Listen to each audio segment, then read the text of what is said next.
big welcome to you. Our listeners are from all over the world, and we are so honored to have you continue listening episode after The shadows are episode, and creeping we really closer. appreciate you. You Thrilling. keep us How will motivated to you continue outsmart these bringing lurking new foes? episodes of interesting What's your chats with plan next, interesting guests. brave I'm adventurer? Tessa, co-host and producer of the podcast, and I love introducing our episodes to you. And I hope that you've been enjoying our host, Ian Cox's inquisitive chats with our great guests. He's been doing a great job. And if you want to learn a little bit more about Ian, I did interview him on episode 244. Let's see, a couple years ago now. Time flies. And maybe it's time for an updated one. We'll see. If you love Chat with Traders, be sure to give it a great review and share the podcast with your friends and family, especially with those who trade or want to get into trading. Don't leave them out of this, okay? That is probably the best way to keep us motivated to continue doing what we're doing. And we're also open to feedback and suggestions. Just hop on our website, chatwithtraders.com, and send us a voice message, say hello, or email us at hello@chatwithtraders.com. Thank you. Now, meet our guest today, who simply goes by Michael, a former college football player who was on the journey of becoming an NFL athlete, but after a sports injury dashed his football dreams, Michael turned to day trading, teaching himself the ropes.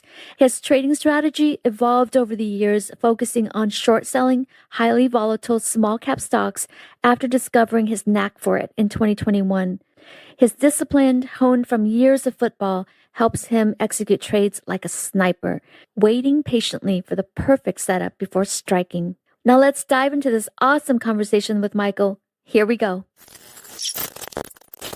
Well, hello, Michael. Hey, how's it going? Good. Yeah. Welcome to Chat with Traders. Hey, yeah, thank you for having me. I really appreciate it. Yeah. So let's dive into your background. So I played football for about 4 years. I had a shot at the NFL. The Chicago Bears actually invited me out to be a free agent for them. Oh, wow. And yeah, so I went for the summer of 2017, and I got sent home basically because I was hurt. I had a groin issue, sports hernia in my groin. And so they send me home. I'm devastated. I'm like, man, I blew my shot at the NFL, everything like that. And then I'm trying to find something that can bring me the same amount of like money and lifestyle, if you will, as the NFL would have. And so I'm looking online and I start seeing day trading everywhere. What year was this? 2017. Okay, great. Yeah, And- so I start seeing day trading videos everywhere on YouTube, and I joined a couple different gurus, but I taught myself how to trade small caps, and then I became proficient at it. Probably in 2021 is whenever I started short selling. When I set up my first account, I was probably 23, 24. 23, 24. Okay. And were you playing football at the time, or were you still in that phase of working with the Chicago Bears in some manner?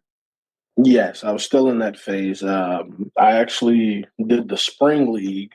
It's the NFL spring league is for like guys that are still trying to make it to the NFL, but for whatever reason they didn't land on a team, they didn't get drafted. So I did the NFL spring league. I actually got some offers to play in the CFL, but I turned it down to pursue day trading instead. Oh, wow. So were you getting some kind of income at that stage from football?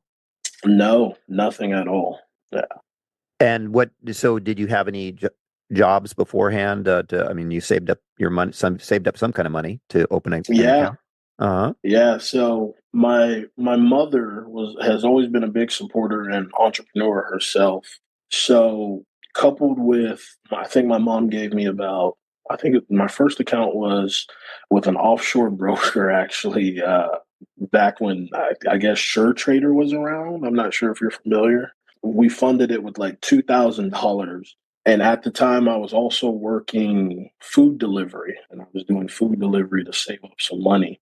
So I, paired the money I'm making for the food from the food delivery with the money my mom gave me, and I think it came about $2,000 to $3,000. And I fund my first trading account at SureTrader. So when you got the account set up, were you eager to just jump right in and start trading? That's exactly what I was. I was too eager. I was over trading. Long story short, I ended up blowing that account. That was my first account. I think 2 months in. So August of 2017 is whenever I funded the account. And I think by October, the account had already been blown to zero. Wow. What did your mom say about that? She told me to take it slow. I have other family members that believe that it's gambling, but my mom, she's not one of them. She's always been a huge support. She dabbled in some investing herself, so she understands that with the right skill and strategy, you can actually have edge in the markets. Nice. And so her support was what a good inspiration for you to keep going despite blowing up your first account. Correct. Yeah, it was. Mhm. It was everything. I was devastated, but I knew that I could do it because there were other traders in the community that I was a part of that were making it happen, that were growing these tiny accounts into millions of dollars. So I think by the beginning of 2018, I funded another account, this time with about $5,000. Probably 6 months in, I ended up blowing that account as well. Oh, wow. I was Yeah, I was just longing breakouts, and that wasn't working for me. I see. So were you choosing the same strategy the second time around as you did the first time around, or did anything change? It was the same strategy. Nothing changed. I hadn't even looked into short selling yet because I was too intimidated at first from the short side of things. I didn't understand the concept of shorting yet. And I also didn't understand how you have to locate shares and how you can owe the broker money and things like that. So it scared me away from it initially. So what did you learn? What was your kind of key takeaways from going long breakouts that ended up blowing up your account? What did you learn from that? I learned that I shouldn't be doing that. Well, why is no, that? I yeah, I didn't find an edge in going long for me, and still till this day, I haven't found my edge in going long. Hmm. Uh, I found my edge in strictly. I'm currently 100% short seller. I'm short biased. All I do is just I short these parabolic moves. What kind of stocks were you originally going long on the breakouts? NYSE, Nasdaq, or No, it would be OTCs and pink sheets. oh, so you started off with the pink sheets. Started off with the pink sheets Hmm. because there's a guy, Tim Grittani. I'm not sure if you've heard of him. He trades. He traded OTCs, and that was a large part of his come up to make $1 million. So I thought that I would do the same thing, but I learned fast that in this game, everyone's edge is sort of different. It can rhyme, but it doesn't oftentimes repeat. What does that mean, like when you actually place trades, looking back on this during this time, when you say it could often rhyme, but it doesn't repeat? Yeah. So, for instance, I know the mentor that I was looking up to. He would cut his loss very, very quick, and it'd be like a stock sets a top at 210. At 211, he would cut his loss if he's shorting the stock. Mhm. Okay. Me, I have to leave room for what I call the blow off top. So if the stock sets that same top at 210, I would set my stop loss at about 231, 233, something odd, so that it gives me room just in case the stock does a liquidity grab where it'll spike up quickly and then drop. Oftentimes I would get caught in those moves, where I would have the right idea, but my stop loss would be too tight. From my limited knowledge of OTC stocks, they frequently can have a very wide bid-ask spread. What was that not the case with the stocks that you traded? That was, yeah. And like I said, I only traded the OTCs on the long side. I haven't dabbled in shorting of the OTCs. Uh-huh. I switched over to NASDAQs once I started short selling. I see. So speaking of OTCs, I noticed on the OTCmarkets.com that there are over 17,000 OTC stocks available. And in the stock screener, if I select the caveat emptor button, which in Latin translates to buyer beware, the list of stocks, the list of 17,000 stocks now only shows 848. So with, what is that, about 95% of the stocks falling into the buyer beware category, how does one go about choosing which ones to trade? So what I was taught was that on the daily chart of the stock, if the stock is breaking out over a new multi-year or multi-month or multi-week high, you would buy that and you would ride it couple cents, couple percentage upwards, and then take your profits.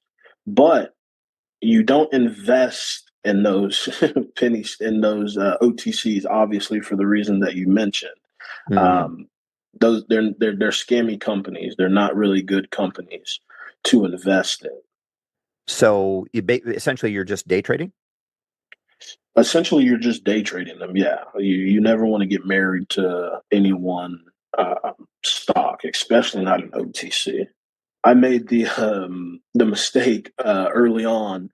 There was a Shark Tank episode, and I forget the ticker. It was BCC something, BCCI maybe. OTC. I tell my family about it. And I'm like, this thing was on Shark Tank. It's going to go to the moon. We should all get shares of it. And I think it wasn't until probably 2022 that I opened up my E-Trade account and I was like, I still have shares of that BCCI. And it did absolutely nothing. I didn't make any money off of it or anything like that. Is there enough liquidity to trade these stocks? I mean, what can you describe what's your screening process, or are you getting fed ideas from your trading group?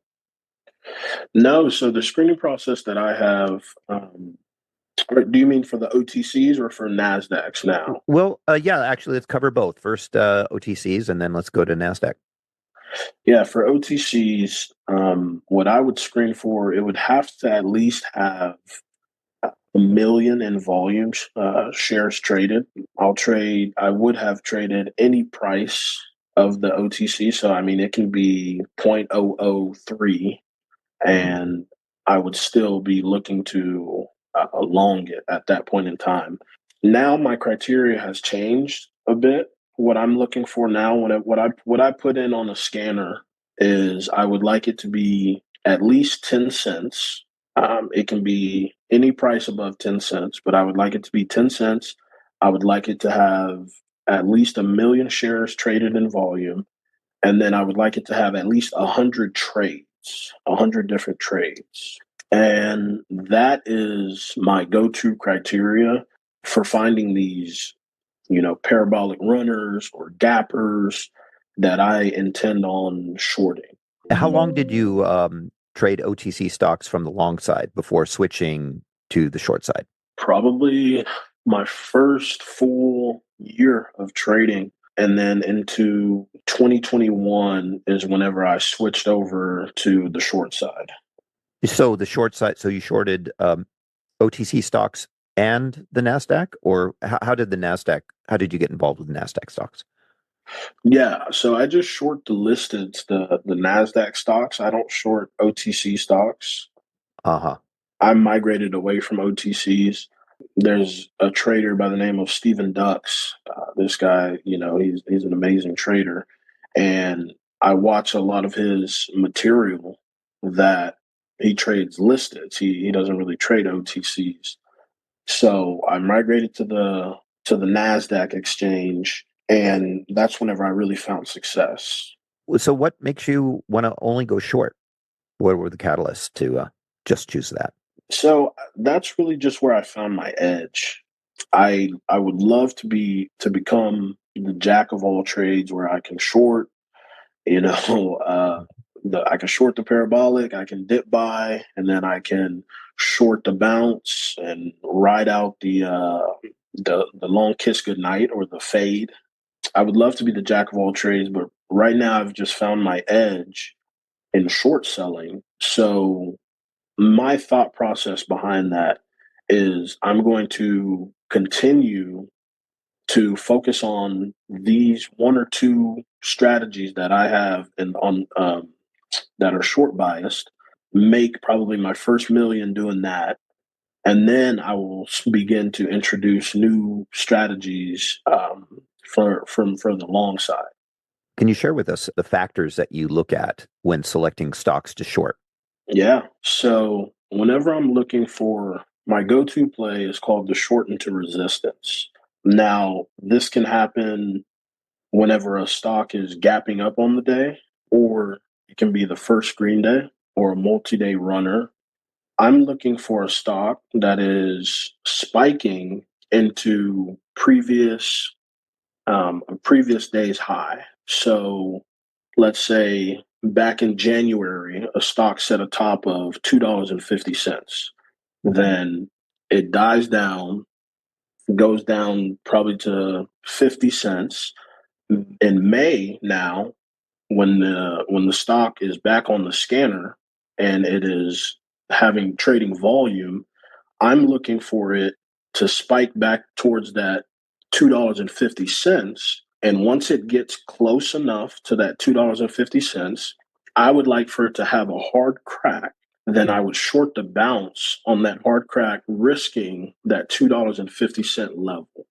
I see. So you're shorting it kind of on the third round that it pops up. I mean, like the Right. third bounce on the chart. Is that accurate? Yes. Yes. Okay. I see. And what other factors do you look at? Do you look at is short interest, or how much you have to pay to borrow the stock? Does that factor in as well, or? So locates, they do factor in.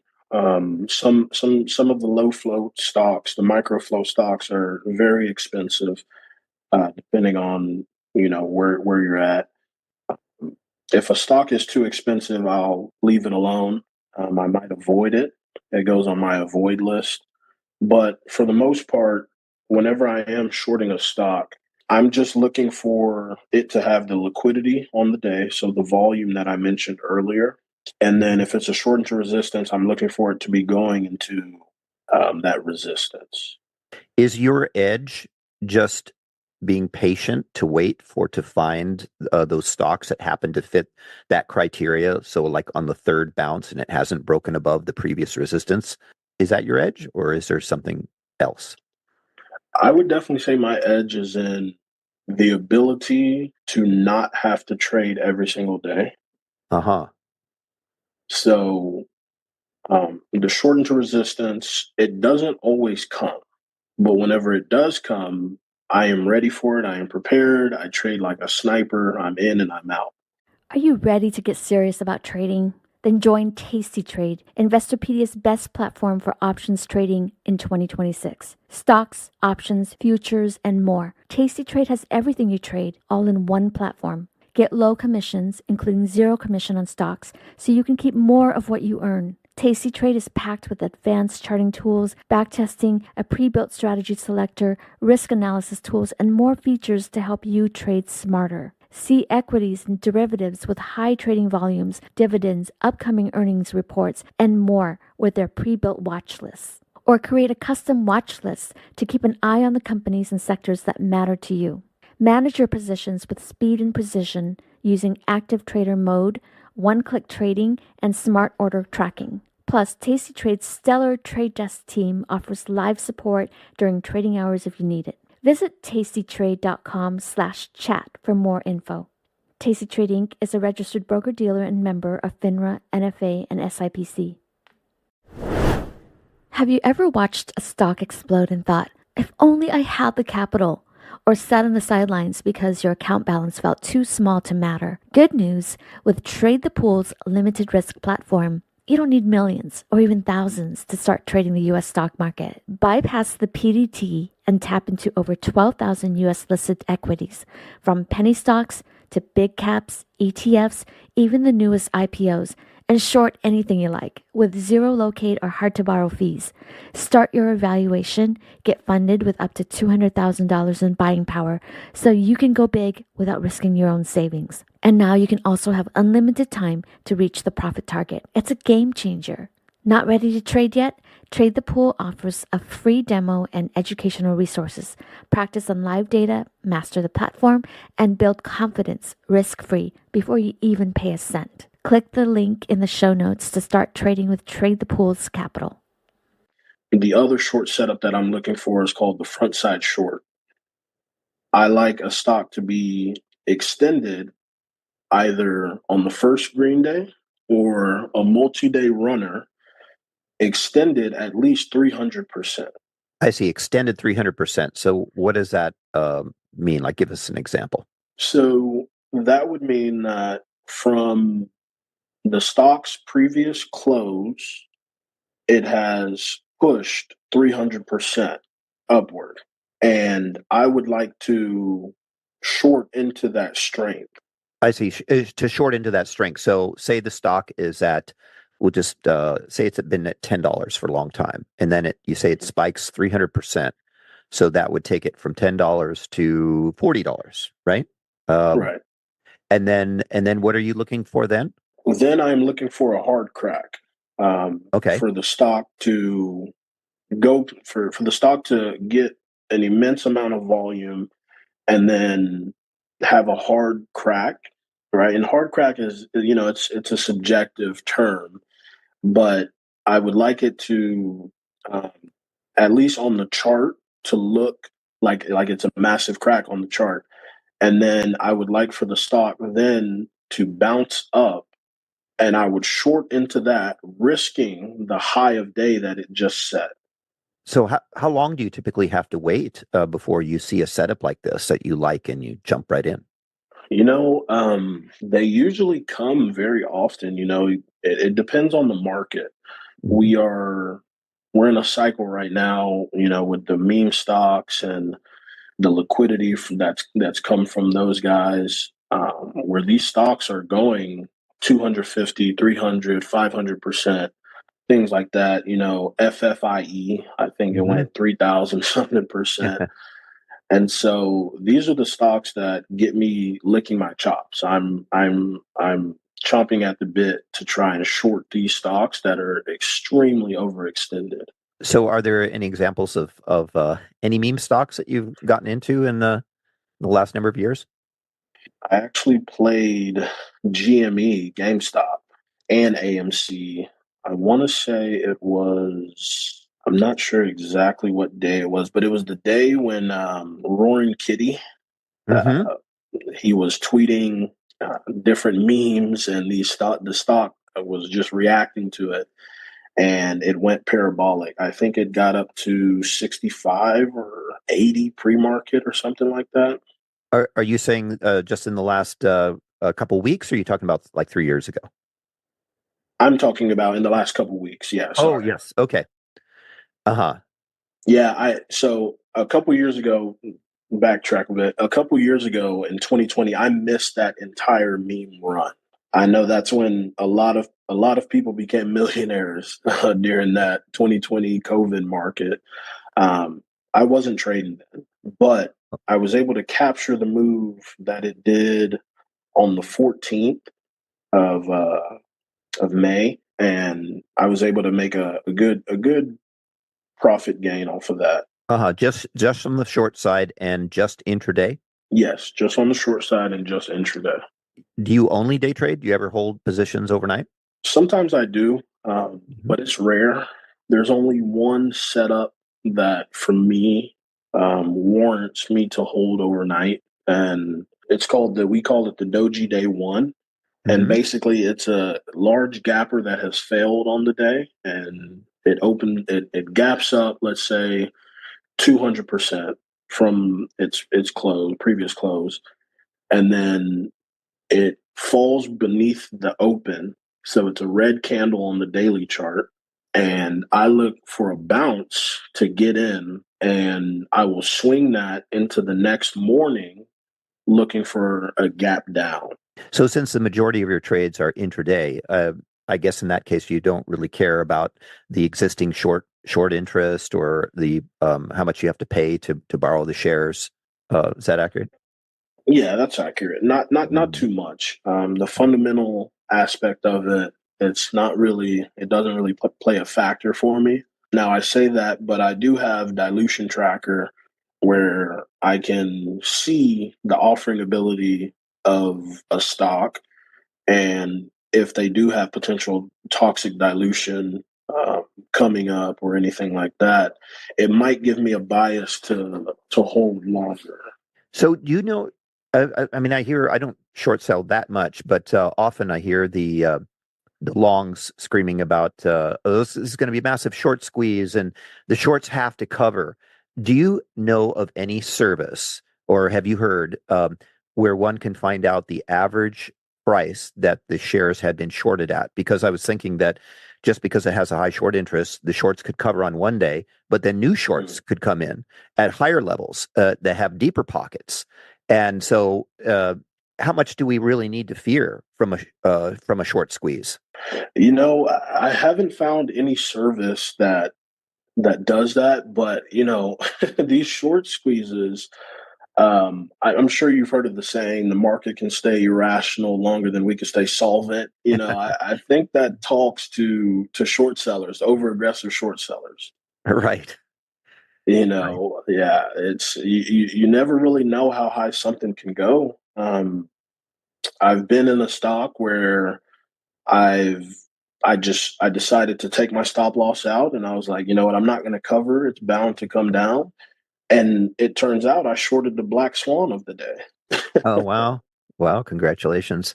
Uh, Yeah. one other short seller I talked with said that he signs up for these alerts from the companies, and like where they're going to try to hype the stock to pump it up, Mhm. and then he uses these alerts that he gets to his email box or his messenger to a tool to know when the big push or the big hype is on, so that he can select the appropriate stocks to short. Have you ever heard of something like that? Yeah, so I've heard of promoters, Hmm. and these promotion groups of penny stock promoters usually that will hype these stocks on Twitter or in their chat forum, whatever it may have you. And they're trying to get people to buy the stock and purchase it to make it go higher and higher, and then they're going to dump their shares into that liquidity. It's not something that I don't think anyone should make good practice of. But the way that guy in the example that you just gave uses it is a very smart tactic. Yeah. So, what are the qualities of a stock that you look for that would encourage you to hold overnight or even possibly days, weeks? I would have to say extension. The stock has to be extended. The golden number for me is that sweet 300%. Hmm. Uh, if we get a 300% gainer, that's when I'm looking to short it, and I'm looking to hold it for as long as I can. Usually, I take my profits early. I trade sometimes like a chicken, like a coward, Hmm. and I don't want to take unnecessary risk. So I personally would love to learn uh, swing trading strategy. There's a great long biased swing trader, Jack Kellogg. Hmm. That Jack he's awesome, man. He's the jack of all trades, we'll call it, and I aspire to sort of trade like him in the future. He's able to go short, go long. It doesn't matter. Swing trade, day trade. It's amazing. Yeah. Yeah. I actually interviewed Jack a few years ago. Oh, okay, that's awesome. Yeah. So, getting back to so in other words, How often do you see these? You said frequently. How often do you see these plays where you get that 300% movement up, the ideal type candidate? Is it rare? I mean, do you find yourself being kind of impatient, sort of like itching to get on the next trade? And how are you able to keep your discipline? Yeah. So being a football player, we were taught and bred discipline from a young age. I played football since I was in the third grade. Mhm. So it does take discipline. There's a lot of quirks about trading that are synonymous with sports and professionalism and things like of that nature. So you just have to really put it in your mind that if my setup does not present itself, I am not going to initiate a trade. It doesn't matter, the stock. For me, I don't trade gappers. A lot of people do trade gappers. And what I mean by a gapper is a stock that's just up 150% or 100%. Um, a lot of short sellers will short that. I leave those ones alone and I wait for it to extend 300%.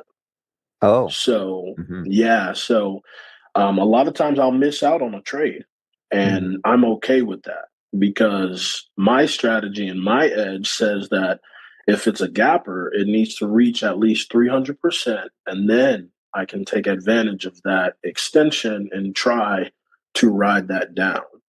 And so there's plenty enough stocks listed on the Nasdaq that have these kind of gains periodically, so you're not just impatiently waiting weeks or months before you get that kind of juicy setup. Yes, yeah, yeah, there is. In short, I I'll probably see a 250, 300% gainer at least once a week, maybe once every 2 weeks. Okay. Um, Other than that, if I'm not trading the front side short, then I'll be trading the short into resistance, and that comes about, I'd probably say twice a week, three times a week. Now you mentioned about the quality of the bounce back up. You got what, at least two bounces up before that you short on the third attempt up. Well, and you mentioned spiking. What happens if the stock just trickles up on low volume in a slow way? Does that change either, say, even your position size or change whether you're going to get in and short it? Great question. Yeah, so if the stock is just slowly trickling up, I'm more times than not waiting for it to go parabolic. I often I can't remember the last time I traded something that was just trickling up slowly and slowly and kept going up. Uh, Usually they will trickle and then they'll have that parabolic push upward.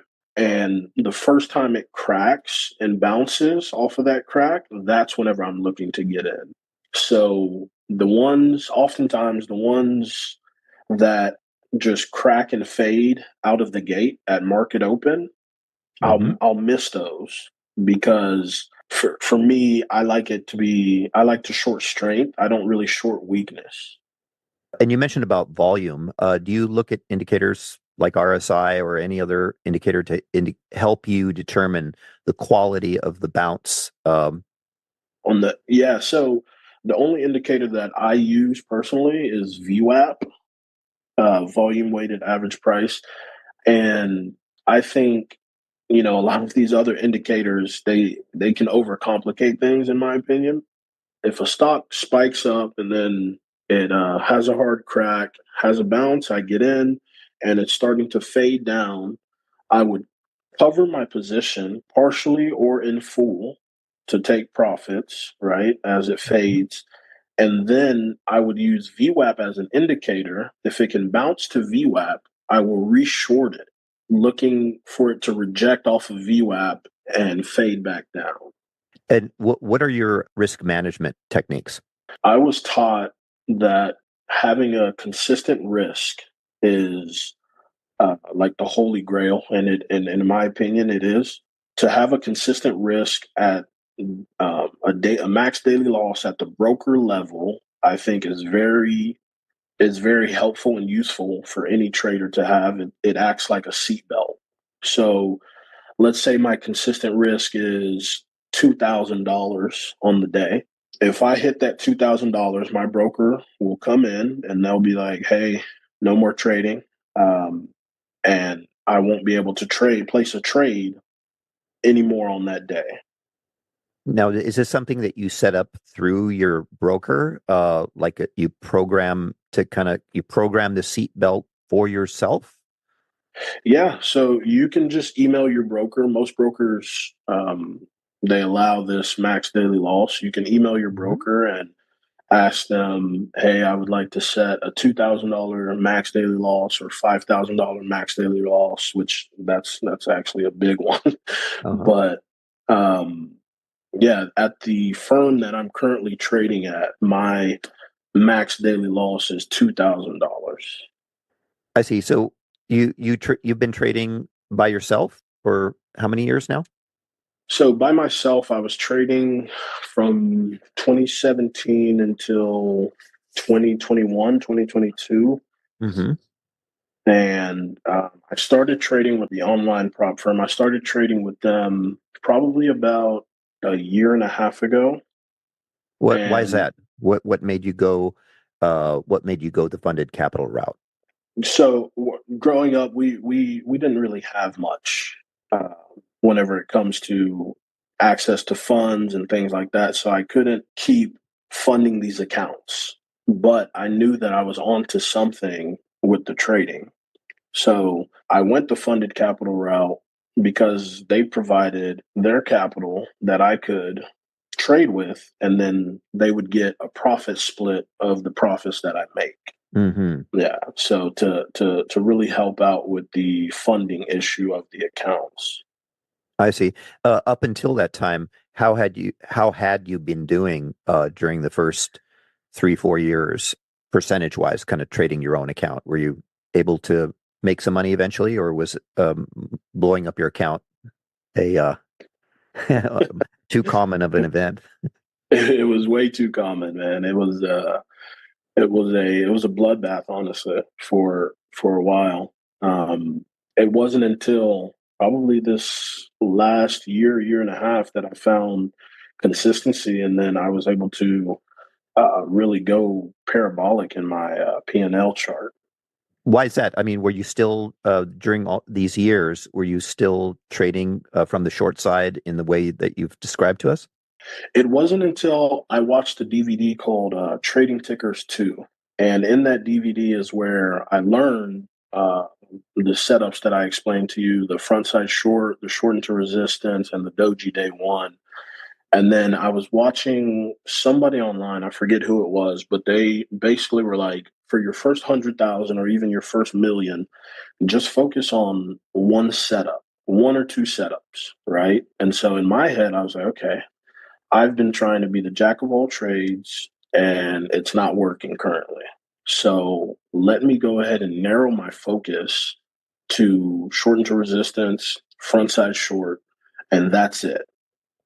Let Mm-hmm. me go ahead and work on my discipline to where if those setups do not present themselves, then I am not taking a trade. Uh-huh. I see. And you adopted this right around the time that you started with the funding prop firm? Yes. Yeah. I Mhm. spent the time before that, I spent just studying this trading tickers too. Uh, I talked with other millionaire traders, Andrew Yang, he goes by Quick Bags on Twitter, and Mike Huddy. They've been instrumental in my trading career. And then I've got a trading accountability partner, Arbner and Christian. They really helped me with the discipline of it all. We hold each other accountable. Every single morning we trade in a group chat. So the play will come up and they know my strategy. They know what trades I am willing to take and not take. So if I take something outside of my strategy, I have that reinforcement from them like, hey, you're not supposed to be trading that. And then I can exit the trade. I see. So you hold each other accountable, and that way you strengthen each other and help each other overcome their impulsive weaknesses. 100%. Yeah, there's parts of myself that I might not be able to see or recognize as a trader, but having those two guys as partners and as friends, they can cover my blind spots, if you will. Is that one of the key advantages of going through a funded capital route because of the other players in that group? That is, yeah. I would say that's probably the biggest advantage other than not risking your own capital. Hmm. Um, Having a community, having a group of people that can watch your back for you. Trading it's very tough and honestly it's very lonely. So to have those guys that can call me on my BS, if you will, if I'm trying to be delusional with myself and I'm like, you know what, this might be a trade actually. We've all been there. Yeah. But in the pit of your stomach that you're really taking a trade that's outside of your strategy. But to have somebody call you out on it is just a different level of like discipline that it instills. How is the psychological aspect of trading with other people's money versus just trading with your own money? That's a great question as well. So the biggest thing that I've noticed in the beginning, it can feel like it's not real when you're trading with other people's money. It wasn't until I got my first withdrawal, my first payout, that I was like, whoa, this money actually translates to real world tangible things. That's whenever I started treating trading like a business, treating it like, I always try to like envision that I'm like a Navy SEAL or like a sniper going in on a mission, go in, come out, very quick, like, but very disciplined as well. Wow. So what was your performance like prior to going the funded capital route, and how did it change once you did get funded? Yeah. So I think I want to say I was down about $60,000 going the non-funded route. Hmm. I wasn't finding much success. And at the same time, though, I attribute that to not taking trading fully serious. It took me some time to really treat it like a business, like I was saying earlier, and just adopt the mindset. The psychological aspect of it is so powerful, and it's so important whenever it comes to trading. Um, but yeah, once I started trading for the firm, since the beginning of this year, actually, I've made close to $300,000. Wow. What does that translate to in a percentage return? So I had 260,000 in buying power Hmm. to be able to generate uh, gains from that and generate profit from that. That's a fantastic return. Uh, how do you emotionally detach yourself from the amount that you're winning or losing to kind of keep your cool? For me, it has to sort of be, and I hate to say this, but you have to gamify it a little bit Oh yeah, what's that? in this, and gamify in the sense of that trading becomes a game and you're wanting to reach the high scores, right? You're wanting to reach the next level. So if you view it like that and you detach from like, wow, man, I just lost $5,000. That could be a payment on a car or something like that, or on a house. To I just lost $5,000, but that's all in perspective to my overall account, if you will, Hmm. or to how much I can gain on the day, if you will. Hmm. Um, so I think gamifying it for me, it helps to keep everything in perspective. I'm in it to be one of the best traders in the game. That's what I want to do. So, with your ability to trade penny stocks or these kind of small cap Nasdaq stocks, Do you feel these skills can be translated to trade any kind of type of market? And do you want to expand?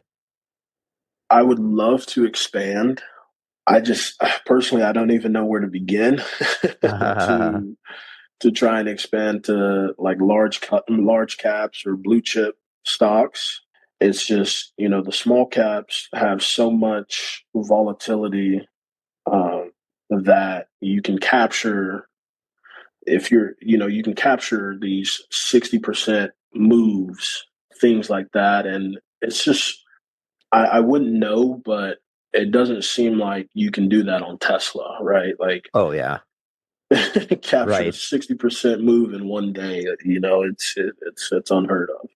So even during the time of, say, the last year and a half, where we've had periods of low market volatility after coming off the frenzy, in 2020 and 2021, there's still plenty there to keep you busy and Yeah, for you to keep cranking in profits. So you don't really need to trade other markets, right?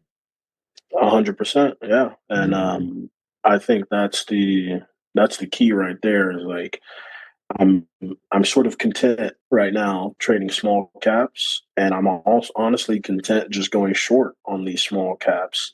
Um, but I know that it's only going short is only one side of the coin. Going long is the other side. And Mhm. so if I can find a profitable long strategy, I can potentially, in theory, double the amount of money that I can make. So it's something that I'm looking into actively. How does your family, who treats this as gambling, have you shared with them your successes? Yeah.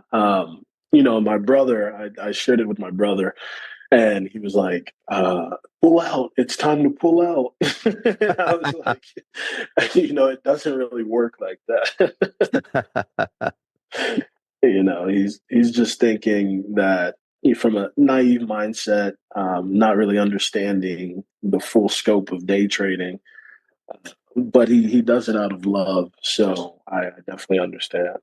Uh-huh. Yeah. Have you shared this with any other football players?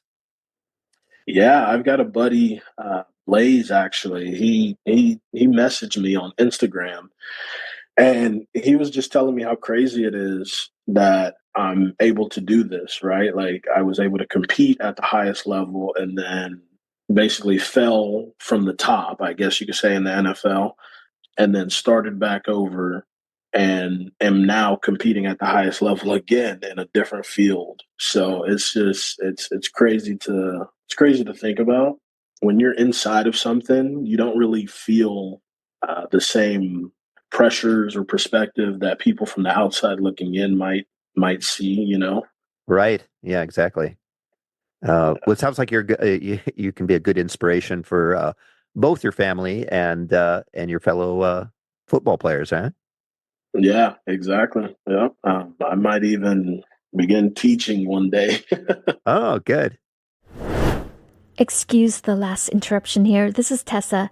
We hope you're enjoying this episode so far. If you love the podcast, please give Chat with Traders the best review you can on whatever platform you're listening from. This will help us to keep the episodes coming. Also, if you haven't subscribed to our email list, please hop on to chatwithtraders.com and click on subscribe so we can keep you posted of information that may be of importance. Thank you. Now back to the chat with our guest. Good. Do you have any advice for traders? Yeah, I'd probably say my biggest takeaway that I've learned is to one focus on uh, one or two strategies, hone those strategies, become master of those strategies before trying to become the jack of all trades. And then two, I personally I have a rule called the first 45-minute rule, Uh-huh. where I would only enter into, and this I don't necessarily abide by this rule anymore. Hmm. Now that I've become more advanced in my trading, but whenever I started out trading, I would always adhere to this first 45-minute rule, and basically. In the first 45 minutes of market open is the only time that I can place a trade, Oh, why is that? because that for me, I noticed that if I was taking trades in the afternoon, initiating trades in the afternoon, I was taking most of my losses. Mhm. So I analyzed my trader sync, and I saw the different times at which I'm making money and the different times at which I'm losing money. And I saw that I would make money in the mornings and then I'd give it all back in the afternoon. And this was a repeated thing. So for the most part, I just cut out the afternoon, traded the most volatile time, which is usually that first hour of the market open. And I could manage a position throughout the day. But after the first 45 minutes, I could not enter into a new trade. And that really expedited my P&L curve and got me profitable. You're looking to initiate the trade in the first 45 minutes. And does that also mean that you're looking to exit in the first few hours or so? No, so that's the caveat. You can manage the trade throughout the day as it progresses. So let's say you're shorting a stock in the morning and it's fading all day. It's an all day fader. You can ride that out Mhm. and cover into pieces to lock in your gains. I've even held till end of day multiple times and covered then. So, but it's just mainly about the entry. I see. And VWAP is the indicator that you like to look at. Yeah, VWAP is the only indicator that I Uh-huh. use. Yeah. Did you ever get into journaling or get a software that does that for you? Yes, I actually use TraderSync currently. It showed me a lot. It showed me that my win rate is roughly 49%, that I'm most successful and most profitable on stocks under $5, things of that nature. I see. So, well, great. So to wrap things up, what do you struggle with most as a trader? I would probably say what I struggle with most as a trader would be sitting on my hands whenever my setup is not presenting itself, Hmm. because my criteria is so strict. Um, but when my criteria doesn't present itself, sometimes every now and then I get this itch, and I'm like, you know what? I'm just gonna trade this whatever, and I always lose money on it. So Mhm. that's what I struggle with the most. Any tricks that you're adopting to deal with that, to how to work around the challenge? Yeah, I actually bought a Nintendo Switch. And so when my setup is not presenting itself, I might play a game or something like that, and Okay. just wait for it to present itself. Yeah, good way to get that dopamine hit, right, from the game, and we don't have to get it from the market prematurely. Yeah, exactly. Well, great. Anything you're kind of looking forward to, or do you have any goals for yourself regarding trading or anything you're working on? Yeah, I would love to. So I've had $160,000 month in February, and this month in May so far I'm up about 100,000 in May. I would love to have $100,000 day. That's the next goal for me. A lot of these traders that I look up to, they're having massive days like this. So I would like to do that, and then I would like to reach the $1 million mark. I think that's a coveted, rare air, if you will, for any trader to reach. I think you can call yourself consistently profitable after 100K. I think that's what I heard, Hmm. and then a million, that puts you in legendary status. Yeah, well, sounds like at least two members of your family and some of your friends you have already reached legendary status. That's true. Yeah, it's all Yeah, it's all relative. yeah. Well, Michael, thank you for coming on Chat with Traders. Yes, sir. Yeah, and if people want to follow me or anything, you can reach me at IFYXXI on Twitter. Fantastic. Thanks for coming on the show. Thanks, Ian. You've reached the end of this episode of Chat with Traders, but rest assured there are more episodes loaded with real market insight and zero hype on the way soon. So to stay updated with each great new release, subscribe to the podcast in iTunes. And we'd love it if you'd leave a rating and review. We'll catch you next time on Chat with Traders.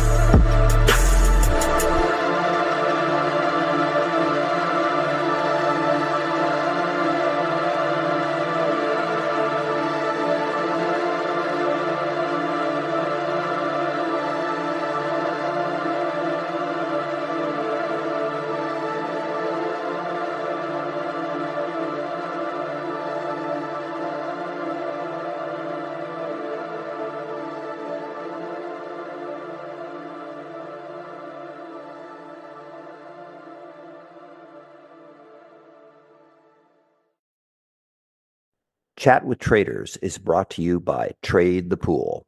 Did you know that every decade the market reinvents itself? Online brokers opened the doors, mobile apps made trading seamless, and commission-free trading erased barriers. Now, a new era has begun. Meet Trade the Pool, limited risk trading. And now you also have unlimited time to reach the profit target. From now on, your trading risk is capped, and your trading opportunities are limitless.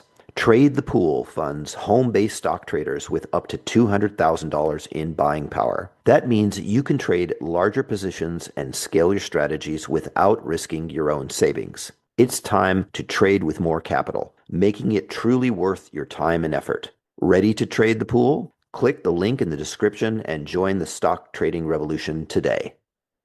Are you ready to get serious about trading? Then join Tasty Trade, Investopedia's best platform for options trading in 2026. Stocks, options, futures, and more. Tasty Trade has everything you trade all in one platform. Get low commissions, including 0 commissions on stocks, so you can keep more of what you earn. Trade smarter with advanced charting tools, a pre-built strategy selector, risk analysis tools, and more features. Visit tastytrade.com/chat for more information. Tasty Trade Inc. is a registered broker-dealer and member of FINRA, NFA, and SIPC.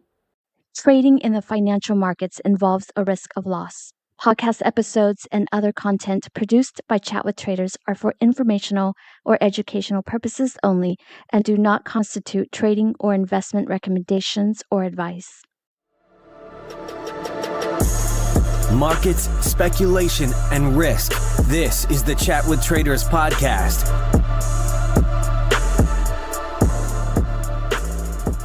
Welcome to Chat with Traders, episode 284.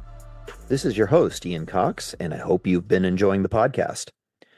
We often hear that having discipline is the key to trading success, but many of us continue to struggle developing discipline and good habits for trading, no matter how hard and how long we've tried.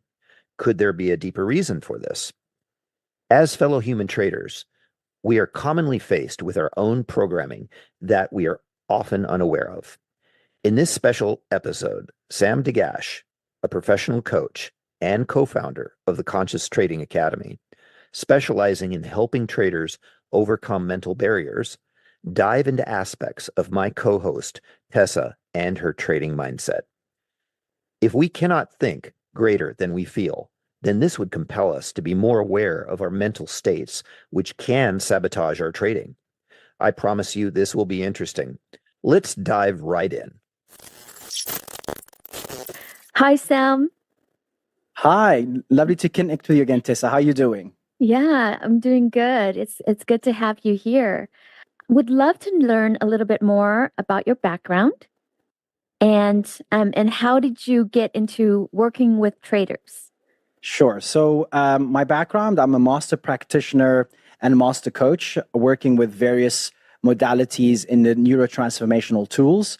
So these are like tools that works with our neurology in updating our conditioning, right? So our beliefs, behaviors, our emotional regulation, everything and anything related to our mind in a summary. And we can go in deeper in the conversation shortly.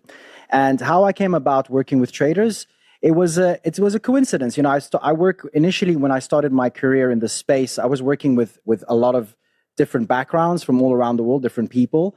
And then I started coincidentally bumping into working with traders, because we found, like, traders in Dubai is, we have a big community of traders here. And that's where I'm based out. And initially I started working with them for other aspects of their life. And then it sort of somehow started pouring into trading. And then I started getting more inquisitive about trading and the trading psychology aspect of it, which allowed me to do more research and start to enable certain tools and modalities that work best for traders. And then my journey led me to working with traders from all around the world as I started expanding my reputation, and people started to know about me, traders in the space. And then I came across my business partner today and friend, David Capablanca, through his podcast, The Friendly Bear. And then slowly but surely, our relationship developed. I've worked with him personally and privately. And then obviously from there, it became more and more. So that trading space is a space where I focus on at the moment. And from that relationship with David, we decided to initiate, as you know, the Conscious Trading Academy in the trading space, which is combining the mindset and, of course, the skill set of David and as a master 7-figure trader and his great experience working with the mind. So what's nice about the journey of David in particular and myself is that we started to go deeper and more deeper in the work to see what it can actually involve. Like, there were certain blocks that was happening, which I think we spoke of in a previous podcast. And that just started to develop the tools and the areas that most support and are most effective for traders. So using David and myself and combining those skill set is becoming more and more specific to traders, if that makes sense.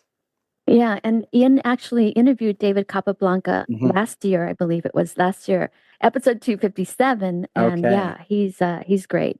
There's a lot of terms that are thrown around, like, there's trading psychology, trading mindset, and those things. I mean, can we define that?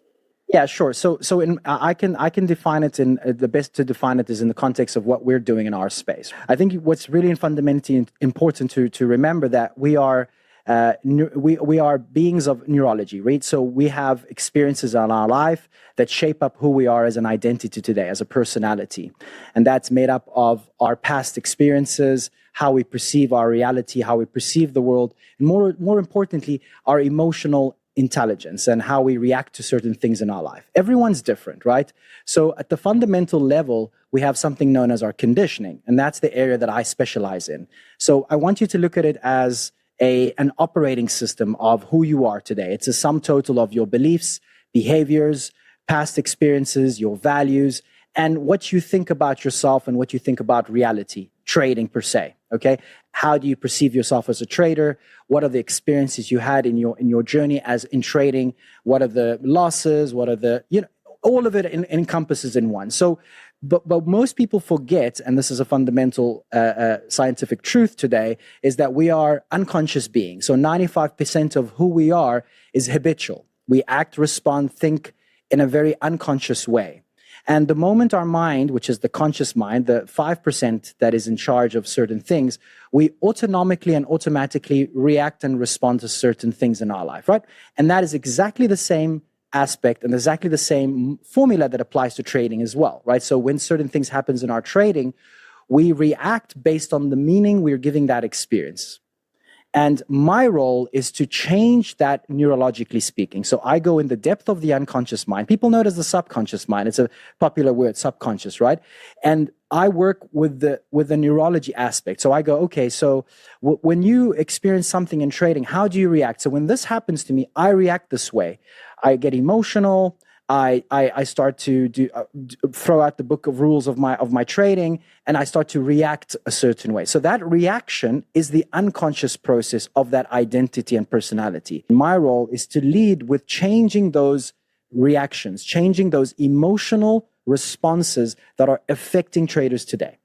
Because whether we want to admit this or not, a lot of the trading aspect is a lot of it is emotional, right? When we are in a trade, we start to have different thoughts that run through our mind based on what we're seeing. And now we start to respond a certain way. Some people are so disciplined that they exit when they need to, and some don't, correct? So that's the difference in personality. Those are the emotional responses. So my role, just to sum this up, look at me as a programmer that comes in and reprograms the mind for how it wants to respond and how it wants to behave.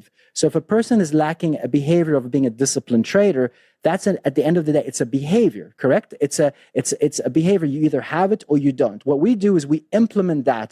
We put the fundamentals. So how do you become a disciplined trader? Not by talking, because talk therapy is just creating awareness. We actually provide the tools and the techniques.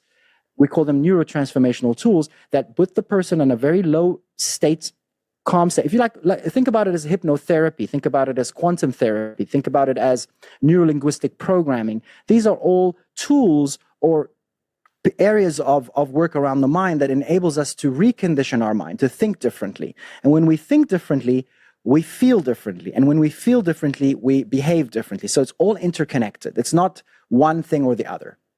Also, I think it's important to know if our problem stems from deeper psychological issues, that affect how we think and therefore how we feel and behave, versus issues that maybe it's just more like, say, a trader just beginning, that maybe they're just lacking the skill set. Mm-hmm. They're lacking the technical aspect, or they have the wrong attitudes and mindset for trading, and not yet really the deeper psychological aspects yet. So don't you think that's like, how do you differentiate between those Very things? good question. So Yeah. So just to take a step back, now we look at a person, a trader. Now, when you need to look at trading as an education at the start, it's like getting a degree. You can't expect to come in and make money from the beginning. That is short-term thinking. Like when you go to study in the university, you spend 4 years or 3 years to get a degree or an education that enables you to go get paid at a job, right? The trading space, there is a misunderstanding. So you definitely have to have the right skill set and the right strategies and the right experience to become a profitable trader. However, there are traders out there that have been in the space for 4, 5, 6, 7, 8, 9 years and even more, that lack the mindset. They lack the right discipline. They're emotional. They have certain root causes from their past that enables them to, what I like to call, the inner child of them comes out and starts to throw their everything out of the window, because now they just there's fear, right? There is fear of missing out. There is greed, which is another emotion, right? So it doesn't really matter where you are. Yes, you have to study. Yes, you have to have the right skill set. But as important, doesn't matter if you're 1 year, first year trading, or second, you have to have the right mindset, and you have to believe in yourself, and you have to have the right language in your head, that voice that is supporting you, that is perceiving you in a way that is healthy for you, that believes in yourself. Because if you don't believe in yourself in the start and you just want to make a quick buck, obviously you're going to end up it's not serving you the mindset. So the idea is having the right fundamentals, the conditioning that is creating that ideal personality to become a successful trader. As one of my mentors would say, something within you needs to change. So our personality creates our personal reality. So something about you needs to change, so you start having a different feedback and experience in your trading. You could still have so much skills, but you lack the mindset. Then you're going to constantly find yourself stuck, because there's the root causes, there's certain traumas in your past, there's certain things about your relationship with money, for example, or your relationship with a fear of missing out, or greed, or you're comparing yourself to others. There's many aspects that are psychological that stem from our past. And this is really important. So who you are outside of trading, if you remember, we had that conversation off camera, is what brings you in trading. Like, you are the same personality has an impact in trading and outside of trading. So if you're lacking something in your life, you will find that same thing mirroring in your trading as well. One of the core differences I noticed between the trading profession and other professions is that in trading, especially for those who are, retail or independent traders, the main difference is that we have to kind of set our own rules and standards for trading. Whereas in other professions, like, say, if you're a doctor or teaching or other 9-to-5 office type of jobs or non-office jobs, if you break those rules, you get fired. Whereas a retail or independent trader, it's easier to just break those rules and not have any consequences that keep you from trading again until you improve it. Many traders, including myself, come into trading with the wrong beliefs and mindset and attitude about trading to begin with. And that just leads to compounding problems in trading.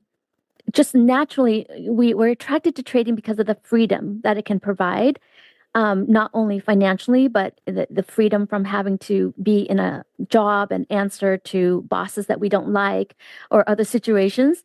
So then the problem is we think that trading is the answer to all of our problems. But in reality, for myself going through this, is that I realize that you have to change your mindset. You have to have a professional mindset. You have to come into trading knowing that it's a profession and it has to be taken seriously. 100%, 100%. This is something that David always preaches at the academy. He always mentions, like, this is why he's very professional in the aspect of treating it. That's why we say you got to treat trading like you're going to university. The first three years, you don't even need to look at profitability. Some guys out there don't like to hear this, but it's easy come, easy go, right? So you have to look at it as building the skill set, building the mindset, making sure you treat this like a job, and you're the boss of your job. It's a business at the end of the day. You have to treat it as a business.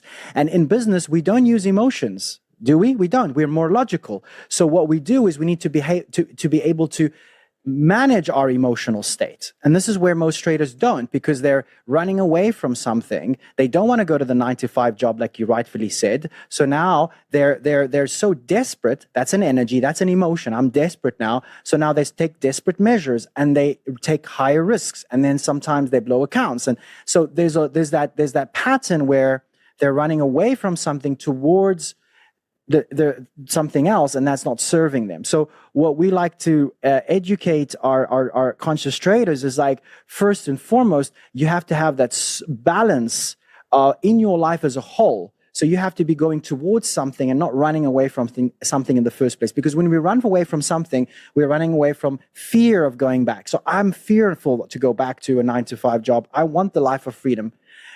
But it's just finding that balance of, okay, well, how do I manage money and treat this with the right mindset, that if I put certain rules for myself, I have to adhere them, because I'm not worried about my boss to fire me. It's more of the relationship I have with myself, that I respect my rules. You see, when we respect ourselves and we respect our rules, that's where confidence comes in, right? So we start to respect that we can be more disciplined. And that's an area where most traders, sadly today, are not disciplined, because they keep breaking the rules and then patterns are formed. Remember, we go back to our neurology and our conditioning. It's all habits.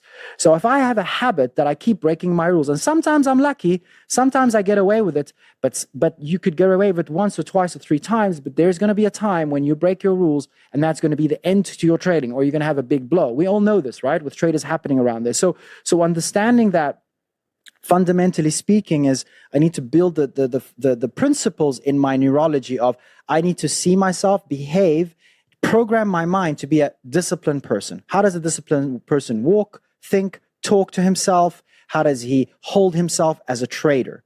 Right? We have to recondition, because if you've done something, this is how our mind works, by the way. If we do something in repetition of a pattern of 3, so those are listening. So a pattern of 3, if you have an experience 3 times more on a row, now you've created a pattern and repetition. So that creates a habit. So if I've done something 3-4 times and I have a certain emotion associated with it as well, it becomes almost like an addiction as well, because now I'm used to feeding through the hypothalamus in my brain that chemicals that make me feel a certain way. And those feelings don't necessarily always need to be good. They can also be negative feelings, but I'm connected to that victimhood mindset that the market is bad, my life is my job 9 to 5 is hell, and now I'm creating that reality that is pushing me away from what I'm actually meant to be striving towards, if that makes sense. Yes, it does.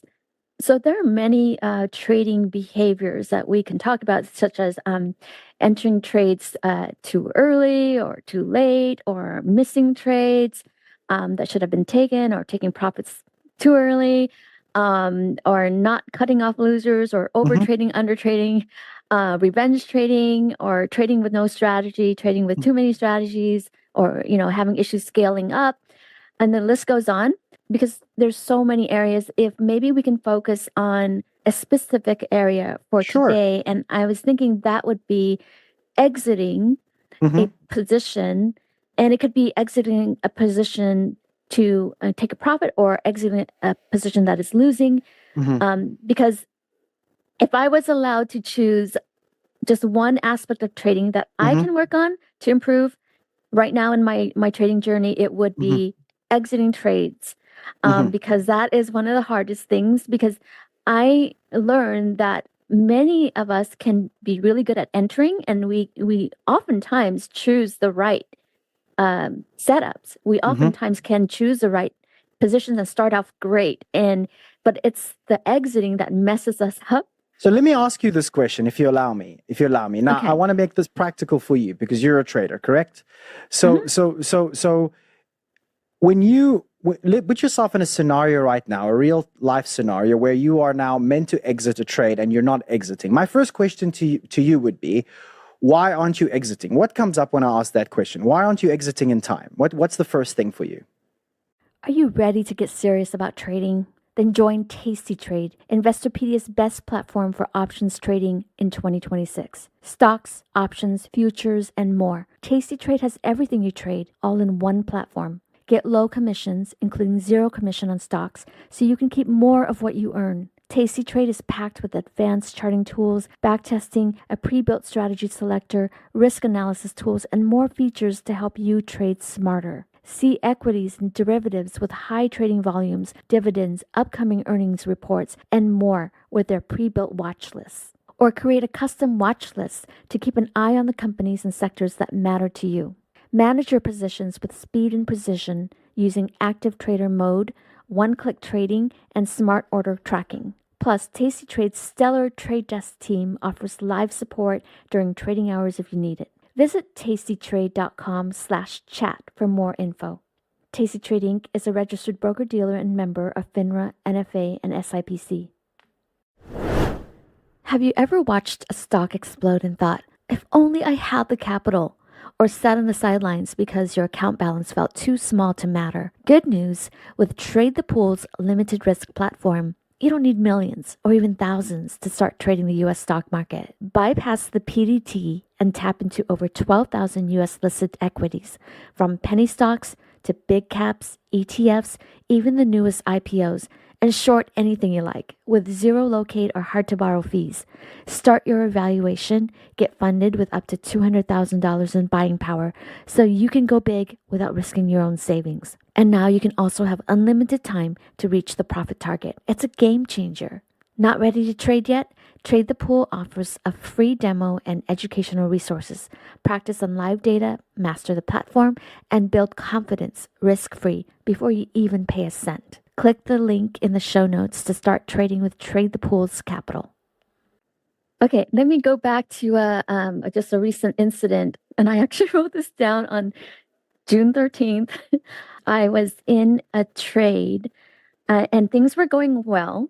The night before, I had everything, I had my trading plan and idea of what I'm going to do. And then in the morning, I had done my routine. I did some exercises, and I was like mentally rehearsing how I'm going to do better this time than the day before. How did you mentally rehearse? I want to ask you that question. I have been starting to visually, what do you call that? I've been doing mental rehearsals.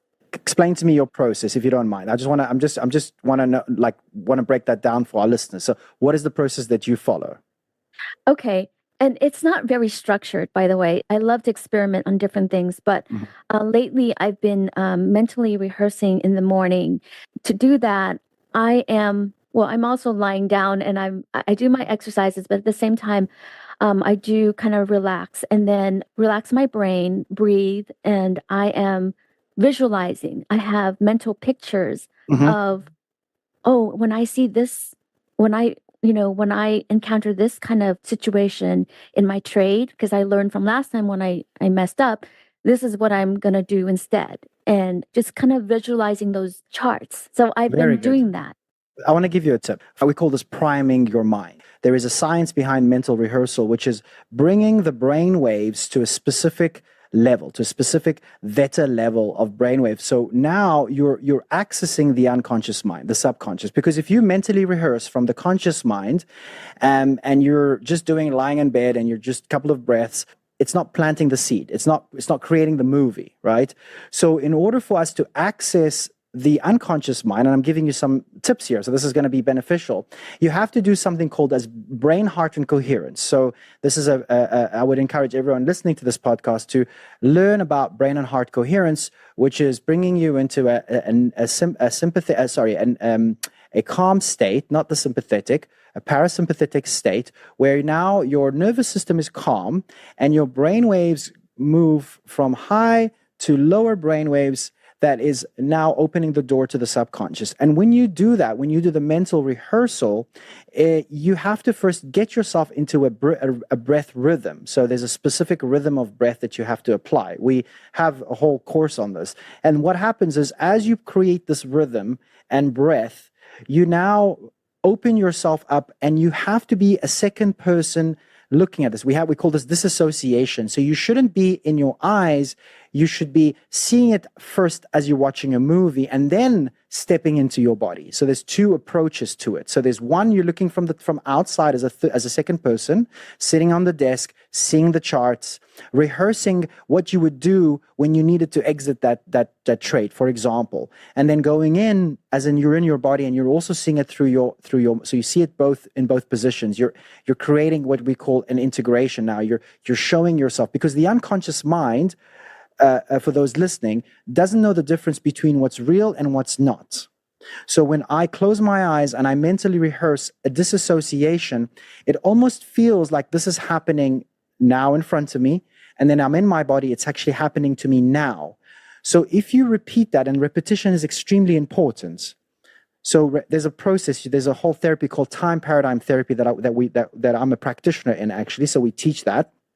And what that does, it's literally creating new neural pathways in your brain. So it's creating a whole neural network that says, oh, okay, so when this happens to me, that's my reference. That's how my nervous system, my unconscious mind, is going to respond to that. So it's very effective, but it requires repetition, and it requires time daily to get that complete mind map integrated in yourself. So now when that happens, you know how to exit the trade promptly, and you exit it when you need to.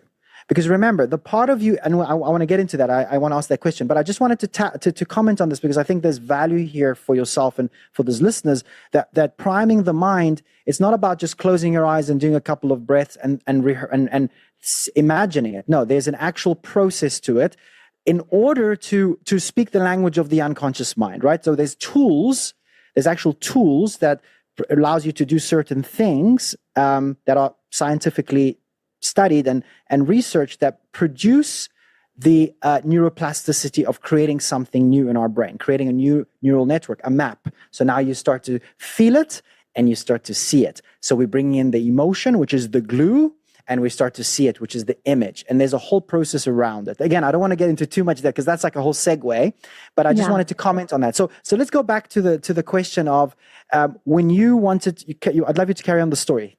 Yeah. So that morning, after doing my what I knew as mental rehearsal, but thank you for sharing that, because now I'll try that.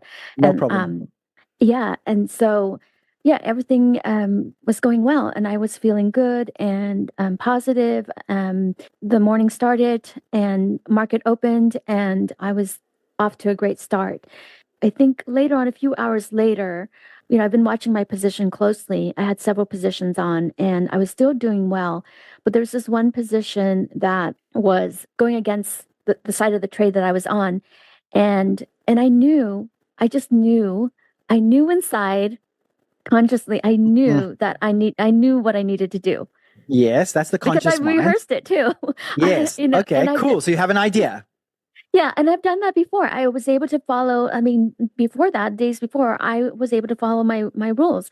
Perfect. But this morning, that morning on June 13th, it's just like I was like almost daring myself. I felt like, self-sabotage. Would you say?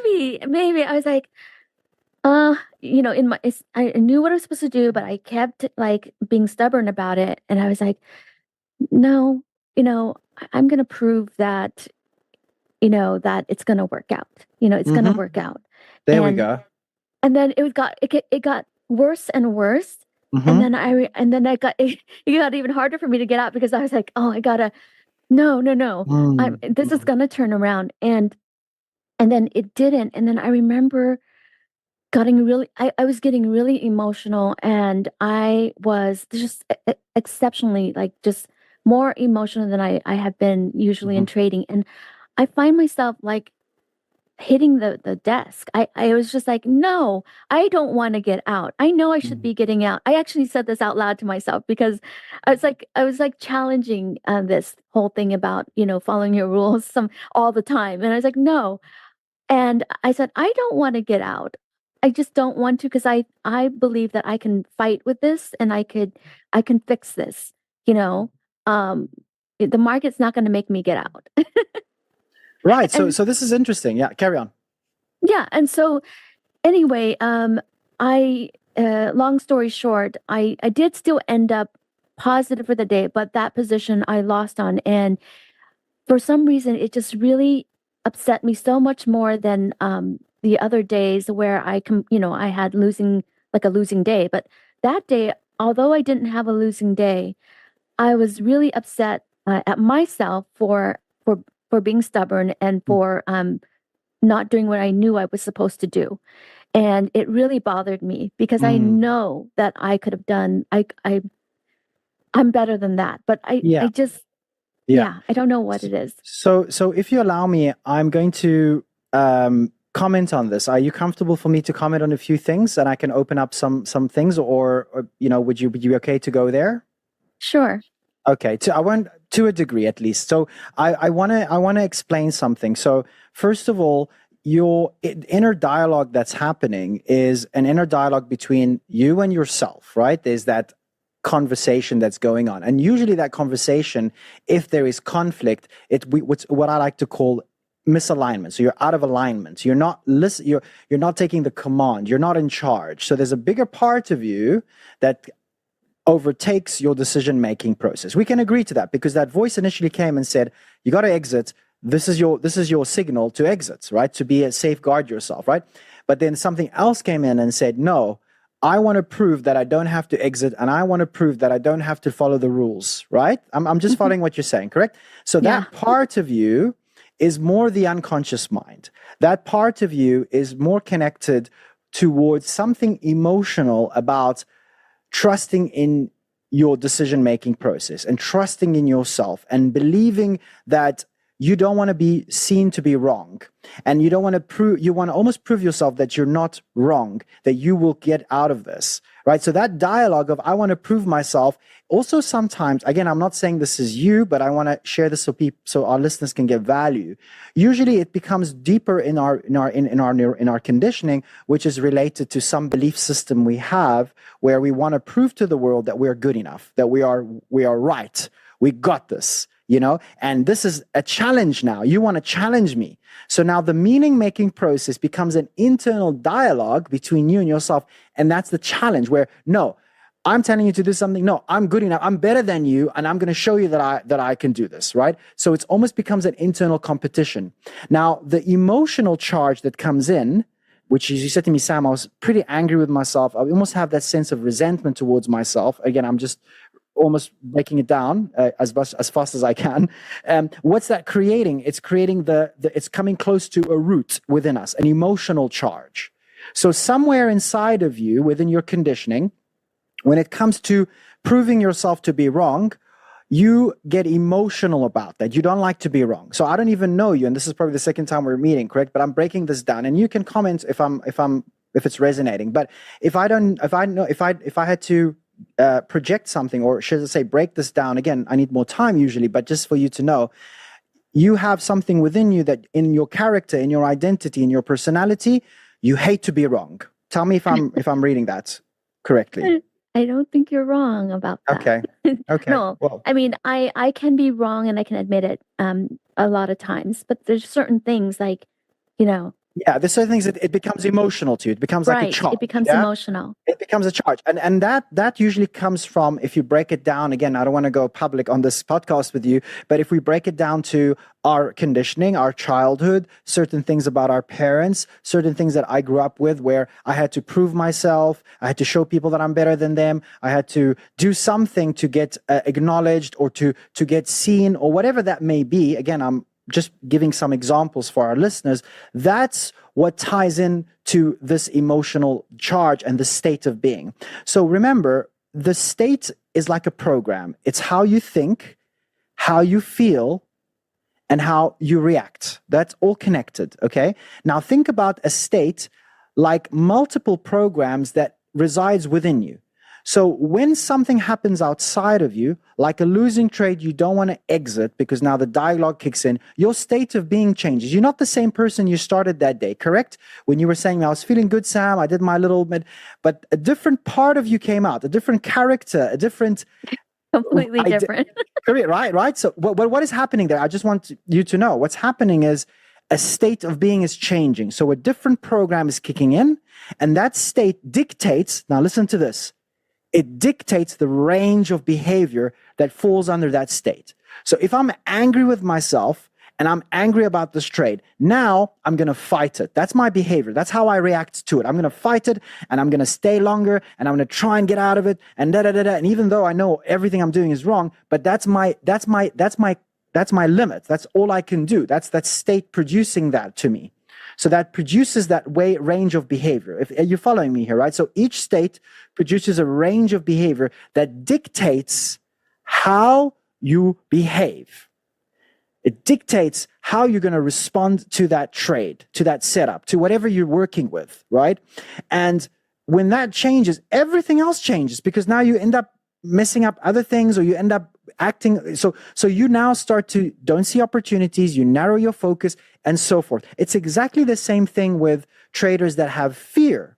You know, when we are now something is happening in my trade and I can't exit, I don't want to exit my trade, although this is my signal I need to, and I'm talking about exiting a loss now, for example.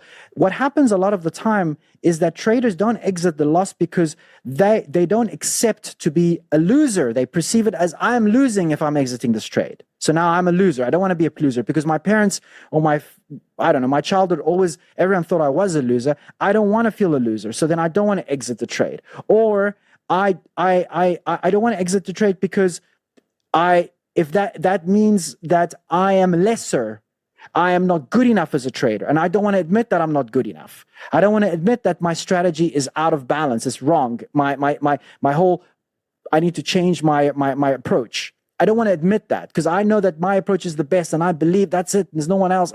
And okay, well, you know what I mean? So there's always what I want to break this down and what I'm summing up this point with. There's always a meaning-making process to you individually that is unique to you, Tessa. So you have that, you know, you see that and you're like, oh, I don't want to be wrong. You know, I don't want to be wrong about this. I don't have to listen to my rules. I'm going to recoup this versus someone else. Well, no, I can't exit because if I exit, that means I am a loser and I don't want to be a loser and I don't want to be broke and I don't want to lose money and so forth, right? So there's a meaning, but then there's another person like my partner and business partner and the Conscious Trading Academy students that we have and the guys we're working with from all around is looking at that and going, this is a healthy loss. I'm exiting. That's a healthy loss because it's not about not about the money you're making in the case here. It's about, that's a winning trade when you exit in the required time that you need to exit. That's a winning trade. That's actually a win for you. But the perception needs to change. The way you perceive it and the meaning you give it completely different. So now when you give it a different meaning, guess what happens, Tessa? You feel differently, right? Yeah. You feel different in your body. So you don't have that emotional response anymore. Now you're more disciplined. Now you feel good that you exited. You feel so good that you stick to your book of rules because that's what we call a healthy learning.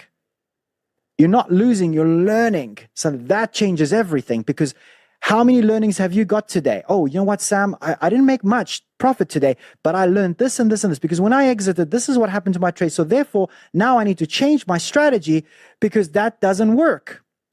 Now, a lot of the traders I work with, they come to me and they say, well, I don't have the discipline but my strategy is the best. So I'm like, okay, so you're telling me your strategy is the best. How do you know your strategies is the best if you keep breaking your rules? How do you know? So if you keep breaking your rules, you don't even know if your strategy is correct. The only time to give yourself a true assessment of the level of skill set you have is by sticking to the book of rules and to what you said you would be doing. That gives you a real picture. And of course, other elements that we do, which is journaling and making understand why you exited that trade earlier and the emotions that was associated with it and so forth. So we need to dig in. So once you understand where that's coming from, that's when you can start to change it.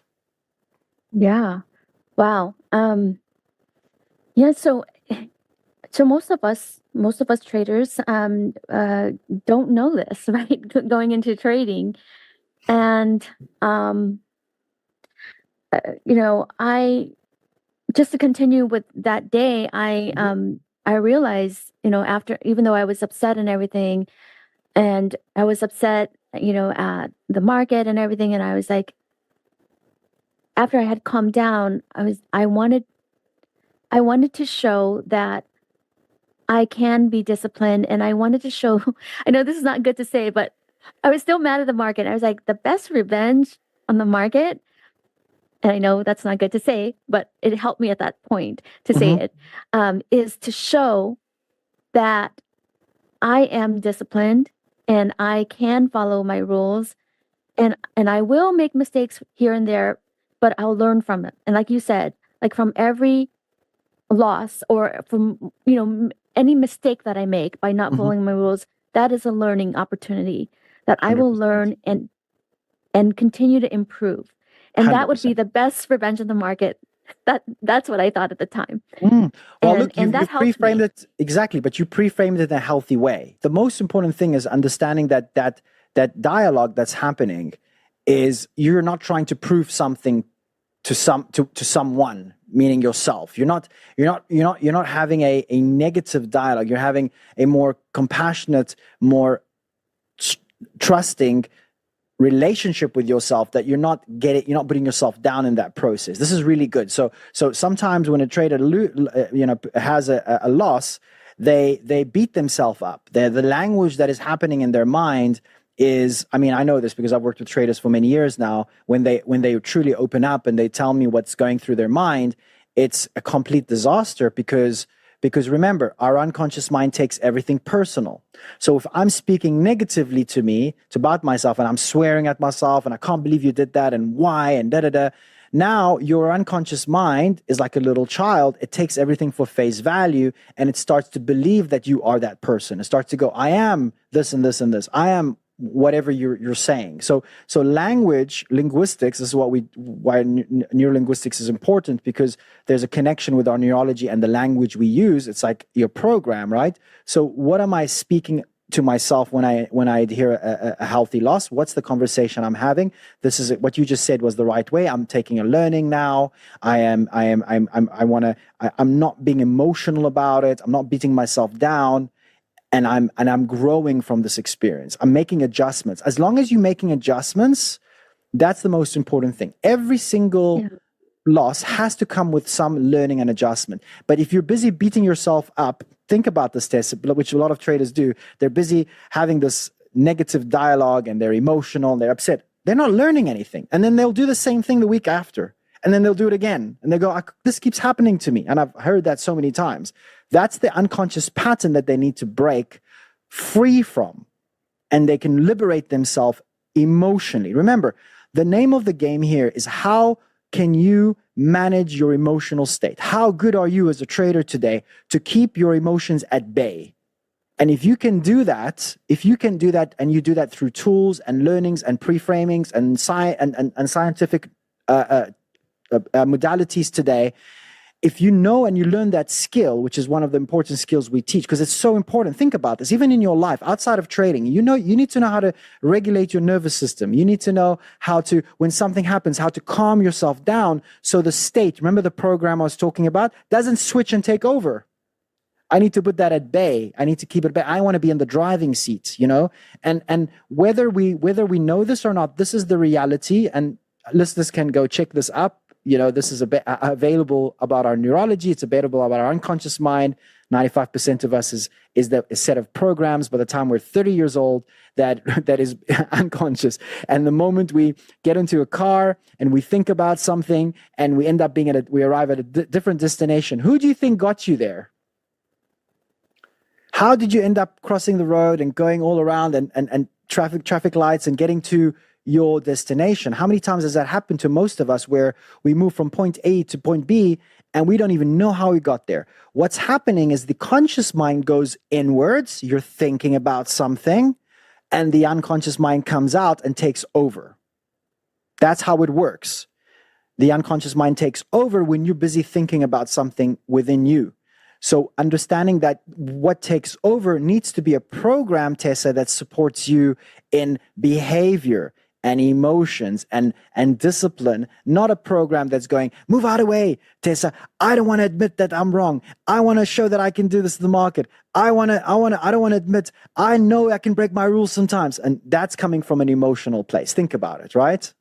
Yeah. And you talk about emotions a lot. Can we talk about that a little bit more? Because emotions are natural. Emotions, we're humans, Correct. right? We're not Yes.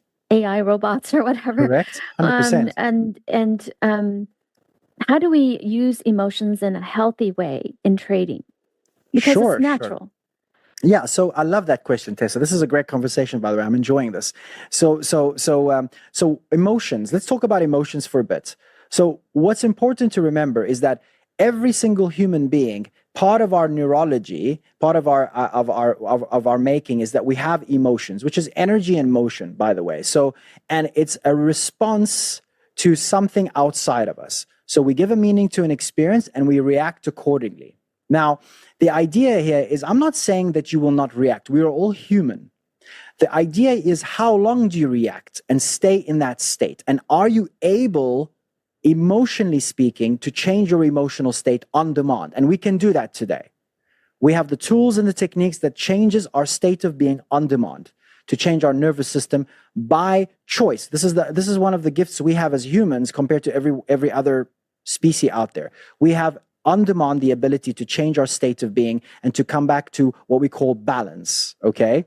Now, reacting is not the problem. We all react, but how do we respond is based on our emotional state and how long we stay there. Right now, at the fundamental level, and this is an area that I specialize in as a practitioner, we have something called a gestalt. Now, this is very interesting, and I'm going to try and touch. What is it called again? It's called Gestalt. Gestalt. Yeah, it's a German word for collection. You can look this up, Gestalt, okay? And what a Gestalt does is that it allows to accumulate all your emotional experiences of your past. So think about your body as the operating system. Remember, I said it's a hard drive, right? Your body, and it stores every single experience you had. Now think of you as a trader, right? So every single time you felt a certain way around a certain trade, where you felt fear, anger, frustration, that emotional charge gets stored in our body. Okay, that's where the emotions get stored. And over a time, because I'm having the same emotional response, now I create what is called a belief system, a pattern, because now my emotions are constantly going around a specific topic in my life. Now, when we have a lot of that emotions that we've built up over the years, we become more of emotional people. So we will have a reaction that is higher than someone else. So some people, some traders react much more intensely when they have a loss than someone else. We can agree to this, correct? Like some people deal with losses better. But why is that? This is the question. It's because our emotions are stored. And if I've stored so much trauma, so much emotions from my past over the years, even from my childhood, where now when something happens in this context of life, where I don't want to be proved that I'm wrong, because if I prove I'm wrong, it means I'm not good enough, or it means whatever because of my past, that brings up all the charge at once. That emotional charge comes up because that's the definition of that perception of reality, that experience. It brings up this type of emotion. So what I do in my private practice is I actually go in and I format that. I release all that emotion. It's like a folder that you delete. And it's incredible because you can go back, and this is measurable, by the way.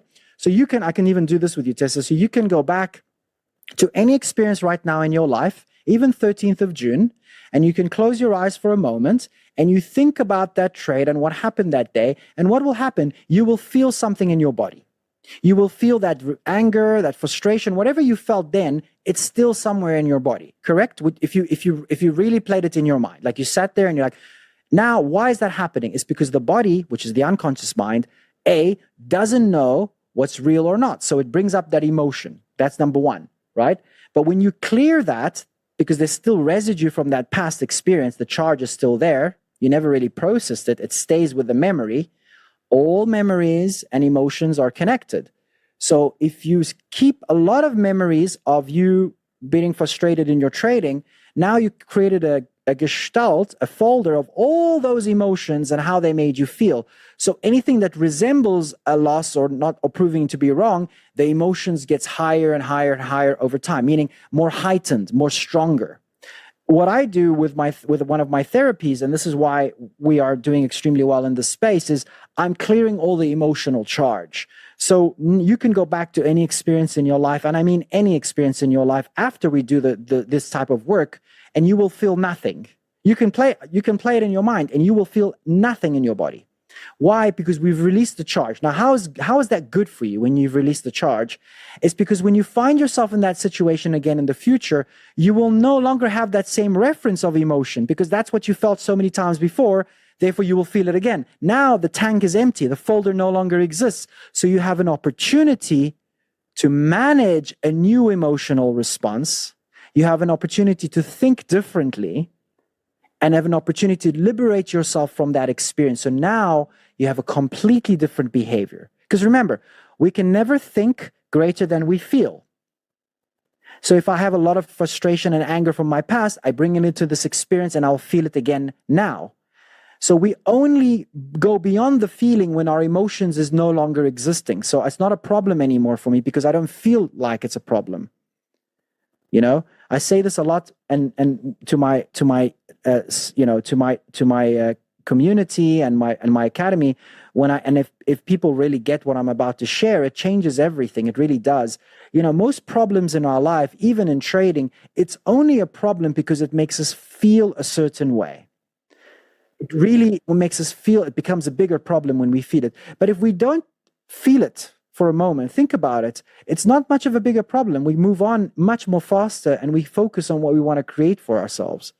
But most of the time we're stuck in the emotions of our past, and therefore we keep repeating the same experiences, the same behaviors, and the same results in our life and in trading. It's all connected.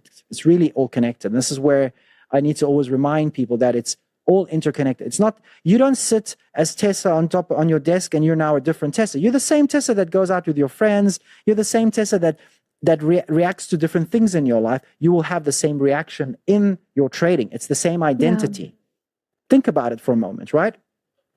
Yeah. So for, let's just say, it's not just for trading. This is for just, every aspect of your life, right?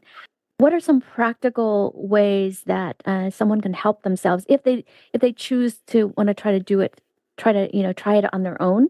Are there any practical tips or ways that they can clear those built up, feelings and emotions that's in the body, like you mentioned? Yeah, so very good question. So the short answer is, if you want to clear it, like you want to format, you want to release all of it, you need to do practitioner work. You need to do intervention work. That's the short answer. So you cannot release that on your own. You need a guide. You need a practitioner that walks you through the process using an actual tool to go and address that on a deeper level of the body, deeper level of the mind. Okay. However, what you can do yourself, for those that don't have the opportunity or the means to work with a professional, what is important and what you can do is you can learn to self-regulate your nervous system, your state of being, when you are out of balance. So I gave the example earlier today, and I said one of the things we do, because an area we also emphasize on is being empowered by the tools yourself, right? So we have certain things we do, which is inducing through a guided experience where you're reprogramming yourself and you are doing a certain type of of breath that is releasing and getting you into a more peak performance state, a state that is serving you, right? However, the reality is, and full transparency, that on its own can only serve you for so much. Because what happens is, if you are going into a trade and you're feeling good and you're in the best peak performance state, but you still have a lot of charge from your past experiences, it only takes one thing, which is like an anchor, it's pulling you down. It takes one little trigger that switches the program back on. So you have to go back and switch it on again. So it's almost taking more effort for you to go, okay, I'm not feeling good now. I need to go and sit again and do my practice. And then you do it again. And then you switch on. But you're still yo-yoing between two, because you are doing it by yourself, which is amazing. And you can regulate your nervous system by yourself, which is amazing. And that could sustain you for a good time.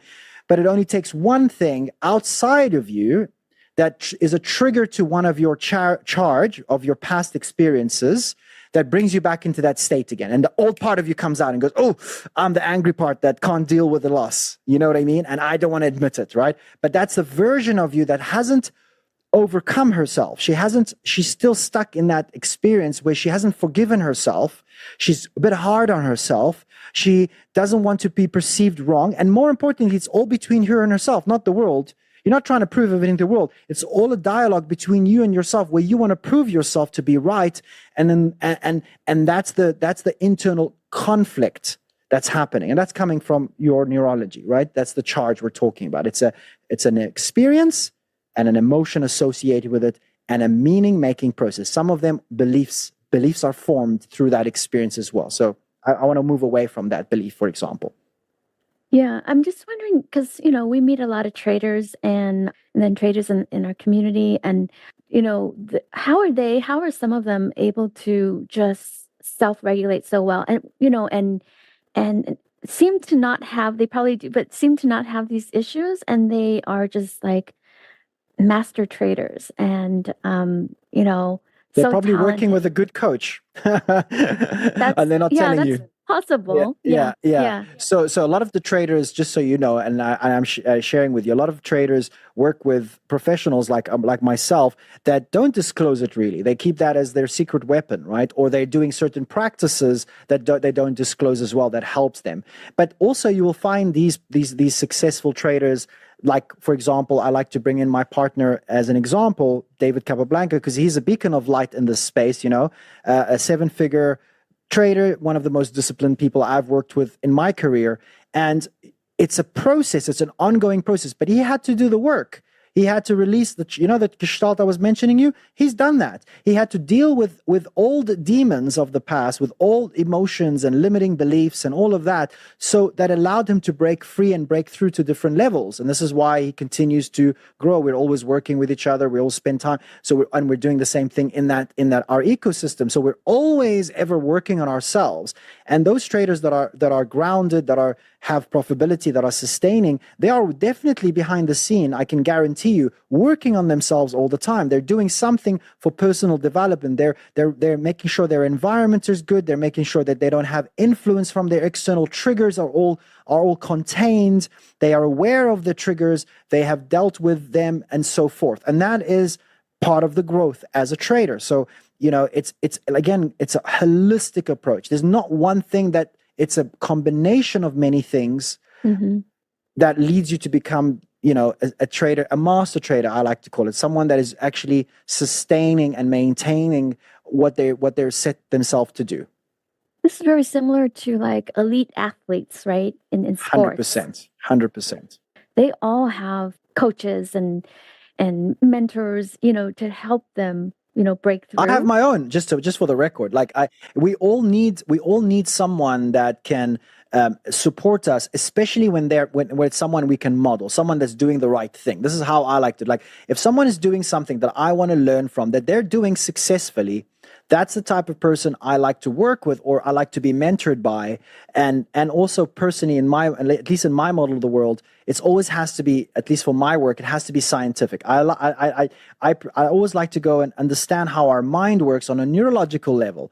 Okay, so what happens? Where's this emotion coming from? What chemicals are happening? Why am I perceiving it this way? So understanding the fundamentals and working with that part of you that's where you grow. Like, you got to go to the places that are going to make you uncomfortable. You got to feel those experiences to let go of them. But if you don't face our shadow, that shadow keeps crawling in and more often overtakes us and self-sabotages us in some cases. I mean, a common one when we talk about self-sabotage, this might sound crazy to some of our listeners here, but believe it or not, if we have a cap in our self-worth, so if we feel that, you know what, I can only see myself making $100,000 a month. Okay, that's just me seeing. If you say to me, but can you see yourself making 200,000 or even 500,000 or even $1 million? Oh, no. Wow, that makes me feel uncomfortable, right? That makes me feel uncomfortable. Why is that happening? There is a ceiling within our being, within our conditioning that says, this is where it's like almost a prerequisite or like a little box. This is your box. So if you come close to the ceiling of that box, I'm going to put you back in your box because that's what you believe you can, because that makes uncomfortable. The emotion state changes, right? So I've worked with traders in the past that when they reached a certain number, a figure that is related to them, all of a sudden they can't ever go beyond that number. And it's always the same number or in and around the same number. And this sounds crazy, but it's reality, right? I'm sharing my own experience working with traders. Maybe some other traders haven't had that. I'm sharing what I've had with my traders. And what's happening is the moment that happens, the meaning-making process in the mind goes, oh my God, it's just another number, by the way. It's just another zero. It's the same strategy, same thing. He does it every day. But when he gets to it, something starts to change. His state changes. He starts to panic. He starts to have fear. He starts to go, ooh, this is a bit much. And then something takes over, which we spoke about. And what I call self-sabotages the process, which is the program, and puts you back into where you are more comfortable, which is your comfort zone. And then you stay there. So we need to break those. We need to understand, why am I feeling this way? Because that's something happening. You can't lie to yourself. I am feeling uncomfortable about this number. Cool. Why? Where's that coming from? And then you trace that back and you update the system. Sam, can you give some examples of the traders that you've worked with that kind of money mindset problem, that you mentioned that has a cap? Once you get there, you're like, oh. Yeah, sure. So again, because I sign NDAs with my traders, I'm not allowed to disclose names, but I can disclose one name, and that's only because we went public. And I'll go back to making it easy. I'll bring up David again. So David was one of the traders that I've been working with for over the years, and working with him over the years, there was a time and space where this was before he was a 7-figure trader, that when he was reaching a certain figure, a certain number, his neurology and his mind starts to change and started to do what we call a comparison. So he was comparing himself and the money he was making to other people that he in the space, meaning non-traders, and it felt wrong. It felt unauthentic to him. It felt that it's unjust. And how can someone make a few $1,000s in a few minutes? That mindset, that it's a set of programs, of thought process that kicks in, that's coming from his conditioning. So David is an example that I can disclose because we've mentioned this online before. We've disclosed this before publicly. I worked with him in changing the beliefs around that. All the beliefs that sit around, what does he believe around money? What does he believe around making that? Is it unfair? Oh, it's unfair. Where did that come from? So really changing that and using tools, of course, to go in and reprogram those thought processes enabled him to feel more comfortable with working with hundreds and thousands of dollars today. It doesn't make him flinch. But he even mentioned, and he used the example once, that it felt like he was a pilot, and the closer he got to those numbers, there was turbulence. There was like turbulence. He kept saying, I felt like I was fighting, and there was like turbulence happening. All that was the same setup, same things he was doing on a day-to-day basis, but that created that shock to him, that emotional response that wasn't serving him. And that was his cap. That's what he was sitting to. And that happens a lot, by the way, with many, many traders. It's a common pattern. That's why there's a lot of traders that get stuck around a certain figure and a certain number, because the perception of what that means to them in their mind changes. So working with $1,000 versus working with $100,000 versus working with $10,000, every single trader in the space today, it's all different to them. Some traders, $1,000, it's like $100. Some traders, $1,000, it means so much to them that it's like their life savings. That's the reality, right? So it's how does that make you feel is the answer. And when you change how it makes you feel, that makes you feel more liberated, and it doesn't overpower you. So thanks for sharing about your work with No David problem. Capablanca, and going back to that, it has something to do. Did it have something to do with his upbringing, or Yes. because I can relate to that too. I'm experiencing that right now, but on the lower level, Yes. that cap. It's like, is this possible? You know what I mean? So that's something to do with your conditioning, your past. How you were brought up around money, how you were brought up around self-worth. How do you perceive your self-worth? Everyone has a different level of self-worth, and that's not a taboo topic, right? It's actually something we should all be comfortable to speak about. And the nice thing is we can elevate our self-worth. We can change how our self-worth. So if my self-worth sits at a certain level in my life, therefore I believe I'm only capable of achieving X amount. And until I have the belief system, listen to this, a belief system that says, no, I can make millions, and I feel comfortable about it, and I really feel it in my body, and my body is not lying, because the body doesn't lie. The body, it's an emotional. So the language of the body is emotions. Remember, the language of the body, the unconscious mind, it's emotions. And emotions and energy never lies. So you can feel. So when someone affirms and says, I can be a millionaire trader, and if he believes in it, it's a different connection in the body. But if someone doesn't feel comfortable around it, or doesn't believe in it for whatever reason, which can all be changed, that's the good news, it changes how they feel around it. So it's a different feeling. Yeah. Is it almost like fake it till you make it? Well, you can't really fake it if you don't feel it. So I don't believe in faking. I mean, fake it till you make it is good when you are priming your mind, when you are conditioning yourself to see yourself in that experience. That's good. Fake it till you make it. But fake it till you make it without the feeling and connecting it emotionally in your body, it's not real to you. It doesn't land. It stops. It doesn't feel right. You need to feel. You need to feel what you are saying. You need to connect with it emotionally. So that's where there's no charge. There's actually healthy connection there, if that makes sense. That makes sense, Sam. But I'm having trouble. You mentioned it a lot about connecting the emotions to the body, so that you can feel that charge. Yes. How do you do that?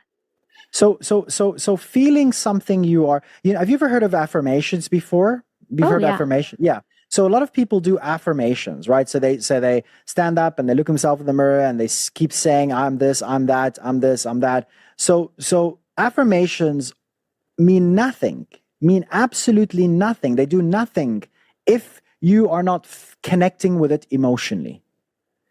Because the body is the unconscious mind. Remember what I said, the body is the unconscious mind. The body is your operating system. So in order for me, how do I feel it? You need to make sure, ask yourself, why am I not feeling it in the first place? That's what you should be asking yourself.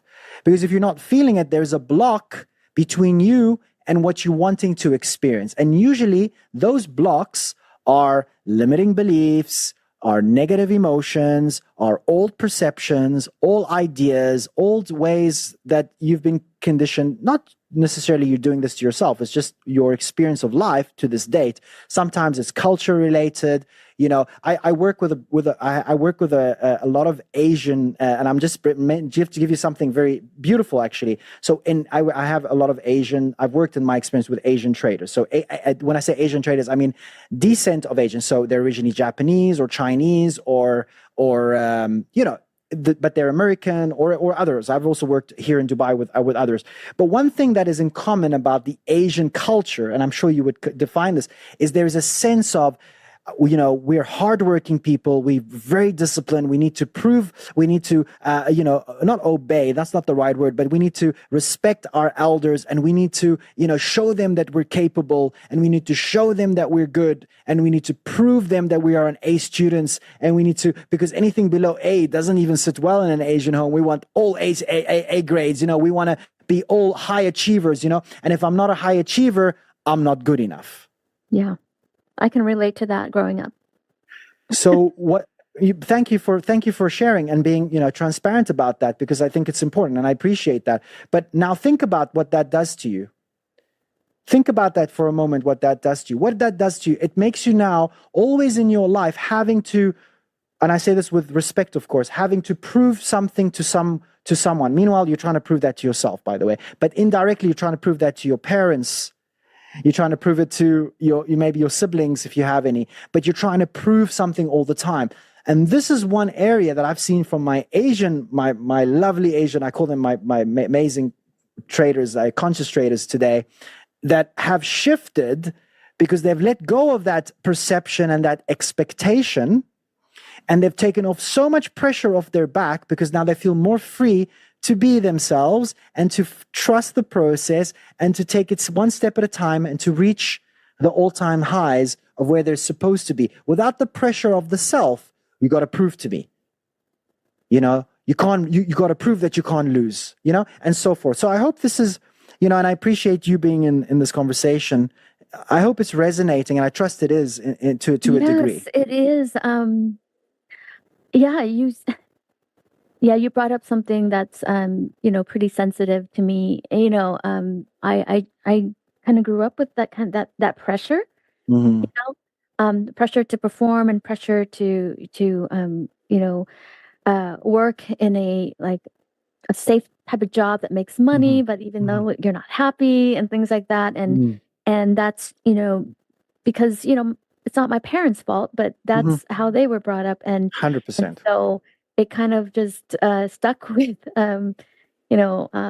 me and my siblings, and so I think it carries on into trading.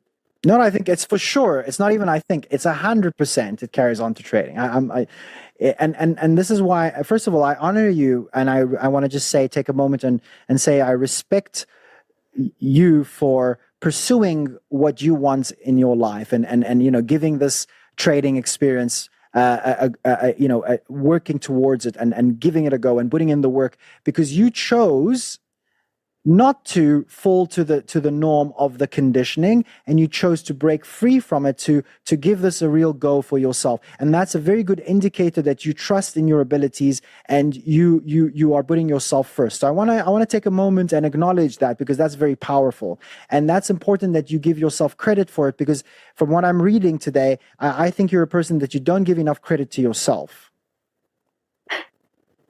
Yeah, I'm pretty hard on myself, and doing all this it's just so hard. It's scary. It's scary to break free. I know. It's so scary, and trading alone is already scary, but it doesn't have to be. Yeah, it doesn't have to be, but the idea is moving away from the pressure and bringing in the right thought process and self-belief, and doing things from a grounded with the right skill set and taking things without the pressure. Because imagine everything we're speaking about, like the level of, you mentioned you've been trading for a few years now, correct?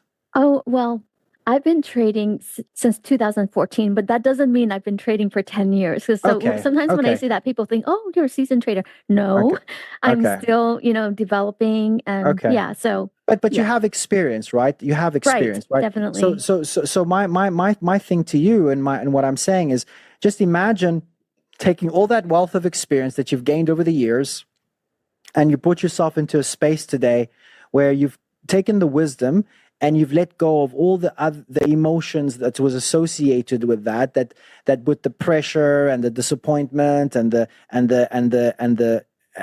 resentment towards yourself sometimes, and the hard conversations maybe with the family, and all those stories, those emotional stories, and you liberated yourself from it, and you are now back to what I call the center, the balance, where it's just you and yourself, and you have no more pressure, and you are actually rooting for yourself, so you believe in yourself.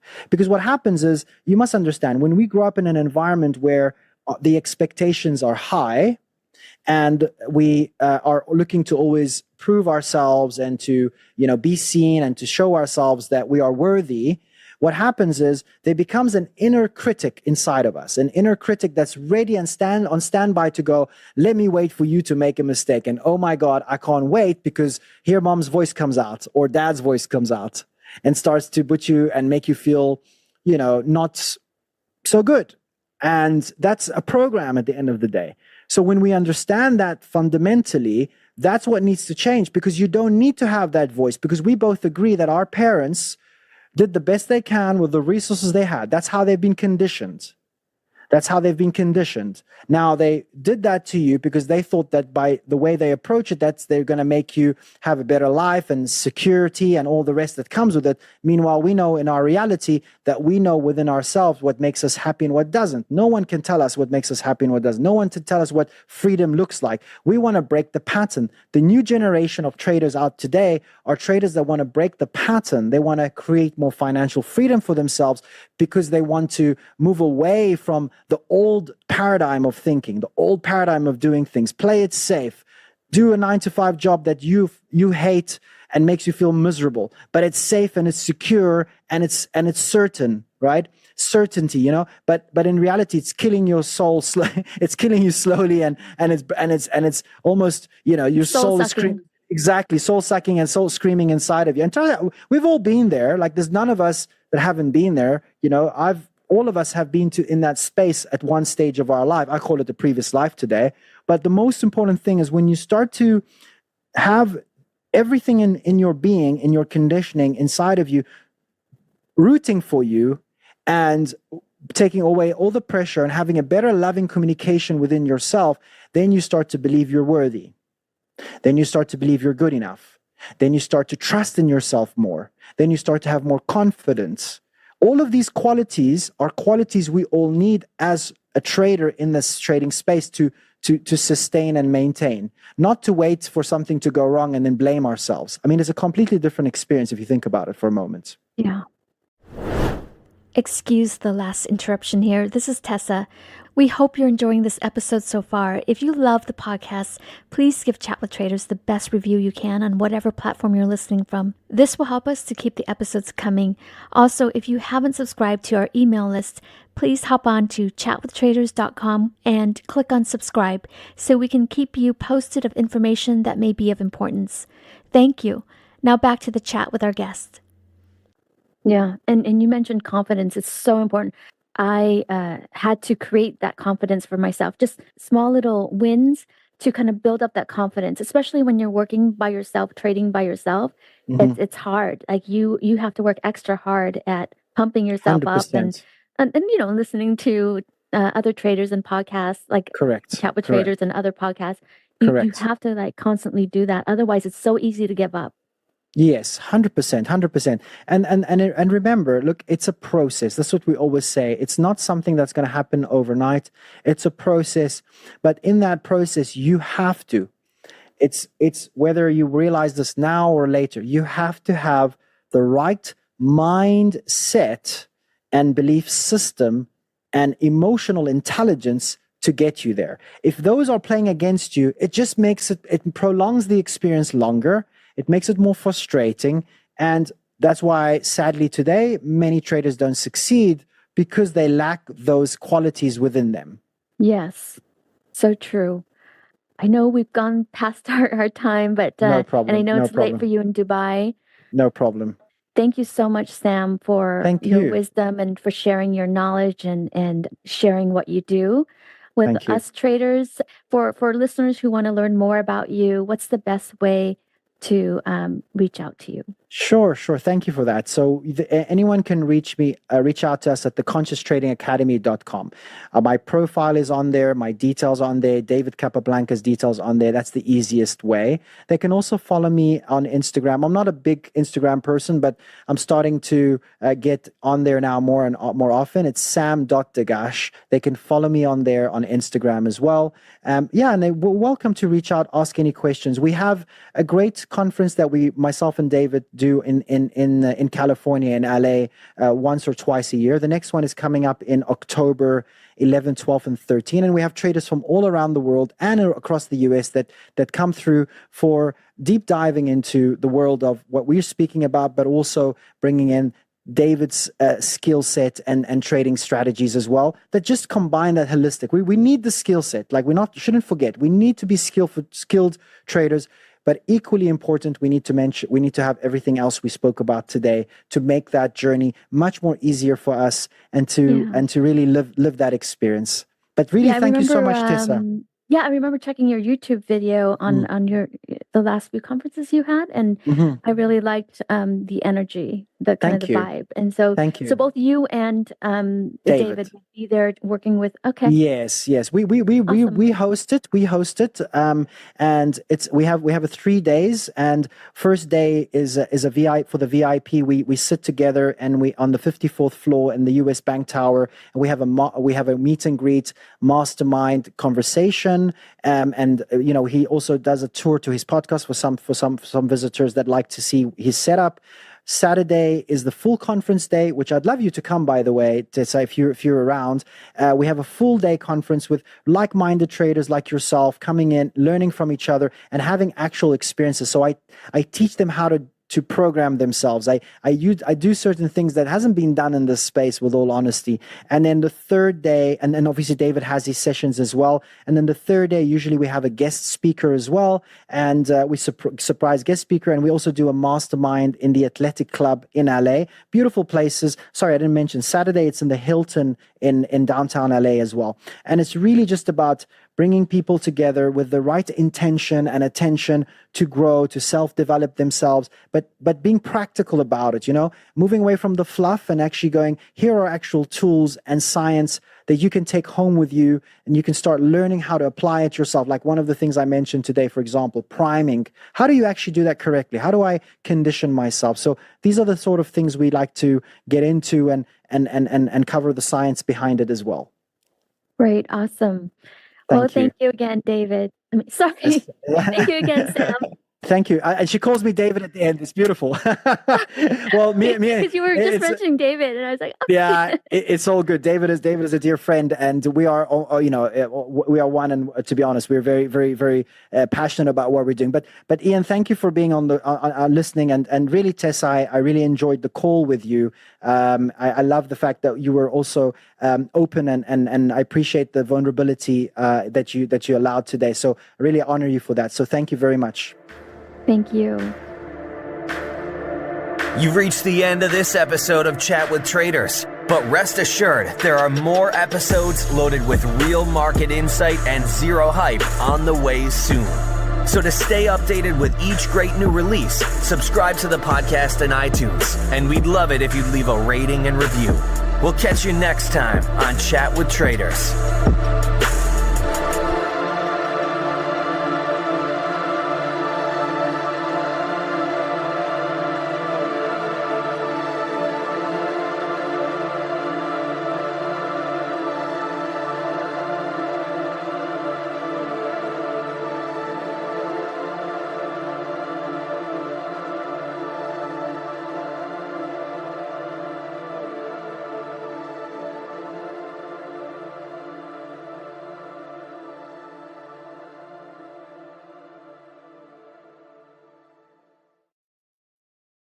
Chat with Traders is brought to you by Trade the Pool. Did you know that every decade the market reinvents itself? Online brokers opened the doors, mobile apps made trading seamless, and commission-free trading erased barriers. Now, a new era has begun. Meet Trade the Pool, limited risk trading. And now you also have unlimited time to reach the profit target. From now on, your trading risk is capped, and your trading opportunities are limitless. Trade the Pool funds home-based stock traders with up to $200,000 in buying power. That means you can trade larger positions and scale your strategies without risking your own savings. It's time to trade with more capital, making it truly worth your time and effort. Ready to trade the pool? Click the link in the description and join the stock trading revolution today. Are you ready to get serious about trading? Then join Tasty Trade, Investopedia's best platform for options trading in 2026. Stocks, options, futures, and more. Tasty Trade has everything you trade all in one platform. Get low commissions, including 0 commissions on stocks, so you can keep more of what you earn. Trade smarter with advanced charting tools, a pre-built strategy selector, risk analysis tools, and more features. Visit tastytrade.com/chat for more information. Tasty Trade Inc. is a registered broker-dealer and member of FINRA, NFA, and SIPC. Trading in the financial markets involves a risk of loss. Podcast episodes and other content produced by Chat with Traders are for informational or educational purposes only and do not constitute trading or investment recommendations or advice. Don't expect to have like this perfectly linear P&L curve that you're making money consistently every day. Expecting that is like having a boxing career without accepting that you're going to get punched in the face. Like those things go together. And if you look at traditional firms, there's a reason why hedge funds have an asset under management fee. There's a reason why big banks who don't have prop desks anymore, but have principal desks, also sell services. There's a reason why like prop shops give their traders a draw. You got to smooth out that P&L, so expect that. Otherwise, if you have like this unrealistic expectation of like an Instagram trader, which is like very popular right now, where everything is a profitable trade, you're not giving respect to the game. Markets, speculation, and risk. This is the Chat with Traders podcast.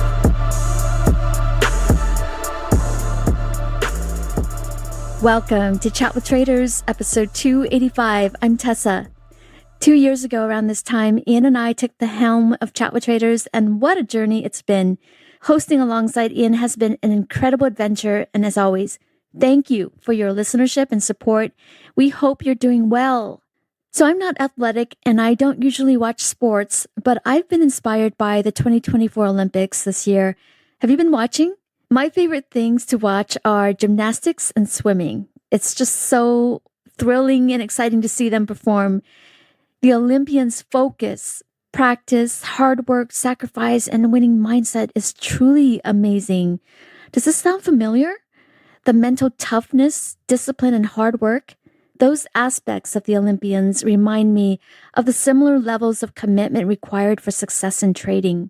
Some of you know that I've gone all in on trading in the past couple months, being even more quiet than I already am naturally, and completely laser focused because I am going to be a successful trader. There, I said it. You know, for a long time, I found it hard to say those exact words to myself out of fear of failure and being embarrassed. You know, like, what if I don't do it?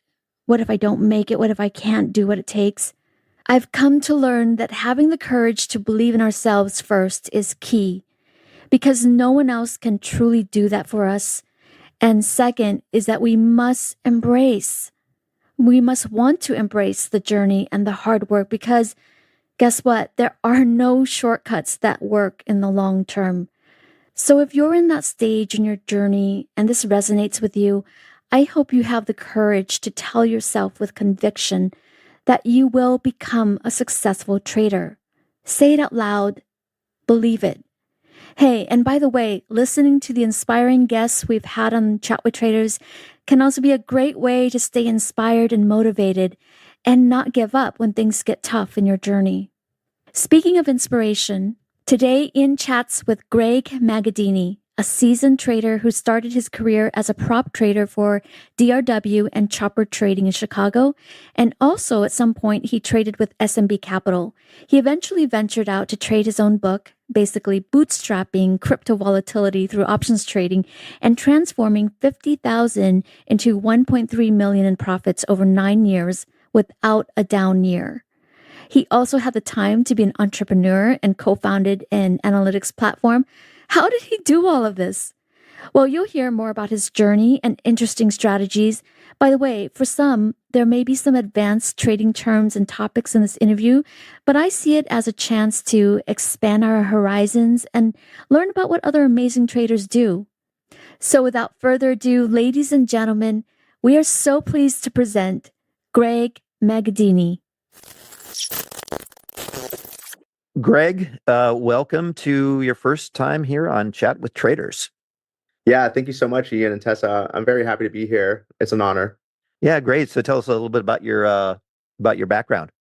Yeah, sure. I'd love to jump into it. So, I'm 36 years old, French Canadian American. So I started trading about 15 years ago. Been trading derivatives, was really a focus on vol. My career really started in prop trading. So I did prop trading for about 5 years at a few different firms. And then in late 2015, I quit my prop trading firm to go trade my own book, and have been trading my own book for about 8 or 9 years now. What got you into the financial markets in the very beginning? Early on, what really piqued my interest was the 2008 financial crisis.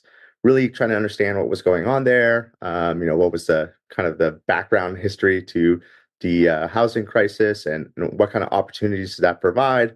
And that's really when I first discovered the markets. And then I think about a year later, I discovered options. Me and my good friend, Will Warren, who's very successful in his own right now, we decided to start doing options trading together and really kind of start digging into how do those dynamics work. And ever since then, options have kind of always been a focus of mine. And what drew you to options specifically instead of just going long or even short stocks? Yeah, initially, really kind of the shortfall side of the trade was something that was really interesting to me. It almost seemed like you could get paid for like putting in limit orders type of deal when you're selling cash secured puts, things like that. And then my friend was very focused on the long side of the trade, or long vol, so he kind of dug into that side of the aspect, and we kind of discussed a whole bunch. And I just realized that options were kind of like this never ending pursuit. So you understand how the instruments work. Obviously, there's a lot of dynamics in the market itself that you're trying to learn, but then you get into the math behind non-normal distributions, and why are options priced with them skew? Why is there a volatility surface? Why is the term structure different between different expirations?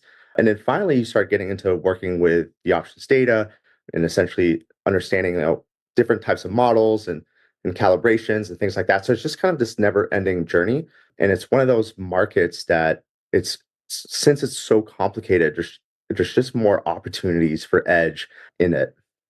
Well, you dived right in after only a year. Dived into the more complicated aspects of options. Do you have a math or finance background in school or something that drove you to that?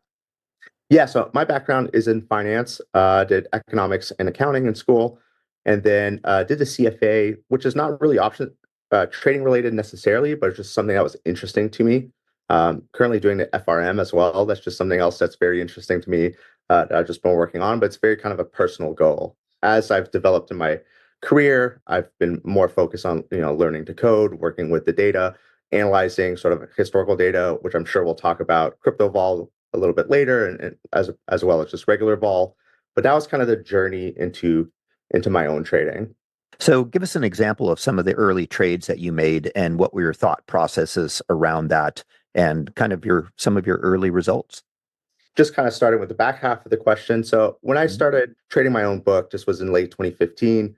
It was very kind of scary at first to sort of quit and go on my own. I had a little bit under 50K. I wasn't sure if that was going to really work out. Was that going to be enough? And so ended up working out pretty nicely over the next 8 or 9 years. Went from 50K, and I pulled out about 1.3 million in profits from the market. All short-term trading, about 90% short-term trading, not like long-term investments or anything like that. And then really kind of my risk management strategy is just a hard line. So basically what I do is I trade a low six-figure account, and then every year I pull out the P&L. So I'm not trading for capital appreciation, I'm trading for income. And the average P&L or the median P&L is about 120% per year. I try to target 100% per year and really make enough money to, sustain a lifestyle, so to speak. In terms of different types of trades and setups like that, so one of the things about vol trading that's really interesting, or kind of broad picture, starting with vol trading, what's really interesting is vol has a couple components that day trading equities or something else doesn't have. So mean reversion is sort of the core value proposition to vol trading. So what I mean by that is if you look at sort of the median value of the VIX, for example, the median value of the VIX, depending on what time range you measure, is about 16. And so when the VIX is at 11, that in the long term, we're going to go back to that median value, or the 50 percentile. If we're at 35, we know that we're going to go back down to that 16% level. So what happens is you don't really need to guess on direction anymore. You start guessing on timing. And so even though everyone knows that the median is sort of the target of mean reversion, the tricky part becomes that the obvious trade, or how I like to think about it, the obvious trade becomes expensive to hold. So, for example, VIX is a great example. If you look at cash VIX is at 11.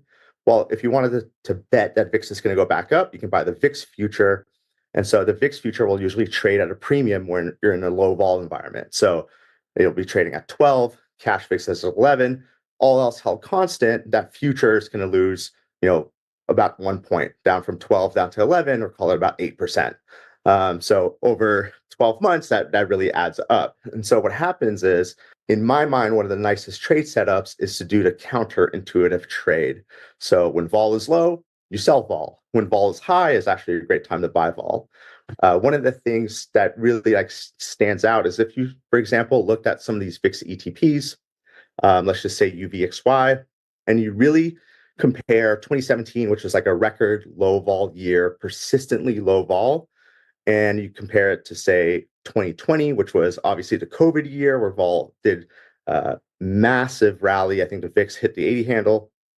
One of those situations where if you were going to sell the top tick of vol in 2020, UVXY, and hold that short for 12 months, you would make about the same P&L than if you just sold UVXY at the beginning of 2017 and hold that short for 12 months throughout the year. So selling vol at the low is basically, give or take, as profitable as top ticking the 2020 COVID crisis and selling the tippy top of vol and holding that short for 12 months. So that really is kind of sort of the underlying core setup that I try to think about when I'm looking at vol trading. I'm happy to jump into a couple more distinct scenarios, but that's kind of the broad picture. Yeah. So my understanding is you had some experience at prop firms, and I kind of like to go back to that time frame. And I'm assuming that's before you ventured out on your own. And what are some of the things that you learned at the prop firms? And what did you trade? Yeah, absolutely. So I traded at a couple places. I was actually pretty lucky to start while I was in college, trading for a small prop firm, a family office. I didn't really learn a lot of strategies here, but I learned really what it was like to trade other people's money.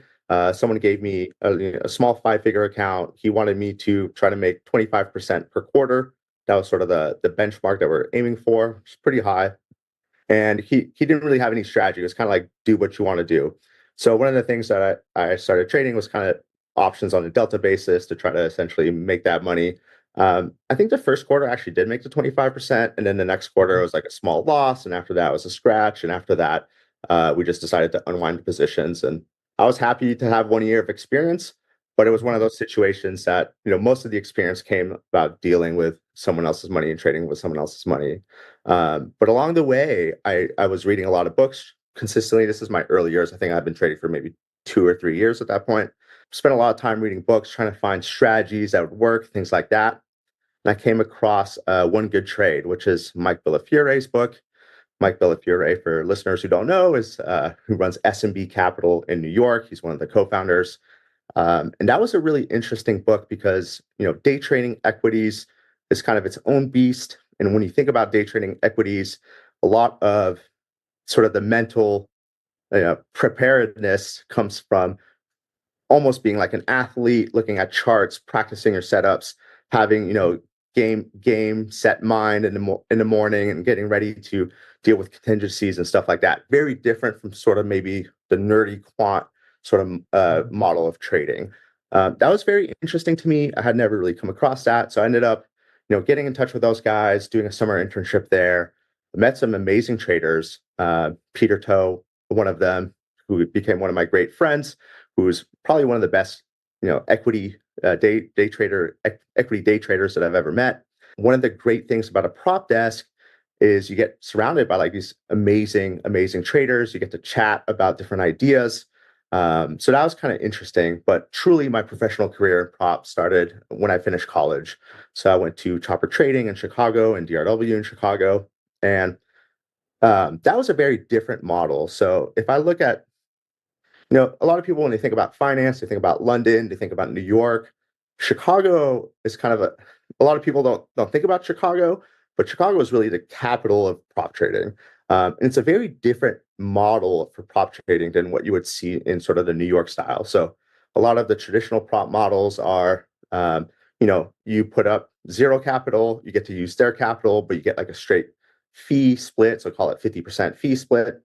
The Chicago model is also you put up zero capital, but they invest a lot into their traders up front. So, for example, most Chicago prop traders start off as a clerk.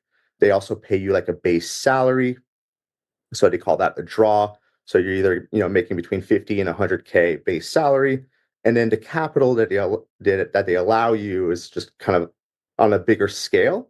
And then also there's sort of a technology edge. So it's never really something you could reproduce on your own necessarily as sort of an individual, because you have sort of like this technology infrastructure stack that helps you get in and out of trades. So kind of a really good example is when I was at Chopper Trading, really where I got started professionally is trading the Treasury basis. Treasury basis is a very kind of interesting product. It's a convex product. So if you think about Treasury futures, for example, for anyone who's new to Treasury futures, futures have a deliverable behind them, but Treasury bonds are kind of not fungible. There's a bunch of different bonds that are closely related, but they're not exactly the same. So what ends up happening is that short Treasury future holders are given sort of a basket of potential bonds that they can deliver. And so what happens is that you get this cheapest to deliver sort of methodology behind the future. And so what happens is as bonds rally, the cheapest to deliver would be sort of a low duration bond. And as bonds sell off, the cheapest to deliver will be sort of this high duration bond. So long Treasury future holders end up kind of having this negative convex exposure. And on the flip side, Treasury bonds themselves are convex products. So the dollar value of a basis point as bonds increase in value increases, and as the dollar value of a basis points as bonds sell off decrease. So if you combine those things together, long bond, which is positive convex, short future, which is short negative convex, you get like this convex exposure. And that really starts to look option-like. And so a lot of the strategies there that you learn about are mean reversion strategies. And you're trading sort of these massive packages of bonds, it might be 20 futures by 10 bonds, something like that, or 100 futures by 10 bonds, depending on how big the bond size are. Usually it's $1 million. And then you do these mean reversion strategies. So that was something that was kind of interesting and a very different way of thinking about the markets. Mm-hmm. Did you trade any other type of commodities or securities while you were there? Yep. So the other type of security that I traded was grain vol. So that's kind of another interesting sort of strategy, very tech centered as well. So all the bond trading was all on screen, but in grains, for example, there's still sort of these natural commercial hedgers. So people were growing corn and wheat and all that stuff, and they're not necessarily going to have, General Mills is not going to have a trading desk necessarily. So what they do, or what farmers do, is essentially they'll want to hedge out their future crop production, and so they'll just route an order down to a broker. The broker will essentially split that order up with traders on the floor, and so there's kind of this natural commercial hedging flow, and so that's why there's still a pit on the floor for trading grain options. And then there's sort of the upstairs on screen where you can, obviously trade options on grains just like you would like an equity option. And so what happens is that, the sophisticated firms will have a desk that straddles both centers, both on floor and on screen. And essentially, as, flows come in, they'll essentially take the other side of it and try to get some edge, getting in a position and out of a position. And then kind of as a broader portfolio context, you trade this across multiple floors and essentially start looking at relative vol between, say, corn and wheat. What are sort of the normal distributions of that relative vol? What are the typical correlations between the assets?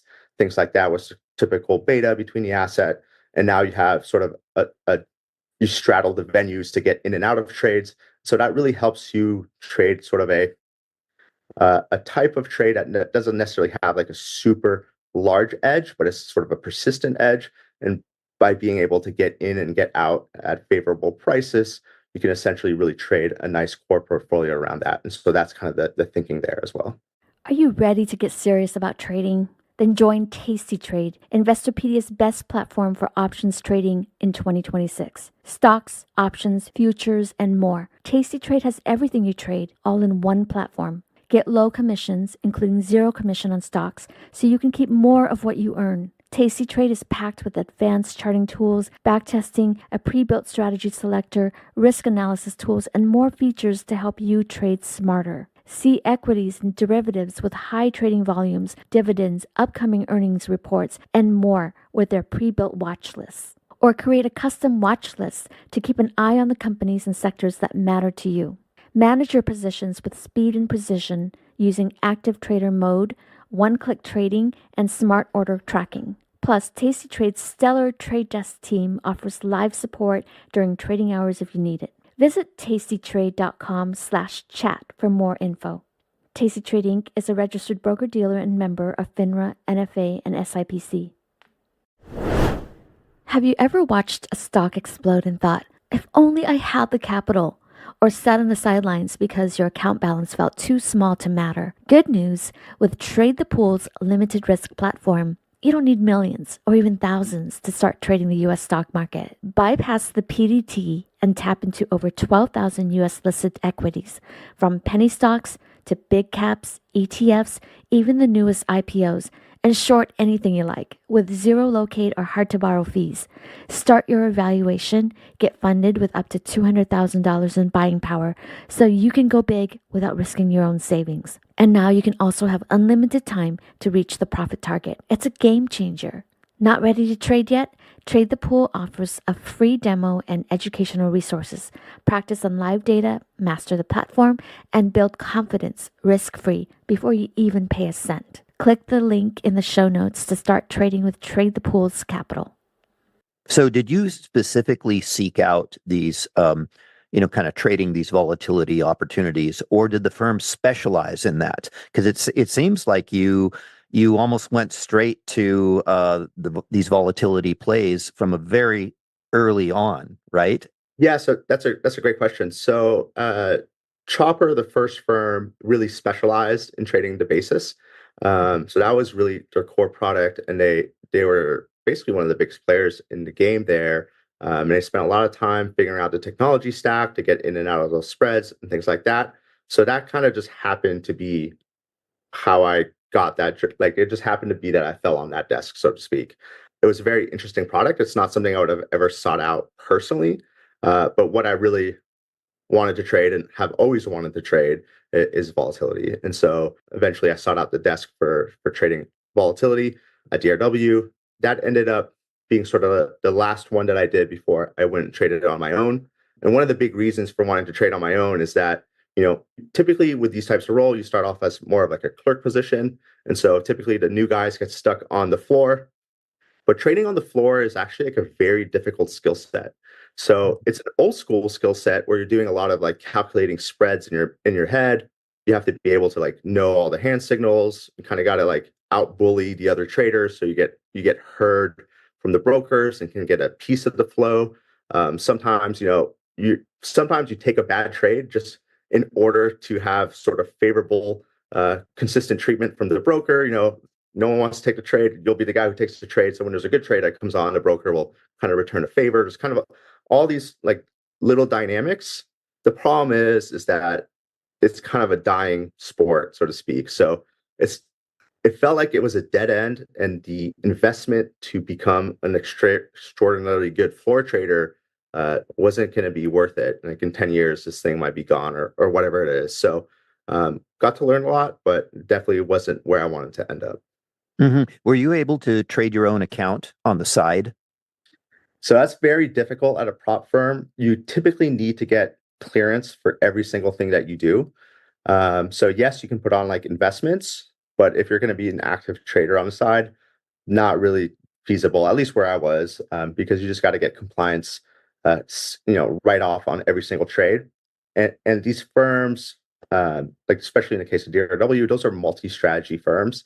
So they do like everything. They trade bonds, they trade equities, they trade futures, they trade future options. They do so on a discretionary basis. They do so on a high frequency basis. They do so on a quantitative model basis. And so everything is being touched, so to speak. So there's always a compliance kind of sign off that has to go through. And how long were you there, and what motivated you to leave and venture out on your own? Yeah, absolutely. So I was there total about 3.5 years. And then what really motivated me to leave is really kind of A, not being stuck on the floor. And then B, one of the things that was really interesting is that a lot of people started going out and venturing out into crypto. So DRW is famous for, Michael Moransky starting the crypto desk over there, inspired a lot of people. And so essentially, a lot of entrepreneurs in the crypto space have come from DRW. And for me, that started kind of like ringing some bells. I had been following those markets for a little while, but I never thought about sort of going into them. And then there was just kind of this wave of people who eventually left DRW to start projects in crypto. And so I decided to dip my toes by trading a vol book and trading a crypto book. And eventually I fell into crypto vol. So to give the listener some perspective, what was Bitcoin trading at back then when you decided to get into this? When I first started trading Bitcoin, this was in 2013. It was about $600, or had just broke 200 going on to 1,000. So it was 600 when I got in. And in late 2015, I think Bitcoin was maybe 1,500, and then Ethereum was maybe $8. So very kind of low prices. Yeah. What were the main attraction, points about crypto for you? Because after all, a lot of people saying, "Oh, it's worth nothing." Initially, it was basically just looking at charts. Like when Bitcoin broke 200 and I first got into crypto myself, that was just like you buy the new all-time high break. Like this is a new asset class. No one knows what it's worth. It's making new all-time highs. Like you don't sell that, you have to buy that. It's almost like a no-brainer, especially with an asset that isn't crowded yet. So that was sort of the first initial aspect. And then there's kind of all these different sort of waves of sort of crypto opportunities. There's like the ICO wave. There's been essentially like today, like an airdrop wave, things like that. But to me, what's really interesting about crypto, and especially crypto vol trading, is that because no one knows what this is worth, and no one has 50 years experience trading crypto, it's really a truly even playing field.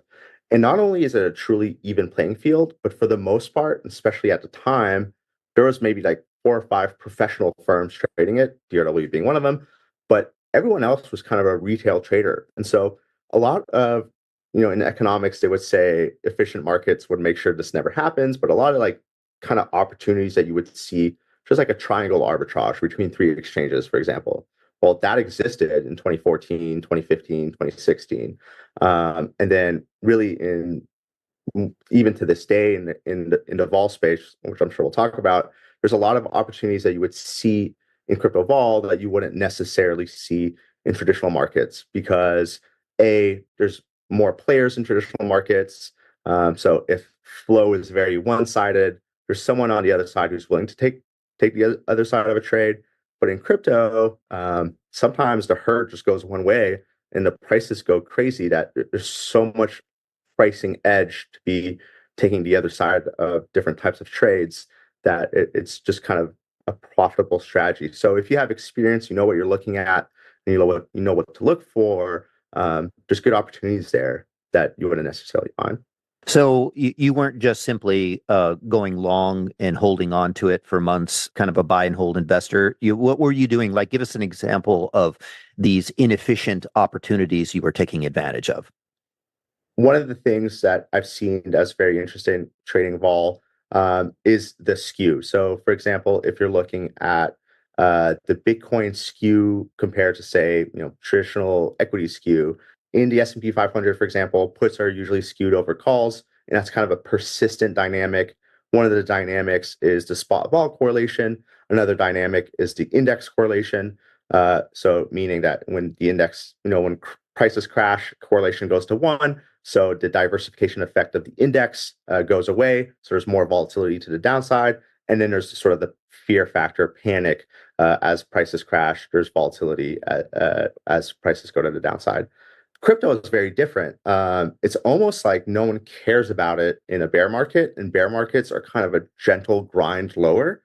And then there's sort of this fear of missing out on the upside when markets rally. And so what some of the types of opportunities that I've been able to trade is, for example, when the let's say Q4 2020, the 25 delta call for Bitcoin was trading about 40 vol points above the 25 delta put. Typically, a normal skew range would be 5 to 8 vol points. 40 vol points is just like absolutely insane. And so for our listeners, just so they understand, so that's saying that the price of the call options are essentially very high relative to where they should be or have been historically. Is that correct? Yep, exactly. And so what that means you can do is that you could do some sort of like collar strategy. So basically, you buy Bitcoin, you buy a protective put, and you sell a covered call. But because the call is so expensive, you could lock in 3 times the potential upside. The call is 3 times farther away than the current price compared to the put. So you have like a built-in 1 to 3 risk reward. So that's a type of strategy that's very low risk, very safe, because you have maxed out all the potential losses, and you could like really leverage that thing up. And then you wait till the market gets a little bit more normal, and maybe the risk reward goes from 1 to 3 to 1 to 2, and then you take that off. And so you don't necessarily even have to wait for this thing to come all the way back. So typically in the regular stock market, how often does this occur, and what would be a more normal range so we can get a perspective on the difference between Bitcoin and regular financial markets? Yeah, absolutely. So, for example, if we're just looking at the S&P 500, let's just start with the vol level. So, Bitcoin vol on average is about 50 in the recent years, but it's been as high as 150 for 30-day at the money vol. And then if you just look at the VIX, the median or the average between 16 and 18. So the absolute vol level is a lot bigger. And then if you're looking at that skew, for example, like the 25 delta skew, typically in the S&P 500, the 25 delta put's going to be about 3 vol points above the 25 delta call, give or take 3 to 5. And then in Bitcoin, not only is it reversed where the call is more expensive, but typically it's about 8, but there's been scenarios like I just talked about where it's as high as 40. So that's kind of just a perspective. And one more kind of quick perspective there is that in traditional markets, the skew is like the dynamics of the skew are pretty consistent and stable. But in crypto, what happens is that if crypto is euphorically bullish and it becomes bearish, you'll actually get a scenario where the puts become more expensive. So like the variance of the skew itself is very high. So that's kind of another dynamic that's very interesting and that people don't necessarily think about. But that's just the nature of this being a new market, and things are figuring themselves out as the market has more consistent players and consistent flows. This type of like variance of the volatility surface will go away. So you first got into crypto 2013. When did options start appearing for Bitcoin? Yeah, so the very first options really started appearing on Deribit. And so I think the very first option traded in November 2016. And then really when I started trading it was in 2019, April 2019. And so to this day, it just remains sort of the main venue. People trade crypto options, but we're starting to get new products. So CME obviously has the CME Bitcoin futures and future options. We've seen products built on top of those Bitcoin futures like BITO, and that type of product has options as well. So that's an equity product that's built on top of rolling the CME futures, and then there's options on top of that ETF. And now we have the spot Bitcoin ETF live, and hopefully we'll get options on that soon. And so what really I'm thinking is we'll start to see a lot of traditional flows from the equity markets start to affect crypto and the crypto vol surface. And so some of the different dynamics will start to be priced out. So, speaking of these inefficiencies, what did you notice over time period, say, for example, in the early bull markets of 2021, 2020, 2021, and then the subsequent bear market and the FTX debacle? Did these inefficient opportunities, did they expand or contract significantly during the bull markets or the bear markets? Yeah, that's a great question. So, just for context, just for our listeners, for context, there's a couple of things to think about when we're trading vol.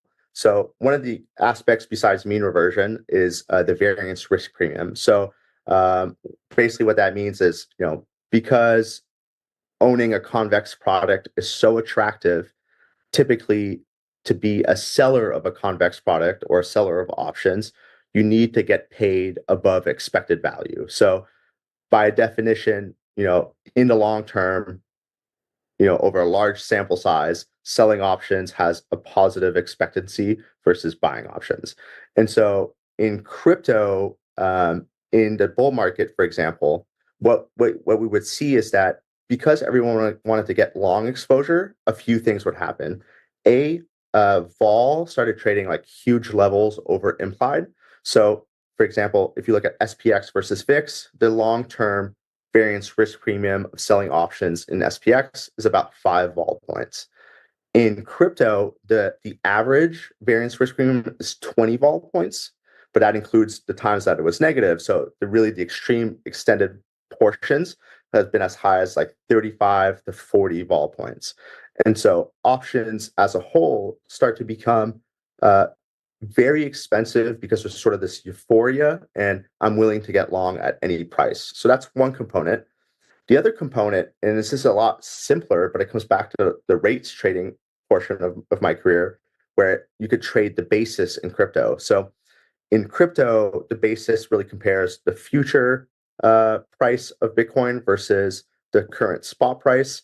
And if you annualize that differential, you can get the annualized basis. So the annualized basis in Q4 2020 was as high as 40% annualized. So that means you buy Bitcoin, you sell the future, and you do nothing else. You just hold it to expiration when both converge, and you have an annualized return of 40%.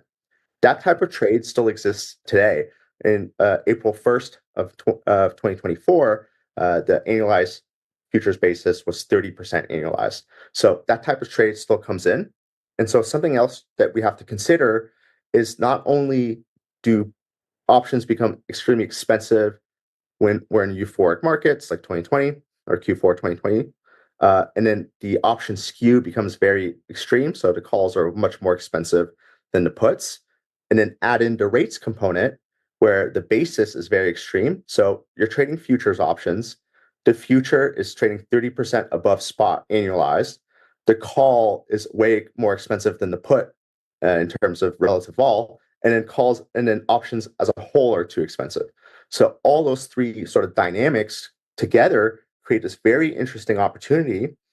And then to your point, when we have market crashes, some of these opportunities flip around. So when the FTX crisis happened, so before FTX, we had Terra Luna, that was in June, and we had Three Arrows Capital, which is a big hedge fund or not a hedge fund, a big prop desk in crypto that went bankrupt, and they had to liquidate a bunch of assets. Well, those created huge sell-offs in 2022, so June 2022 and November 2022 for FTX. And the basis actually went negative. So futures were trading below spot. The put skew completely reversed. And so you had sort of the inverse situation of the bullish market. So to have that huge variance in the vol surface and in the futures term structure creates very interesting opportunities on both the long side and the short side. So when the market crashed and the futures were trading for less than the spot, what strategy did you implement then? Yeah, absolutely. So one of the most interesting one was on Deribit. So Deribit had Solana options. FTX was a huge backer investor in Solana ecosystem. They had a bunch of Solana on their balance sheet. And so when FTX went bankrupt, Solana took a disproportionate hit. And then the market was anticipating like the Solana balance sheet to be liquidated to push prices even further down. So in the futures market, crypto likes to trade this perpetual future, which you can basically think of it like a future that never expires, but the basis is paid out every 8 hours in something they call funding. And so in that type of situation, we had a crisis where Solana cash prices were at about, call it $9 or $10, and then the Solana perpetual future was trading at a 30% discount. And that 30% discount, that differential, is supposed to be paid out every 8 hours. So in annualized yield terms, it's just like, a crazy percentage number. And so there's those types of strategies where you can basically buy the underlying future and then either sell the perpetual or buy the perpetual and sell the spot, or do that type of trade, basically betting convergence, or you just buy the discounted perpetual and just hold it and hope it pops back up. So those are some of the interesting strategies that were available. So if one bought the perpetual at that time during the sell-off at a 30% discount to the underlying, and if they just held it, what would happen then, say, as Solana starts to recover? They're continuously getting like these dividends streaming into their account. And then would the dividends stop when the perpetuals, i.e. the futures, were equal to the spot price? That's exactly right. Yeah. So there was $3 of convergence on a $6 perpetual, and the longer it took for that convergence, the more often you would get paid that $3 difference while you wait. So wow. Yeah, so it adds up pretty quickly, for sure. Why is it that these opportunities weren't pounced upon by Wall Street? This seems like a no-brainer. Yeah, so that's a fantastic question. So the first question is like, why do these things exist in the first place? And then why is no one like taking advantage of them? So really kind of quickly speaking, why do these opportunities exist in the first place? Well, the first thing is when the market is in sort of this extreme fear of missing out, people are willing to pay a 40% premium on a future because they feel like the asset's going to go up 2x or 3x in the next 2 months. And so 40% per year, but you only hold it for 3 months, is really 10%, but the asset went up 200%. You're willing to pay sort of that difference. Now, another aspect is, you and I coming from traditional finance backgrounds, we say, okay, 40% annualized, like you take some guy with a hedge fund that has $1 billion under management, he just puts that trade on and then walks away. Why even mess around trying to make a 200% return? So one of the things that we have to realize is that the crypto ecosystem has a different cost of capital basis. And what I mean by that is that if you wanted to sell the perpetual, there wasn't necessarily a direct TradFi or direct traditional finance infrastructure way to do that. There's the CME contract, and I'll jump back to that in a second. But in traditional finance, a lot of people have prime brokers. So even though they might have a certain amount of capital, they can use, let's say Goldman Sachs is your prime broker, they can use Goldman Sachs's balance sheet to essentially put leveraged trades on. But in the crypto ecosystem, once you get in the ecosystem, you don't necessarily have a source of capital for leverage. And the only source of capital for leverage ends up being these futures, these perpetual contracts. And so that 40% annualized reflects sort of the leverage cost of capital in the system. And so it's not that anyone has an alternative. It just happens to be that. So your opportunity cost of taking that trade is essentially whatever the opportunity cost is of being invested in crypto. Now, in traditional finance, the CME future, yes, you could actually sell the basis on a CME future. The problem with selling the basis on a CME future is that it's a difficult trade to manage from a cash perspective. Within the crypto ecosystem, you own Bitcoin, you deposit Bitcoin at the exchange, you sell the future against your Bitcoin.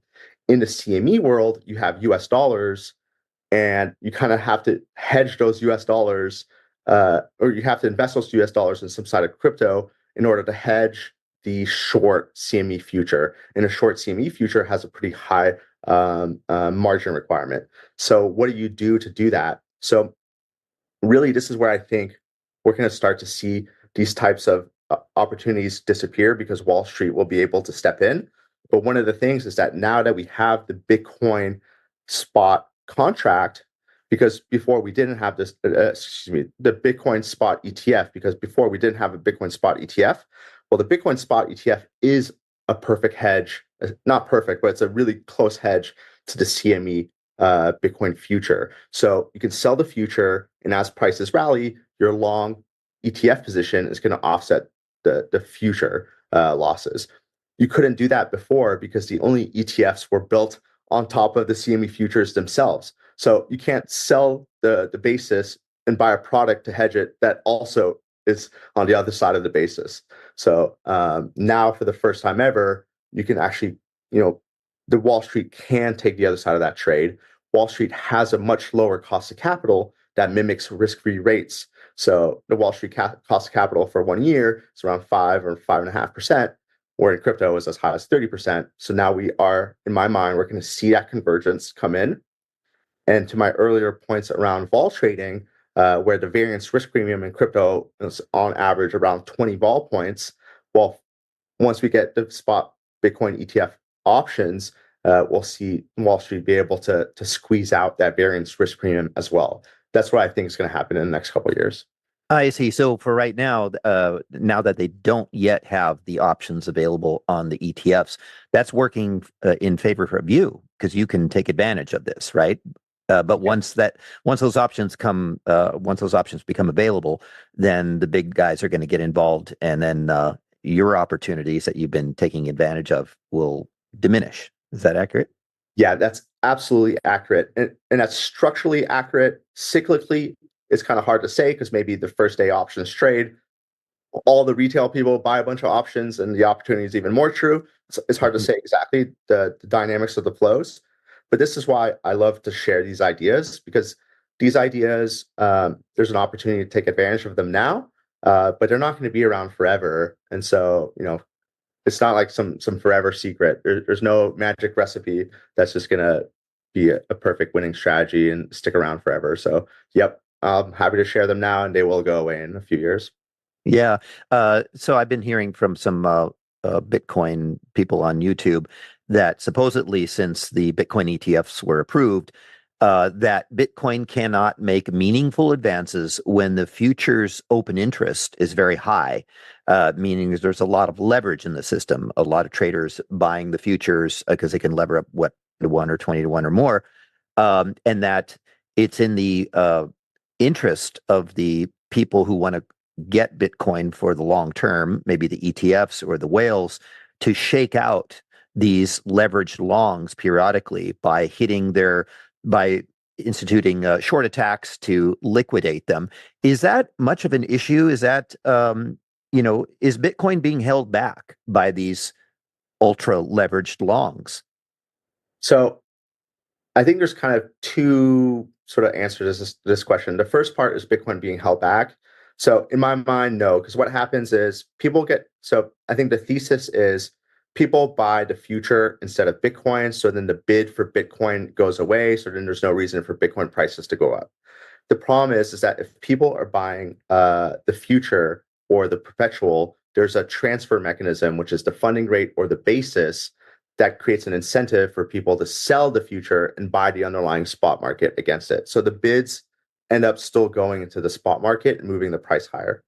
Now, the second part is there an incentive or a trade where the market is levered long to maximum levels, and then there's an opportunity to essentially shake them out and trade against sort of those shakeouts? So yes, that is 100% an opportunity. That's something, I started a company around crypto derivatives, crypto vol, and crypto futures. One of the things that we looked at a lot and started researching a lot and building sort of analytics around is at what prices does the open interest in futures really occur? So you can get a good idea of sort of the total concentration of levered longs or levered shorts in bull markets and bear markets, what prices those were done.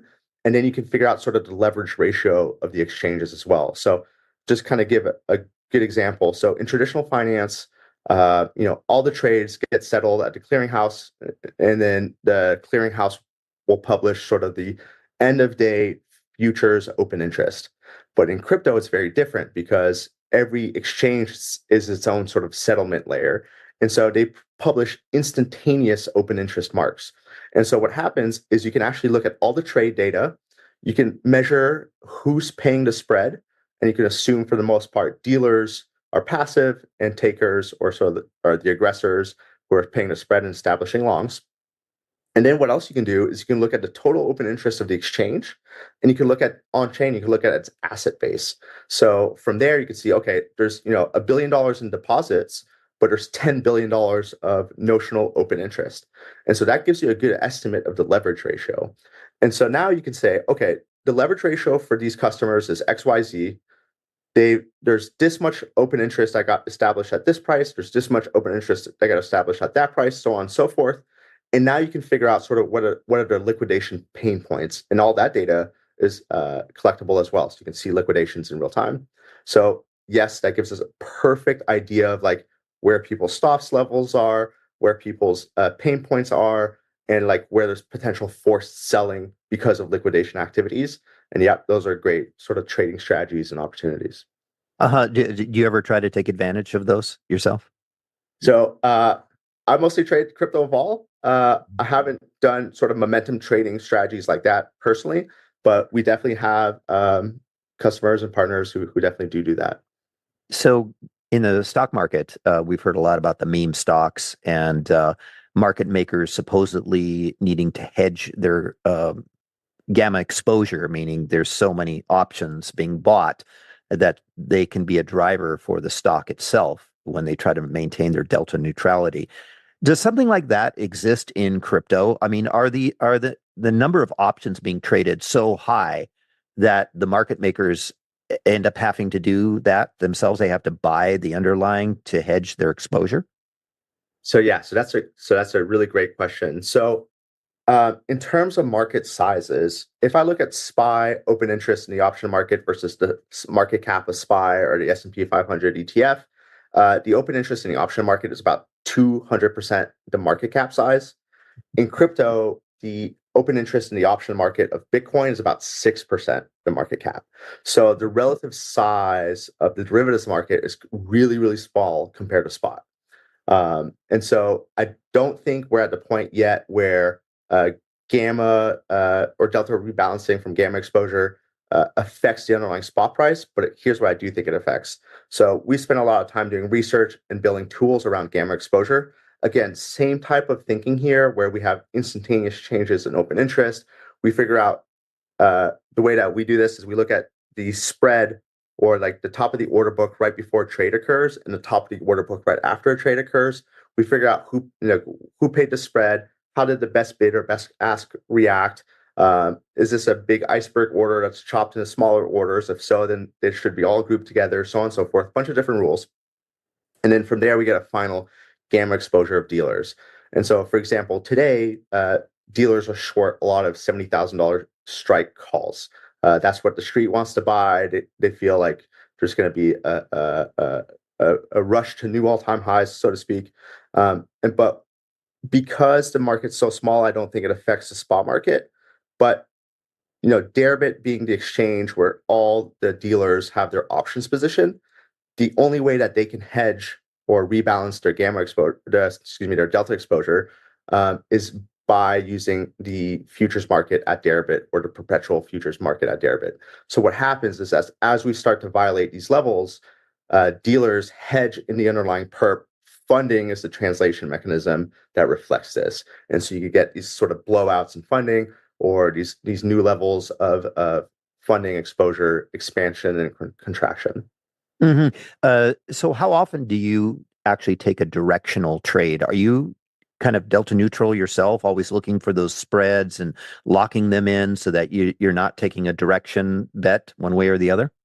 No, I definitely like direction. And one of the things is that even when you're trading vol, because the nature of volatility correlation, there's almost always sort of unless you're hedging that component out as well, there's almost always sort of a directional exposure as well. So, for example, and this is really what I've learned in prop trading, especially trading at those last two firms. a lot of traders will fade the move. And what that means is that you're not trying to guess the future like an investor would. You're actually taking the other side of a reactionary moment. And so, for example, the SVB banking crisis, that was a big moment. Well, that will cause a lot of markets to instantly kind of go haywire. And really, as a discretionary trader, what I like about this, me and my friends like to call this Cowboy Christmas, is because it's one of those situations where it's a sample size of one. And so there's no like high frequency firm that's kind of, figured out how everything should move in this type of situation. It's actually these are the times where like quant strategies break and discretionary traders have an edge. So I like to do fade moves. And one of the structures that I'll do is typically like a 1x2. So um, when vol explodes higher, and for example, I expect vol to like go down a little bit, I'll own the one and I'll sell two of the further out of the money trades. Options. And at the beginning of the trade, this might be delta neutral, but there's still sort of a directional component to it. If the market goes back down, if vol exploded higher as the market moved higher, vol is going to go back down if the market goes back down a little bit or does nothing. But if it continues higher, you're still going to get hurt on the vol side as well. So those are sort of the ways that I like to think about it. And really, sort of the secret there is kind of managing that type of trade. Typically, with mean reversion trades, you leg into the position. It's usually not like a one clip thing, and then you kind of scale into it and manage that trade over a few days, and then kind of hold it for the meat of the move. I see. So if we go back in time, say when the market was getting routed in late 2022 after FTX blew up, and Bitcoin was say right around 17,000, give us an example of an actual trade that you would put on, going long or short, these different options, and how long did you typically hold them for? Yeah, absolutely. So a great example of this in the FTX crypto crisis, you would have the put skew become very expensive compared to historical levels. So the out of the money puts are very expensive. Vol is high altogether. So the type of trade that I would do is I would buy it at the money put, sell two of, let's say, the 25 delta put, try to put that on at a zero cost or maybe a slight credit. And then if I feel like the market's still very sketchy, I might buy like a very short dated, way out of the money insurance, like premium, like just a throwaway option to cover that second unit. And then I typically hold that for about 3 days to maybe a week, and then that trade will come in. So one of the things that you want to keep in mind is that this is really kind of an option pricing thing that I discovered over the years, or the way that I think about it anyways. If I look at a high volatility option that's at the money, well, an at the money option will have a very high vega, but the vega value compared to the premium is relatively low. So for example, like a 1 year SPY option that's at the money maybe costs about $28, but the vega is going to be about $2. But if I look at, say, a 5 delta SPY option, like something that's really far out of the money, the premium is about, call it $2, but the vega is about 50 cents. And so the vega in percentage terms of the premium is a lot higher. So what happens is, if you think about it mathematically, if you have an at the money option and you increase volatility, you own an at the money option and you increase volatility, the value of the option goes up because you might become more in the money from the higher vol, but the probability of being in the money is still 50%. You're still at the money, it's still a coin flip. But if you look at a way out of the money option and call it, when you put it on, it's 3 standard deviations out of the money. Well, the probability of being in the money is about 15 basis points. But if vol goes higher, so 15 basis points is about 1 in 650, 1 in 650 times. But if vol goes higher, that you go from being 3 standard deviations out of the money to 2 standard deviations out of the money, then you go from 1 in 650 to 1 in 40. And so it's less about the extent of being in the money versus the probability of that option being good goes up so much. So that's why out of the money options have like a higher percentage sensitivity to Vega. And so in that type of trade with the Bitcoin trade, any sort of, calming down of vol, those two out of the money puts quickly decay compared to the at the money. And so now you got this very different type of profile and payout. So during that time, did you see any opportunities that were so unusual, so good that you say, well, forget just doing it for the next 4 to 7 days or however long short term you were. Can we lock in something, say, for the next 6 months or a year, and then just go off on vacation or something? Is it any opportunities like that during those extreme times, either bullish or bearish? Yeah, so there was one that was very interesting. This was actually during the COVID crash, and this is a kind of a longer term trade that occurred in the rates market, in the crypto rates.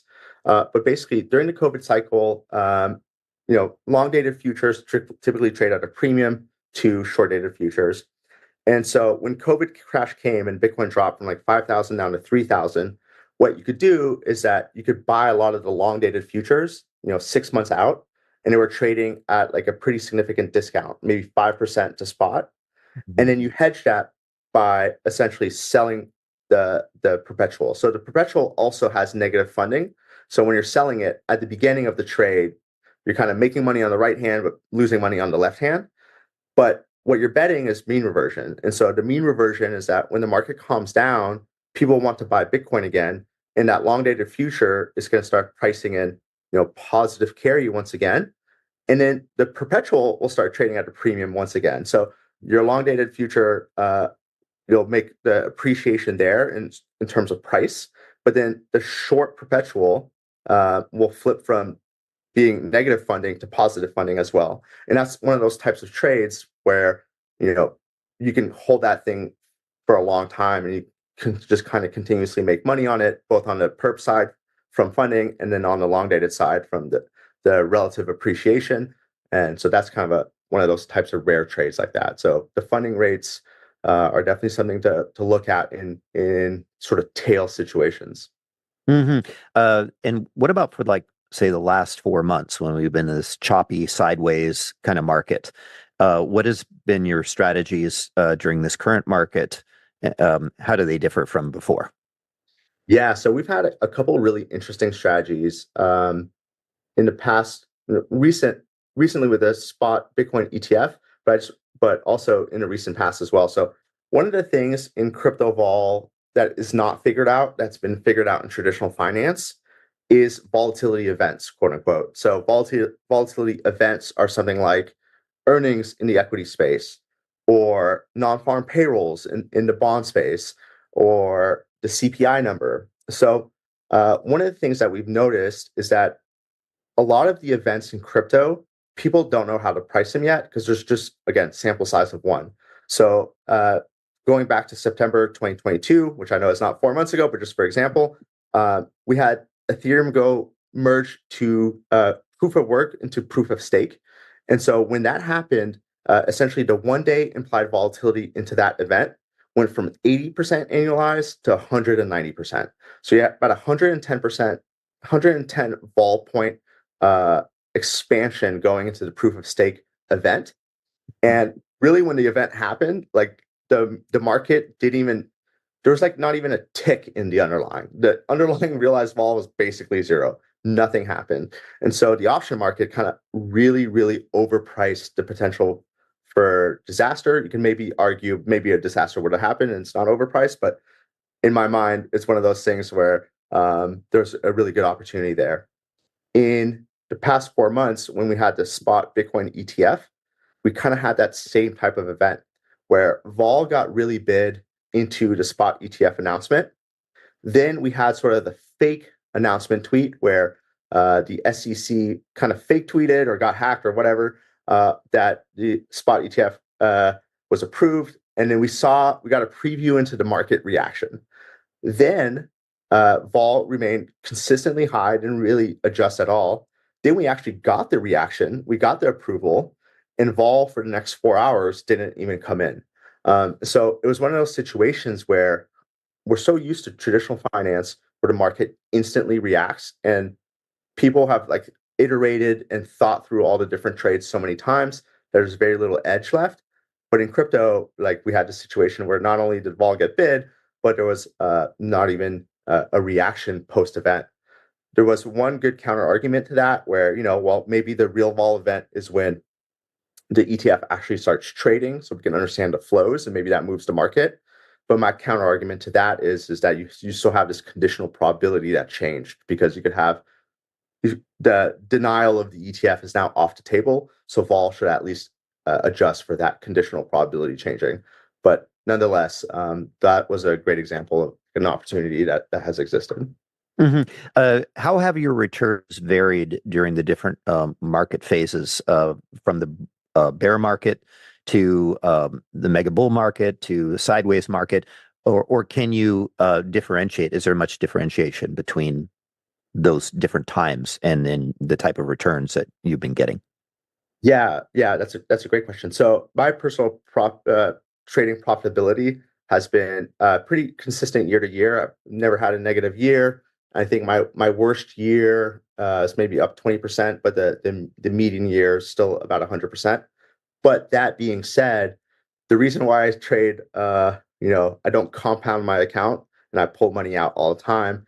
2021 is a great example where, I blew up a CFI account. I was able to recover the rest of the year, but I took a really stupid risk, and it's just one of those things where the pullback in crypto cost me a lot. So basically, long story short, just to dig into it a little bit, we had sort of this mega rally, and then I kind of missed a bunch of sort of the trades that I wanted to put on, and I kind of missed a lot of the move, and I was just kind of frustrated. And so I decided to just sell like a couple puts that I figured like I'll buy crypto if it goes down here.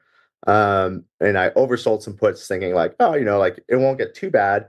And then the market kind of had this nasty pullback, and we had all this dynamics that I talked about where the futures basis contracted and went negative, vol went up as the market went down, put skew kind of blew up in my face.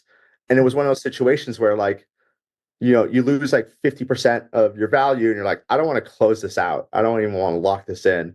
And that ended up being probably one of my worst blowouts in my career. Very unpleasant, unfun. It's one of those things where, anyone who's been a trader knows that there's times where like you really hate yourself if you trade poorly. And so it was really kind of a tough time, but I was able to make it back throughout the year and end up the year very good. 2021 was a great year for me, but halfway through did not feel so good. So did that experience drive you toward those more neutral positions where you're capturing reversion to the mean and out of whack prices? So I still think I'm not against betting on direction. I think direction is very valuable. But it was one of those situations where if you're going to sell something like that, start buying a tiny insurance, like a throwaway insurance, like a very short dated option against your long dated option, something like that. Because what can happen is that these things can just like move so fast that you're kind of stuck in a position that like you're just jammed with it. There's nothing you can really do about it. I mean, you could just take a huge loss, but it's just you get stuck between a rock and a hard place. Tell us about any new TradFi crypto products on the horizon. Yeah, absolutely. So obviously we have the spot Bitcoin ETF. We got the ETH ETFs to start trading today. So that's very interesting. So these spot products are game changers for traditional finance to start getting into the market. And then we're going to get hopefully options against these products. But one of the things that's really interesting is the existing products, BitO and BitX. Those are very interesting because I alluded to earlier today that they are ETFs that are built on top of the CME futures, which means they capture and are affected by things such as like the futures roll down or the contango, the basis. But then there's also different dynamics to them. So BitX is a 2x BitO. And so anyone who's traded sort of levered ETFs before understands sort of the decay component into these ETFs. So an ETF, if something drops 50%, it has to rally 100% to come back to even. So a 2x product, is really affected by that sort of that compounding decay where it always falls from a higher denominator and rallies from a lower denominator. This is even more true in a high volatility product. So that gets exacerbated more. So, a 75 vol product has 3 times the effect of the 2-time decay than a 25 vol product. And so crypto is a very good candidate to make that decay product play. And then the other thing to keep in mind is a product like BITO also pays out a dividend. So because BITO is a futures product, a lot of futures P&L as the market rallies gets paid out as a dividend. So this creates sort of like a concavity to the prices. So as Bitcoin rallies, BITO will underperform in price terms. So if you're trading something like that 1x2 structure, I guess really interesting because when you're trading sort of these out of the money options, the out of the money is really being priced on vol. But as you come closer and closer to in the money, then the price path of the future expected or the forward essentially starts to affect it more. So you basically have this really interesting aspect where the 1x2, like the twos kind of flatten out as your one starts to get into the money. So there's a really kind of interesting structure there that I like a lot. Have you ever considered trading other people's money or introducing other outside money into your system or is the liquidity there for you to do that? So I've thought about that. I have like some really good friends and partners that I work with today that would be good for that. I've actually decided that is not something I want to do. That's a level of stress that I don't want to deal with. And it's one of those things where you're making a trade-off between time and money or flexibility and money. So there's a lot of stress in managing other people's money. Even on a prop desk, there's a lot of stress there that I don't necessarily feel with when I'm trading my own money. And I think I will forever not trade other people's money is my conclusion. But I have considered it. But no, I think that's my conclusion. I'll forever just trade my money. And it's nice to have the flexibility to do what you want to do. So for example, when I started Genesis Volatility, which was a crypto options analytics company, and later sold that to Amber Data. Well, the reason I could start that company is A, I had the trading profits to fund it, but B, I also had sort of the flexibility to double up my time. So instead of just doing my own trading research and keeping that for myself and trading it, I decided to make sort of that aspect, the data research, data management, data analytics part of it public, share that and sell that as a product and still trade it myself. So there's kind of that double use of time. And it's slightly different than trading other people's money and a little bit less stressful. Excuse the last interruption here. This is Tessa. We hope you're enjoying this episode so far. If you love the podcast, please give Chat with Traders the best review you can on whatever platform you're listening from. This will help us to keep the episodes coming. Also, if you haven't subscribed to our email list, please hop on to chatwithtraders.com and click on subscribe so we can keep you posted of information that may be of importance. Thank you. Now back to the chat with our guest. Kind of closing thoughts for our listeners. What do you think is realistic in this market in trading crypto and in doing what you're doing? Yeah. So I would say as a trading career, and anyone who's done data science knows this as well. Like edge is noisy. Like parameters are noisy. So when you calculate, just like when you calculate correlation or vol, the change in the level of vol is noisy along the way, and so your edge as a trader is noisy along the way. And what I mean by that is that don't expect to have like this perfectly linear P&L curve that you're making money consistently every day. Expecting that is like having a boxing career without accepting that you're going to get punched in the face. Like those things go together. And if you look at traditional firms, there's a reason why hedge funds have an asset under management fee. There's a reason why big banks who don't have prop desks anymore, but have principal desks, also sell services. There's a reason why like prop shops give their traders a draw.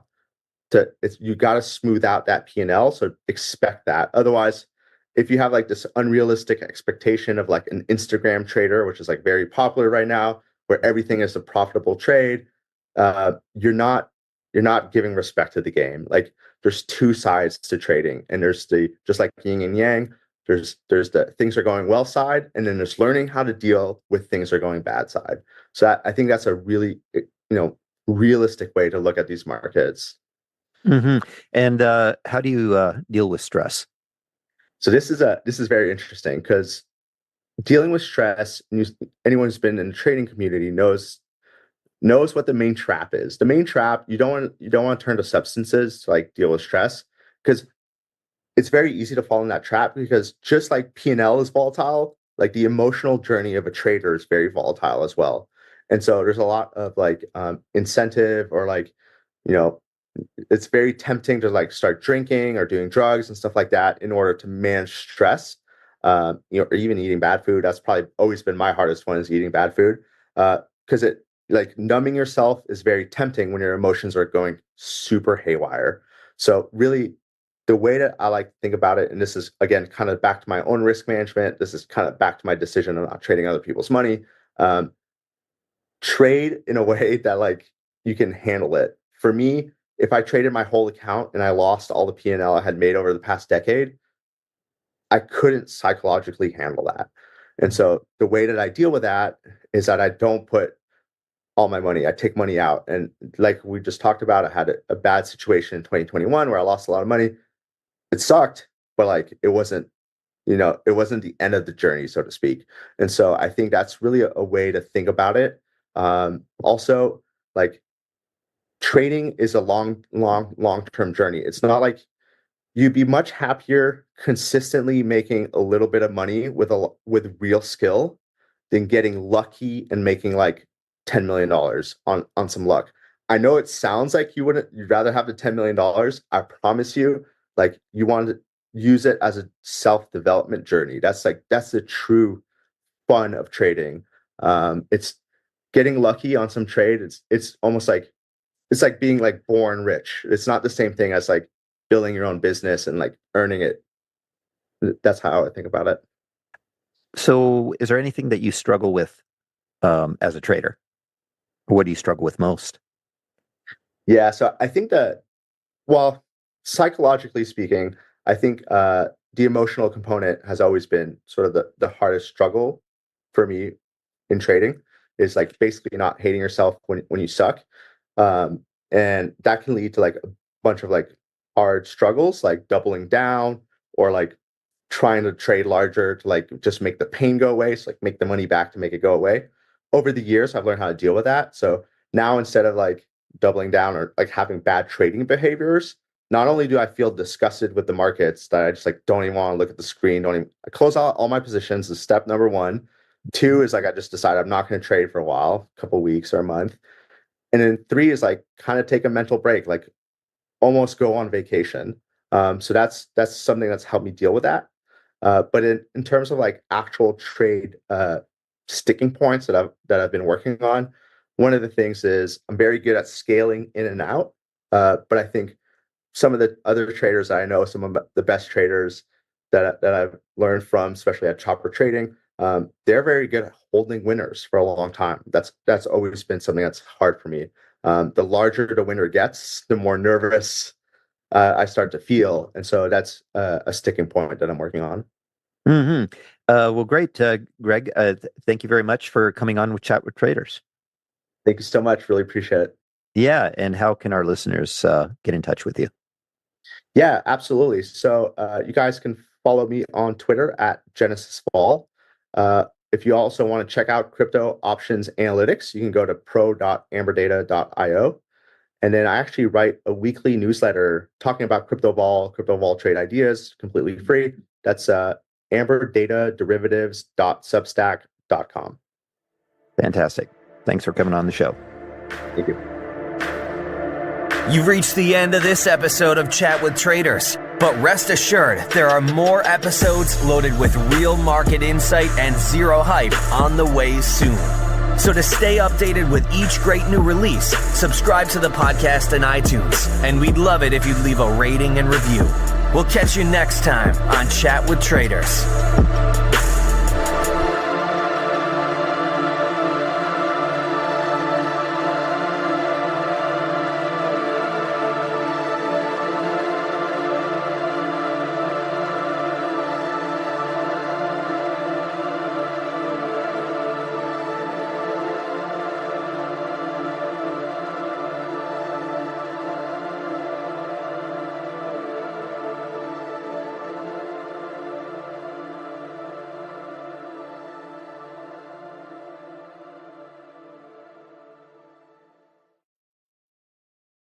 Chat with Traders is brought to you by Trade the Pool.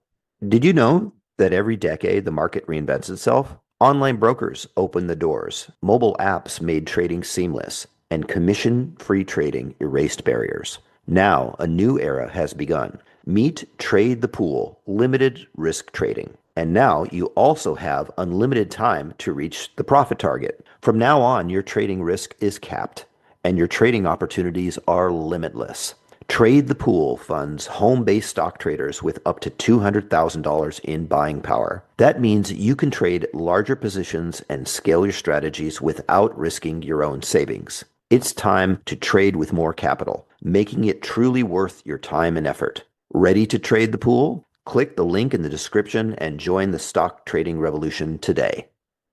Are you ready to get serious about trading? Then join Tasty Trade, Investopedia's best platform for options trading in 2026. Stocks, options, futures, and more. Tasty Trade has everything you trade all in one platform. Get low commissions, including 0 commissions on stocks, so you can keep more of what you earn. Trade smarter with advanced charting tools, a pre-built strategy selector, risk analysis tools, and more features. Visit tastytrade.com/chat for more information. Tasty Trade Inc. is a registered broker-dealer and member of FINRA, NFA, and SIPC. Trading in the financial markets involves a risk of loss. Podcast episodes and other content produced by Chat with Traders are for informational or educational purposes only and do not constitute trading or investment recommendations or advice. Yeah, you've mentioned in previous videos that it's all fine until there's a recession. What type of news failure and market reaction would convince you that the game is up? The game is up, up, up, up. Yeah, like the game is up where Like we're done. It's all over. Yeah, the chickens come home to roost, and people. So if we're going to make that argument, right? I think it starts with the idea of this. This is the bear porn. Okay, you want my bear porn? I'll give you my bear porn. Markets, speculation, and risk. This is the Chat with Traders podcast. Hey traders, welcome to episode 286. It's Tessa, your co-host, alongside Ian Cox, the awesome host who interviews awesome guests on the one and only Chat with Traders. There's contrarian trading, and then there's consistent contrarian trading. Can you really make money by consistently going against the crowd? Does it take a certain type of personality to be able to trade this way? Jason Shapiro was featured in Unknown Market Wizards by Jack Schwager. But you know, this market wizard is no longer unknown. I mean, he is the ultimate contrarian trader, and we're so excited to have him return to the podcast for an update after 2 years since we last spoke with him. We get to delve deeper and really pick his brains this time into his counter-trend trading philosophy, learning about how he identifies overcrowded trades and how market positioning and sentiment rather than price guide his trades, and focusing on the underlying mechanics that drive market moves. You know, there's so much to unpack here, guys, and I think it's fun.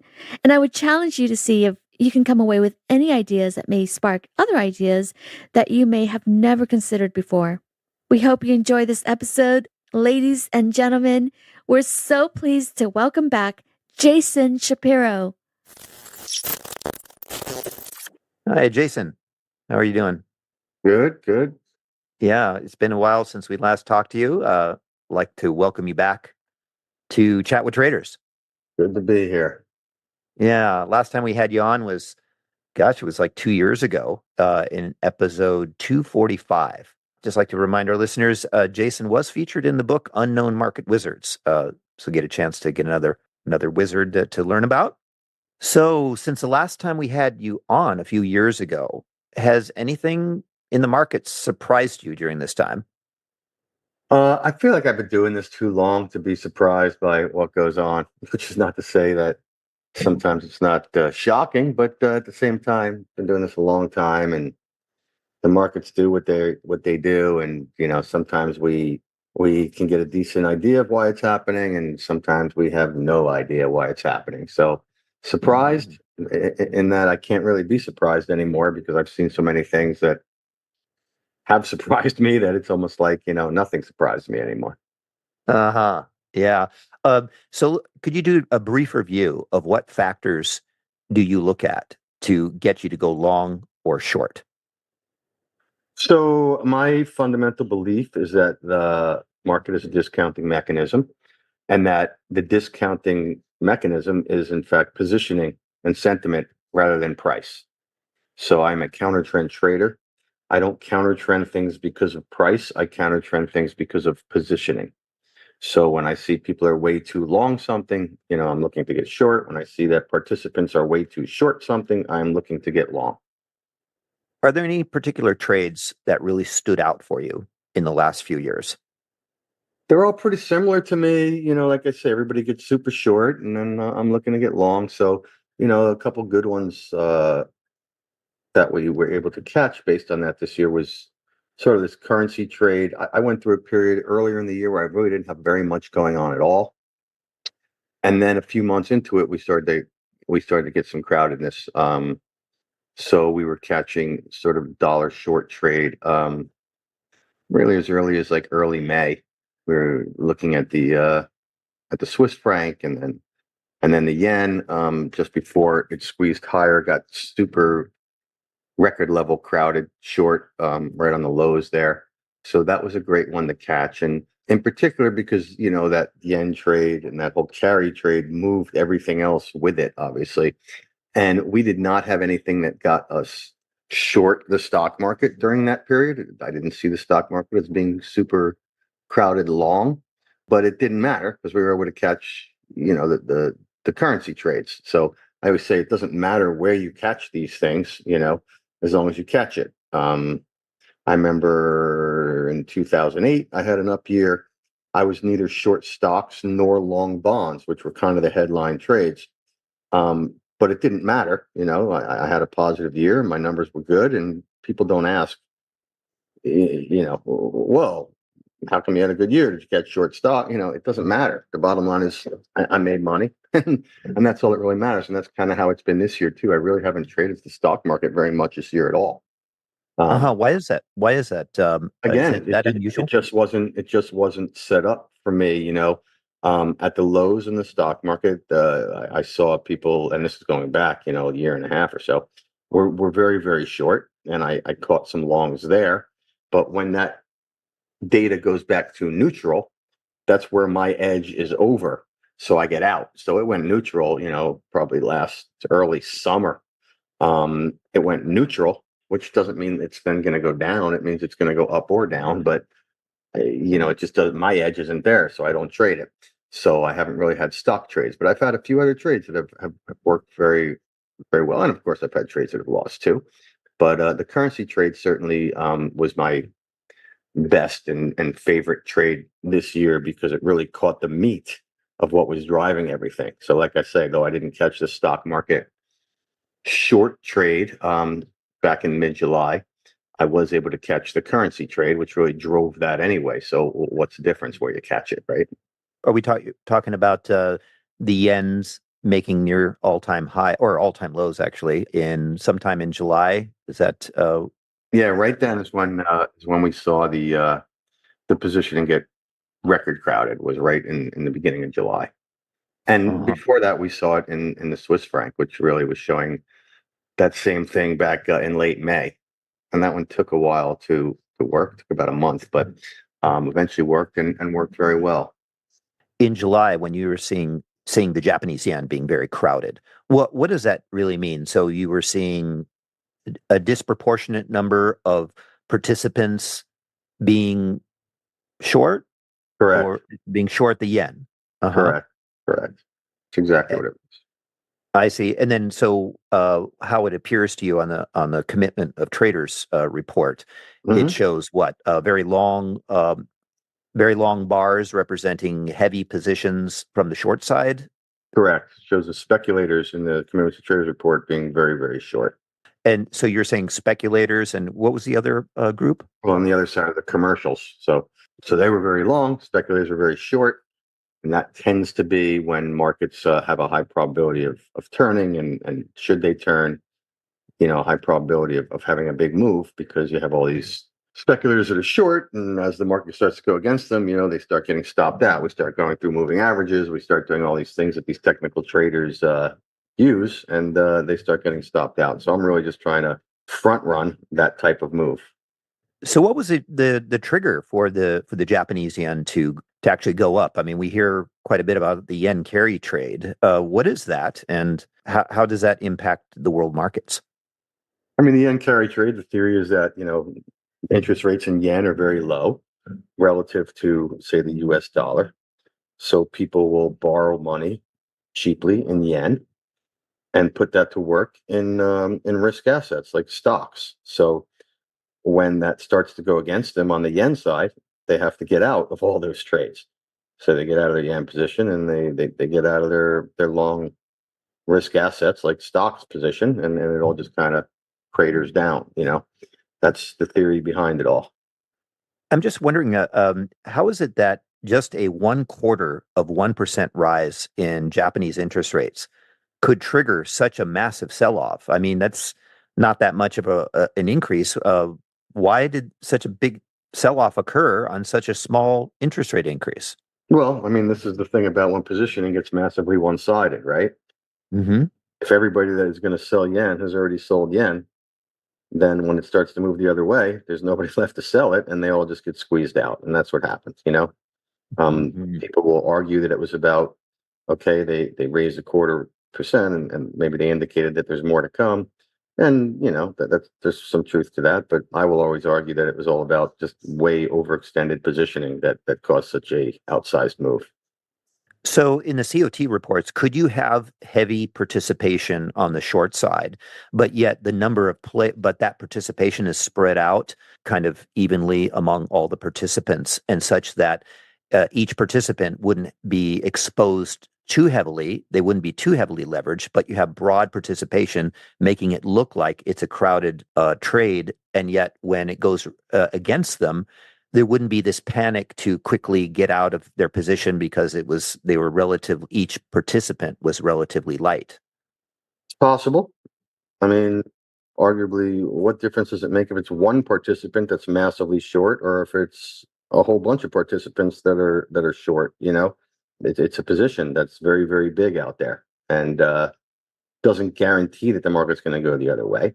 But it means if the market starts to go the other way off of some trigger, like the Japanese interest rate move in this case, that you can get a very big move the other way because all this positioning has to get out, and there's really nobody to buy it from because they're all in it. So I see. So just a small number of participants trying to get out triggers what margin calls, because no one wants to take the other side of the position. There's no one left, and so a small amount of dollar buying back in would send these markets, or would send the Japanese yen up sharply higher quickly. yeah, I mean, if you look at the LTCM situation in the late '90s, there was a small amount of participants that were putting on this trade that blew them out, but they were putting it on in massive size. And when it started to go badly, they all had to get out because they were getting margin calls, and there was nobody to take the other side. So they all blew out. I mean, literally blew out, right? And as it turned out, the trade wasn't even wrong. The trade ended up being correct. But in the middle of that trade being correct, it got too crowded. They got squeezed. There was no one to provide them with liquidity on the other side, and they all blew out. I mean, LTCM went out of business. Salomon Brothers went out of business, and all on a trade, by the way, that ended up being totally correct. Do you have any idea what any of these players might use as an excuse of when it comes to a market being overcrowded? Kind of what's their rationale? Do they believe that it won't happen, or it can't happen for these I particular don't think reasons? most people necessarily look at that. They're looking at the fact that they think that the trade makes a lot of sense, and if it makes sense for $1, then it makes sense for $100. So let's go for it, And that lesson seems to never be learned. I mean, the LTCM people were theoretically the smartest people on the street, right? And and they didn't get it, right? People have a tendency to think in terms of greed, you know, and that in the end is what gets them, I think. So you have the old phrase, this time it's different. right? I guess so. Yeah. Yeah. How long has the Japanese yen carry trade been going on? And in general, what's its level of influence over risk assets? I can't really say what its level of influence is. I just know what people talk about and what the theory is. I don't know enough about how hedge funds finance their trades through the yen. I really don't know. It's something that has been going on for a very long time. We hear it in euro yen as well. Euro yen has always been sort of a risk on measure as well, with the same idea. If euro yen was going up, then that was positive risk assets, and vice versa. So that's been going on for as long as I can remember. So just before the yen carry trade blew up, were there any signs in the U.S. stock market that it was crowded on the long side? No, Mm-hmm. not to me, there weren't. Any markets that you're looking at now that are showing you that they are very crowded, both from the long and the short side? Right now it's gone after this whole sort of dollar thing the last few months, which was really where I saw most of the crowdedness, and now that has gone away. I don't see a lot of stuff right now. Arguably there is some overly short positioning starting to happen in the energy sector, particularly in heating oil and in unleaded gas, is starting to get there. And there's a couple commodities like cotton, things like that, that are getting close to getting there. But as far as stocks, bonds are just starting to get a little bit crowded, especially the long end of the yield curve. The 30 years are arguably getting to a point where people are a little bit too crowded long, which would make sense, I guess, because people are expecting interest rate cuts. It doesn't make sense to me why they would be buying 30 years because they're expecting interest rate cuts, but nevertheless, that seems to be what they are doing. So I think that there's probably arguably some crowdedness in the long end of the yield curve there at the 30 years. But as far as currencies and stocks and most of the commodities, I don't really see anything. Gold is getting close. Gold we saw as pretty darn crowded to the long side earlier in the year, and that went away. And now the market has again ripped higher to new highs, and now we're getting close to where they're getting a little bit extreme crowded on that one too. But again, not totally there yet. That's going to trigger a trade for me just yet. I often hear about central banks supposedly buying gold. Would central banks show up in a COT report? Could we track what they do?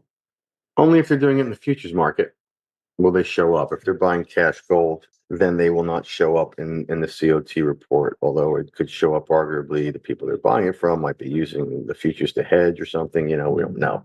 That whole argument to me is you can be bullish gold, and I can make a hugely bullish gold case here on a fundamental basis, and that's fine.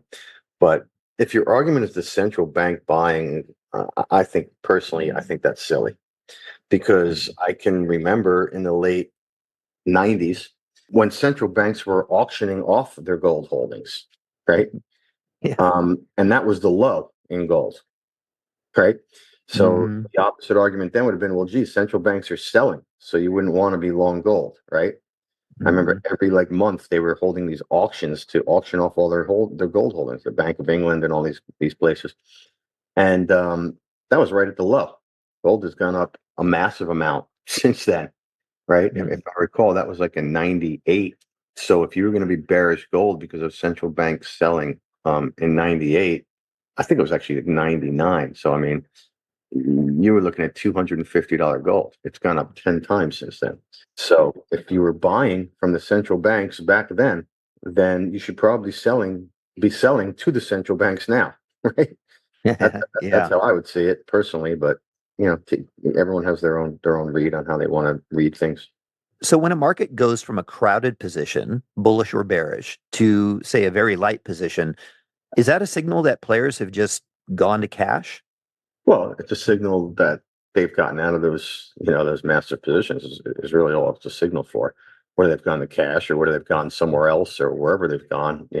But for me, when that happens, there's just no trade there, right? For me, because if I'm trading it based on positioning and there's no massive positioning, then there's no edge for my particular process. So I just sit back and wait for the next kind of low hanging fruit type of situation, which is a hard thing to do for me and for many people, just sit back and wait, but that I've learned over time is the best thing to do, sit back, wait for your process to give you an edge, and then pounce, right? But just to trade around things just because you're bored or whatever, that's over time, I think, a big mistake and a costly mistake. Yeah, so let's go into what you consider an ideal setup to go long or short. You talked about markets being overcrowded one way or the other, and my understanding is you're looking for a news failure day. Right. So I think no matter how you trade, whatever it is you think, I think that stocks are going to go up or whatever because of this. That's fine. But you always want to wait for the market to confirm what you're believing, right? Because you don't want to be fighting the tape because you're not going to be over time smarter than the market, right? Fighting the tape is just a very dangerous thing. I'm right, the market's wrong, so I'm going to do this is a very dangerous thought process over time, right? So what is a market confirmation? Well, for me, if I'm looking at, okay, everybody's short here, I'm looking to get long. What's going to be my confirmation? I do it on what I call a news failure event, which means this market's been going down. Everybody is super short. I'm looking into why that is. What's the fundamental reason that everybody's looking for that? And we can just get like into the Swiss franc trade earlier in the year. And it was all about interest rates differentials, right? The European central banks, including Switzerland, were cutting rates much faster than the US. The US, to this point, still hasn't even cut rates at all, right? And so the interest rate differential is growing, and therefore that's bullish the dollar versus those currencies. So I'm looking for data that is going to support that interest rate differential. So in this case, let's say some weaker data in Switzerland, right? Since I'm looking at the Swiss franc, that should support that. And it comes out, and Swiss probably goes down after it, but then it pops back up and closes the day higher for no reason. That's what I call news failure. The news was bearish, and the market didn't go down. Well, why didn't the market go down? Is it that everybody didn't see the news? Well, clearly not. Everybody sees the news. Everybody's paying attention. To my eye and to my belief system, it's because everybody's already short. So who's left to go short? Where's the marginal seller? And the market just showed you that. The market just confirmed that. If there was a marginal seller, they would have been selling on this negative news. Well, they didn't. The market closed up on the negative news. So that's my market confirmation, and that is where I will get long. And now I have two things that go on. One, despite the fact that it had this news failure today, it might in the next day or the next week or the next couple of weeks go down anyway on new bad news and take out those lows. Well, if it takes out the lows of that day, well, then I'm stopped out. I'm picking a turn. If it makes a new low, then clearly I have not picked a turn, so I'm wrong. So I stop out. Okay, there you go. I take my loss. I move on. The good side is when it works. So now the market starts to go up. Shorts start to get squeezed. It starts going up. They're getting squeezed. They're getting squeezed. The positioning data goes back to a neutral reading, and that's where I take my profit. So it's one or the other. And what tends to happen is, say my trades are profitable less than 50% of the time, but the profitable trades make multiple times what the losing trades lose. In the particular case with the Swiss franc, I think we ended up making 7 times what I was risking. So that means that makes up for 7 losing trades, right? If I have that one winning trade and I have 7 losing trades, I'm even, right? Mm-hmm. And that's really, as a trader, I think what you're looking for is these asymmetrical payout situations, right? You want to make a lot more on your winners than you lose on your losers, and that's, to me, is what trading is over time. So how to identify where those kind of situations are? One way to do it, I believe, is through positioning. Are you ready to get serious about trading? Then join Tasty Trade, Investorpedia's best platform for options trading in 2026. Stocks, options, futures, and more. Tasty Trade has everything you trade, all in one platform. Get low commissions, including 0 commission on stocks, so you can keep more of what you earn. Tasty Trade is packed with advanced charting tools, backtesting, a pre-built strategy selector, risk analysis tools, and more features to help you trade smarter. See equities and derivatives with high trading volumes, dividends, upcoming earnings reports, and more with their pre-built watch lists. Or create a custom watch list to keep an eye on the companies and sectors that matter to you. Manage your positions with speed and precision using active trader mode, one-click trading, and smart order tracking. Plus, Tasty Trade's stellar trade desk team offers live support during trading hours if you need it. Visit tastytrade.com/chat for more info. Tasty Trade Inc. is a registered broker-dealer and member of FINRA, NFA, and SIPC. Have you ever watched a stock explode and thought, if only I had the capital? Or sat on the sidelines because your account balance felt too small to matter? Good news, with Trade the Pool's limited risk platform, you don't need millions or even thousands to start trading the U.S. stock market. Bypass the PDT and tap into over 12,000 U.S. listed equities, from penny stocks to big caps, ETFs, even the newest IPOs, and short anything you like with zero locate or hard to borrow fees. Start your evaluation, get funded with up to $200,000 in buying power so you can go big without risking your own savings. And now you can also have unlimited time to reach the profit target. It's a game changer. Not ready to trade yet? Trade the Pool offers a free demo and educational resources. Practice on live data, master the platform, and build confidence risk-free before you even pay a cent. Click the link in the show notes to start trading with Trade the Pool's capital. How often are important news releases digested over days and weeks, thus necessitating scaling into the position? No, I don't do that. To me, it's a one-day read, right? If we look at the classic example that I like to talk about a lot, since most people are involved in the stock market, if we look at the low of the stock market in October of 2022, okay, the market was getting bashed all through 2022 as inflation was rising, and the Fed therefore had to keep raising rates. And this was all seen as very negative for the stock market, and it kept going down. October 2022 came, we had a CPI report, which was the big number then, because everyone was so focused on this inflation thing. And we had a CPI report come out in October that was higher than expectations, and was actually the highest CPI number for the entire cycle. As it turns out, for the entire cycle, but we didn't know that then. But what we knew then was it was the highest number for the cycle up until that point, and higher than expectations that day. So again, given that the stock market was selling off on higher inflation, this should have been a very bearish number for the stock market. And that day, in fact, was, in the morning, a big down day for stocks, as you would expect. And by the end of the day, the stock market actually closed up. And that was it. That was the low. That was the exact low of the stock market since then. Well, how crowded did it appear on the COT charts? Truthfully, it wasn't. It was crowded, but it wasn't mega crowded at that point. But it got there in about January of 23. So a couple months later, the stock market had rebounded a little bit. It started to have another sell-off, and then it got super crowded.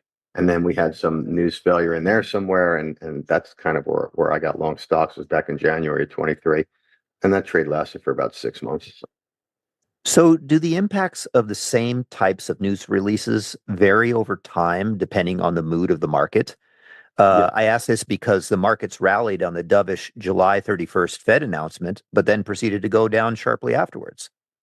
Yes, I think that they change depending on what is the sort of psychology that's driving the markets at the time. You know, sometimes we're in this mode where good news is bad news, and then sometimes we're in the mode where good news is good news. You know, so you have to kind of pay attention in a way to what that is, and where we are in that cycle, so that you can then figure out what actually a news failure is, right?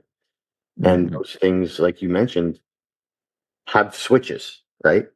We were in this mode for most of the last year and a half where some weakness economically was seen as good because it meant lower rates, right? And that kind of switched, I would say, on CPI day, in July was the big switch on that. We had a lower CPI, and the markets couldn't rally on that anymore. So, and then everyone started focusing on, well, gee, there's going to be recession and there's going to be weakness. And so we got into that mode, right? And where we are now, I don't know, because now we're getting both sides of it. Sometimes we'll go up on that kind of news, sometimes we'll go down on that kind of news. But that to me can be explained by the fact that the positioning really is not showing any kind of bias one way or the other. So the markets can just act in like a random fashion, which is what I think is going on here. Just curious about markets where there is much less news flow. For example, I don't know, maybe say some commodities versus the stock market. Are news failure days more pronounced in markets that don't have a lot of news flow because of the relative scarcity of the news flow? Yeah, it can be hard to read news flow on some of these markets like coffee and, cotton and that type of stuff because they don't have a lot of releases, right? But they do have releases, like the grains and all that have a WASDE report every month. And there's some other kind of, supply demand reports that come out, but certainly it's nothing like the financial markets. And I get more trades, I would say, arguably, in the financial markets because of that. But I do get trades in these other commodities. And, part of the news flow can arguably be a correlation flow as well, So you're looking at gold, and we know that gold tends to go up when dollar goes down, right? So you get a big down day in the dollar and gold goes up on the back of it and then fails. You can argue that that's a news, that's a piece of news for gold, is that the dollar's weak, right? So I call it a correlation failure, but it's just sort of a subtype of news failure. You don't get a lot of fundamental news on gold, right? But it reacts in certain ways to other markets. So therefore, you can use the correlation moves as a signal. So do you spend quite a bit of time just observing the various nuances in the news and how each market responds to it while you're waiting for the perfect setup to go in, so that you can see the trend of how the psychology is evolving over time? I spend just about all of my time doing that. Wow.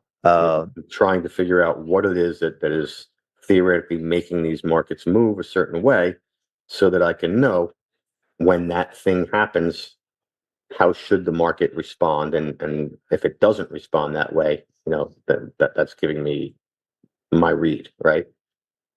I'm not here to be long something because I think that the news is going to be positive.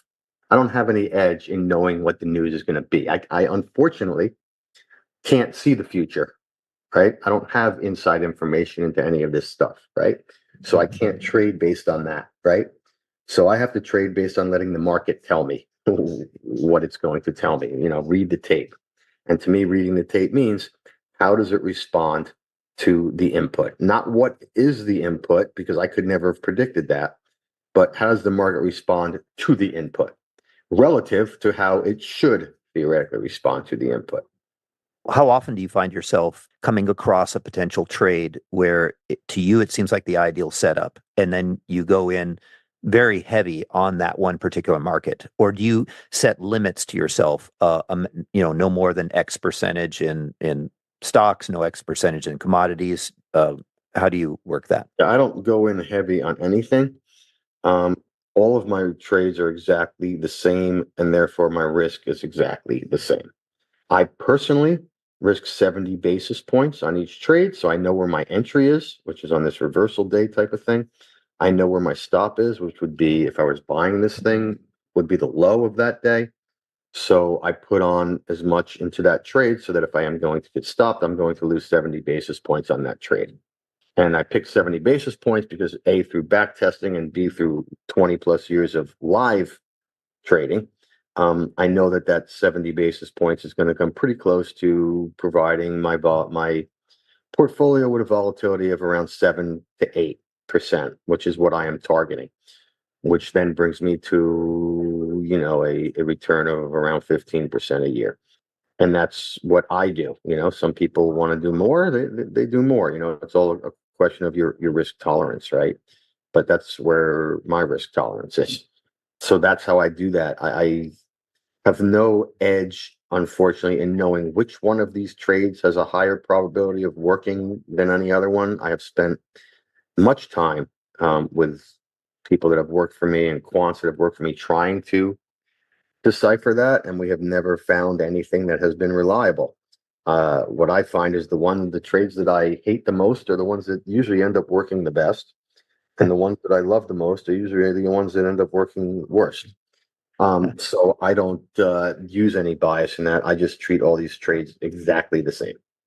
Anything you attribute to the trades that you dislike the most, sometimes performing the best? I think because I have the same behavioral biases of everybody else. You know what I mean? The markets have a way of of making us look like fools. It's just kind of the nature of the beast. So, I can sit here and I can justify, okay, this trade should be great because of the macro. I'm seeing the macro look like this and blah, blah, blah, blah, blah. And it's all very interesting and makes for some fun conversation.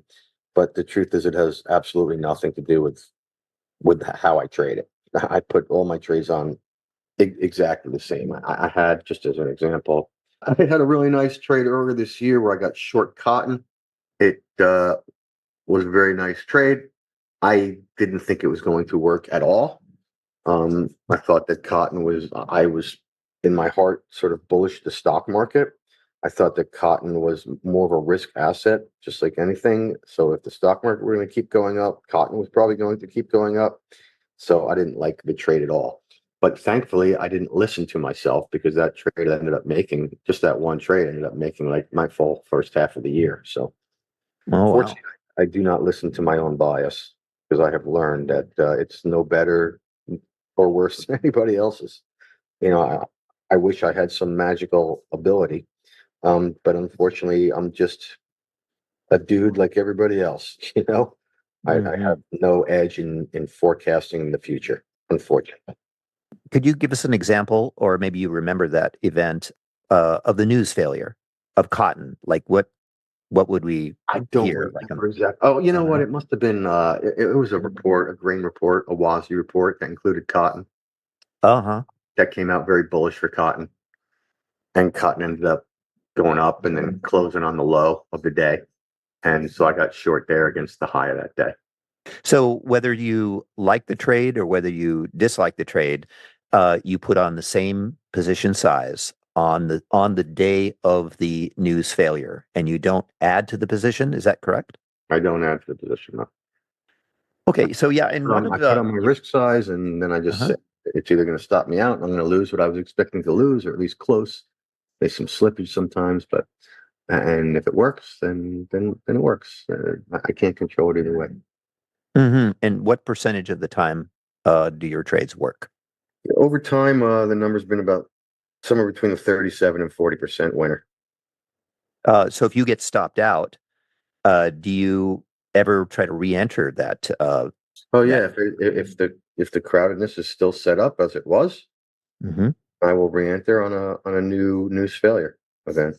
Oh, on another news failure. So say if the market's really crowded, you have a news failure event on one day, you go in, you put your position in, and then say a few days later you get stopped out, but you still see, say, a week or 2 weeks later, it's still very crowded.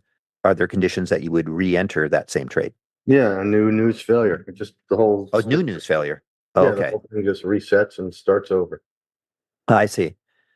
In one of your interviews you've done earlier, you discussed about Barron's experts and their portfolios.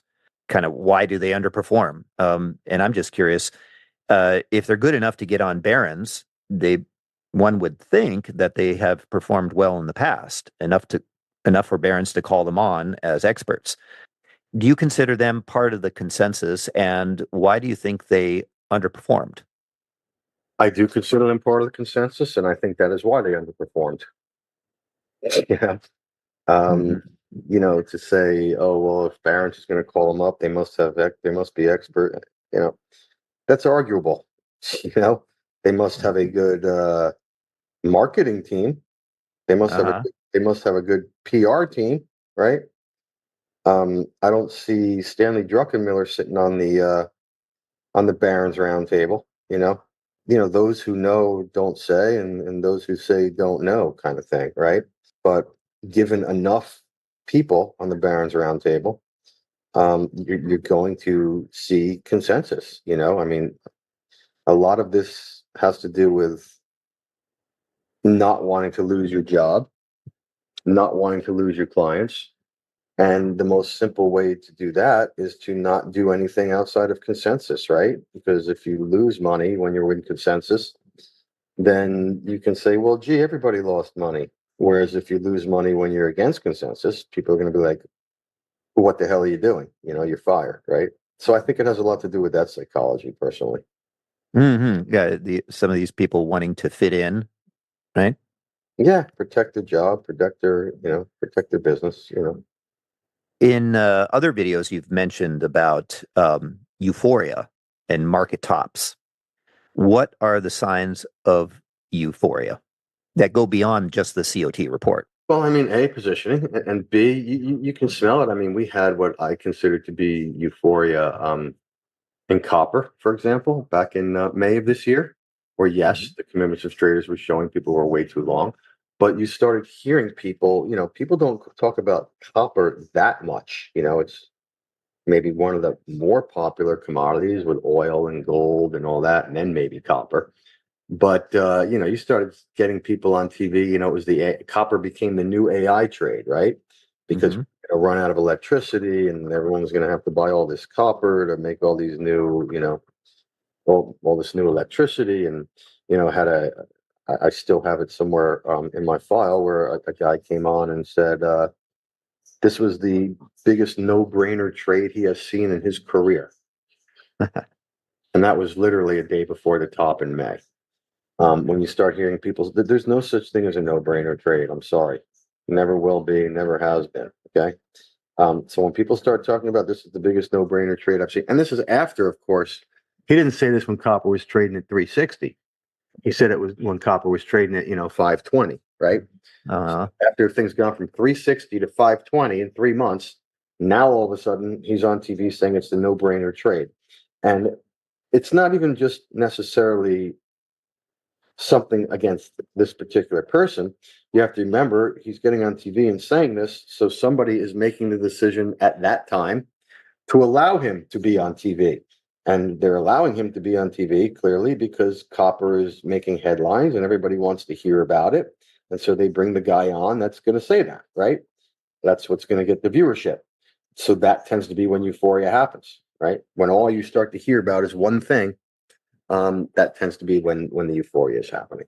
So you pay close attention to what's going on in the news and society and what have you to add to your list of tools in addition to the COT report to get a feel of how euphoric a market is.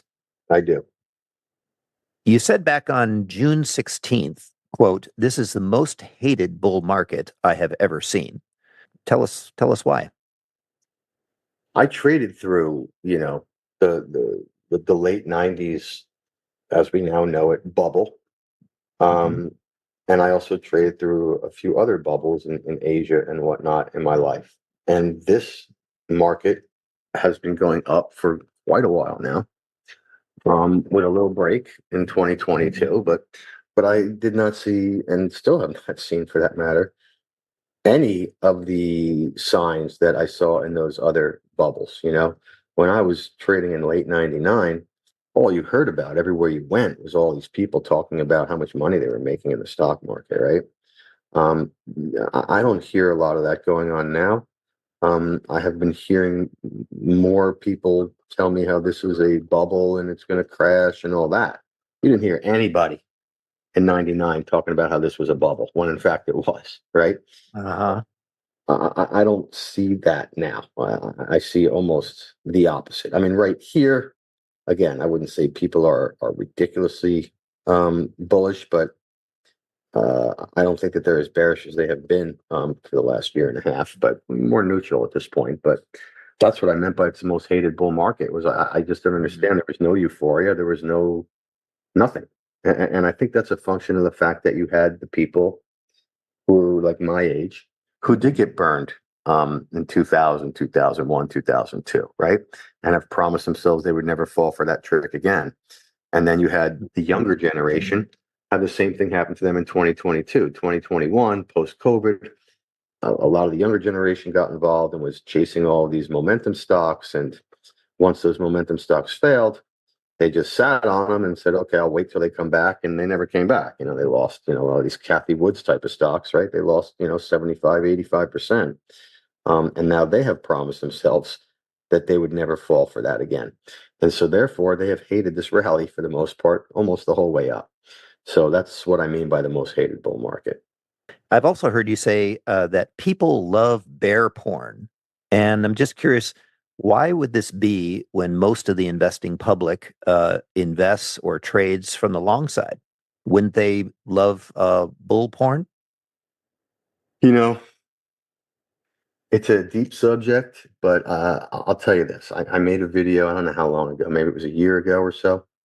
I made 2 videos on the same day, just as an experiment. I used the same data. I used the same information. And on one video, I made the bullish argument based on that data and information. And on one video, I made the bearish argument based on that same data and information.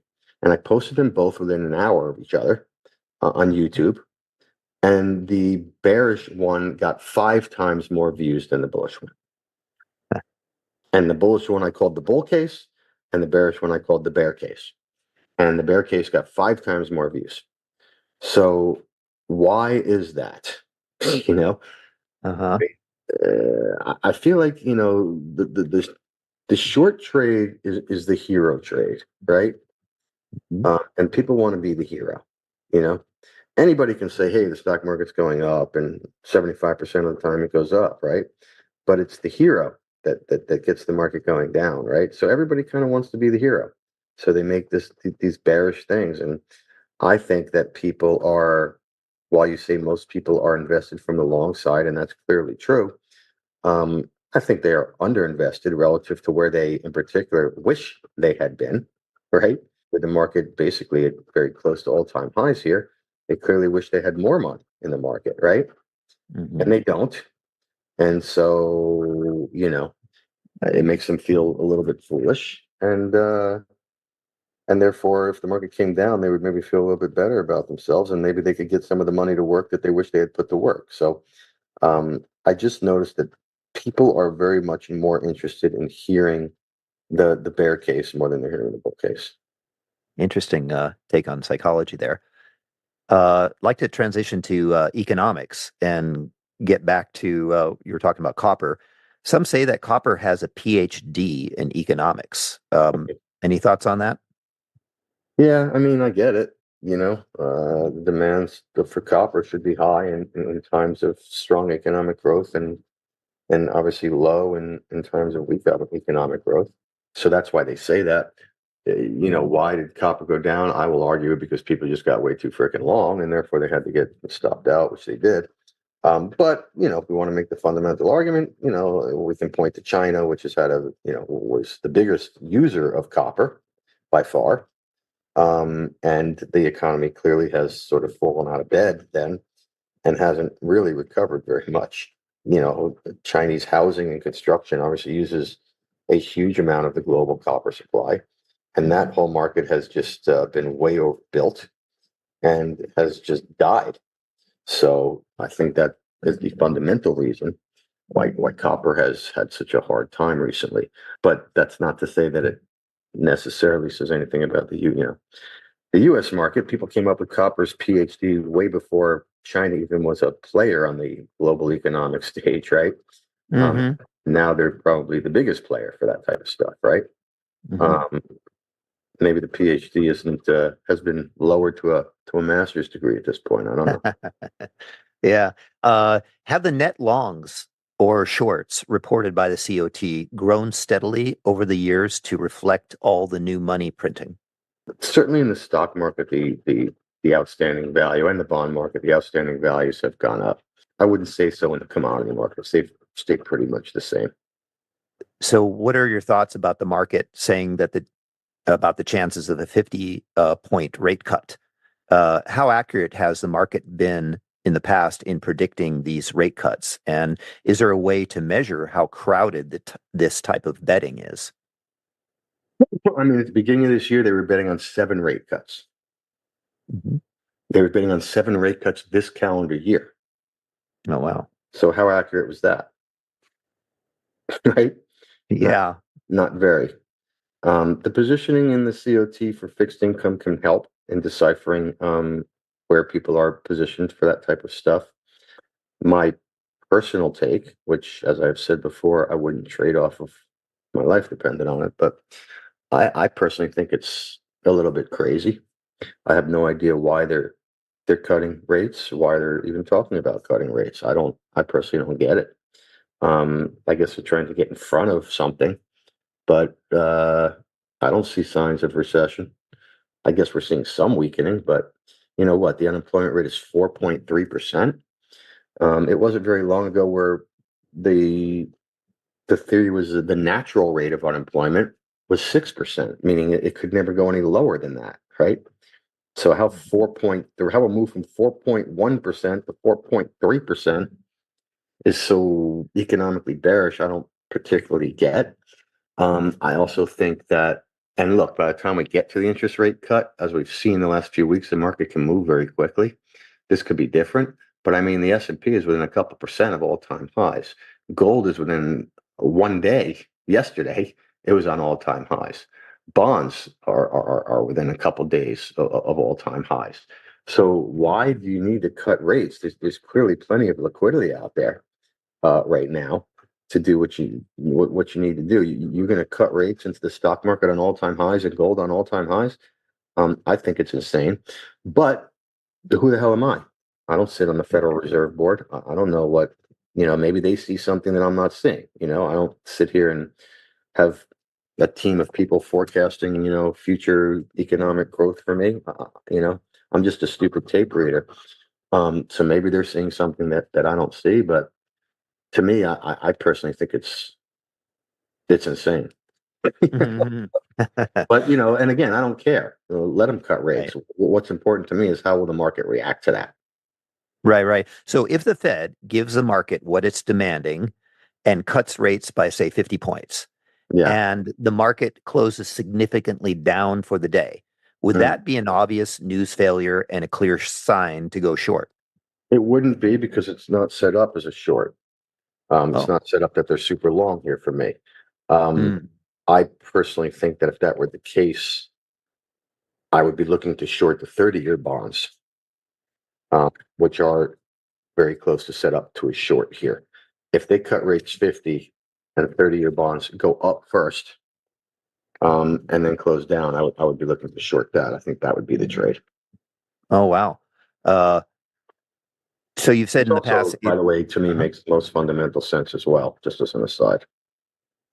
Yeah, you've mentioned in previous videos that it's all fine until there's a recession. What type of news failure and market reaction would convince you that the game is up? The game is up, up, up, up. Yeah, like the game is up where like we're done. It's all over. Yeah, the chickens come home to roost, and people. So if we're going to make that argument, right? I think it starts with the idea of this. This is the bear porn. Okay, you want my bear porn? I'll give you my bear porn. Sure. You start with the argument that this entire thing is nothing but a Ponzi scheme. Okay, where they've been since 2009, they've been doing nothing but printing money, right? And that is what has supported everything, right? Because at the end of the day, more money is what drives the prices of things up, right? Milton Friedman will tell you that, right? Or at least he would have when he was alive, right? That ultimately is what drives things up. So they print money. And somewhere, I don't know where, I don't even know if it's close or if it's not close. I have no idea, but somewhere, obviously, there is a limit to that, to how much money can be printed before there is a consequence. Now, we know the U.S. has this special thing that the dollar is the reserve currency of the world. So therefore, the limit to how much money they should be able to print is probably a lot higher than anybody else. But there is still a limit because there is a limit to everything in the world, right? Physics will tell us that, right? My feeling is if they get to a point where there's some sort of recession, and let's say the markets are going down, et cetera, and the way that they decide to solve that again is to go back into QE and go back into printing money. Okay, that's fine. What happens if that doesn't work? And what it will look like that not working is they'll print money, they'll announce printing money, whatever, and the markets won't go up anyway. Stocks will go down anyway, bonds will go down anyway, and the dollar will go down. Now what? What are you doing now? Right? There's nothing left. At that point, it's over. Right? So that's what I would be looking. We're not there yet. We could be there within the next 6 months. Let's see where we go. Right? We get the S&P, back down to 3,000 and et cetera, and shit starts to hit the fan and someone's in trouble and all that. Then we'll see. Let them print money and let the market react to them printing money, and let's see how it goes, right? But to me, that is the shit hitting the fan moment when the Ponzi scheme is over. And again, I'm not here to say that happens in the next 6 months. It could happen in 60 years for all I know, right? But that's, I believe, what to look out for. And I do, in my heart of hearts, believe that is a real possibility. Simply because of the psychology behind it. When they did it the first time in 09, I worked at a large hedge fund, and I can tell you that the consensus on the street was there was no way that was going to work. It was super inflationary. It was bad and blah, blah, blah. And of course, it did work, right? It saved the whole system and all that. So, but now this time around, everyone thinks that is the answer. That time, they didn't think it was the answer. Now they think it is the answer. So if they do that, people are probably going to buy into it this time. And then they're probably going to get burned. That's what I think. But we have to get to that point. Yeah, the difference obviously is that back then the risk was on the bank balance sheets, right? And now the risk is on the government balance sheets, right? Everyone says, "Oh, well, the bank balance sheets are all fine now; they're all so well improved," and blah blah. I'm like, yeah, that's true because it's all been shifted to the government balance sheets, right? If you think that the scenario I'm talking about means that the U.S. government is going to go broke.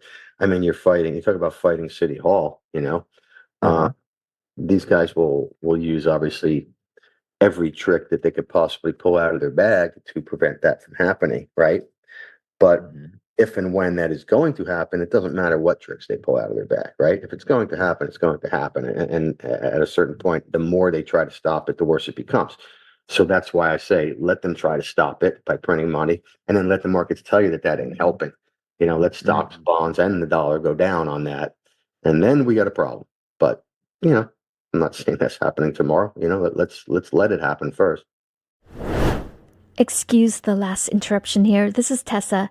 We hope you're enjoying this episode so far. If you love the podcast, please give Chat with Traders the best review you can on whatever platform you're listening from. This will help us to keep the episodes coming. Also, if you haven't subscribed to our email list, please hop on to chatwithtraders.com and click on subscribe so we can keep you posted of information that may be of importance. Thank you. Now back to the chat with our guest. So to wrap up, the last question I have for you is, you said about a year ago, the less I know about these markets, the better I am. Tell us why. Wouldn't learning more and getting as much information as possible be better? Not really, because I think sometimes you can overthink it. My process has worked for me, right? It's an edge, I believe, that actually has positive return expectation. So that's really all I want to know is what is my process saying? That's all I need to know. I can sit here and talk about, Ponzi schemes and macroeconomics, blah, blah, blah, just like anybody else can, right? I went to school for economics. I get it, right? But I don't think it offers me any edge. So overthinking it is what I'm saying is can hurt more than it can help.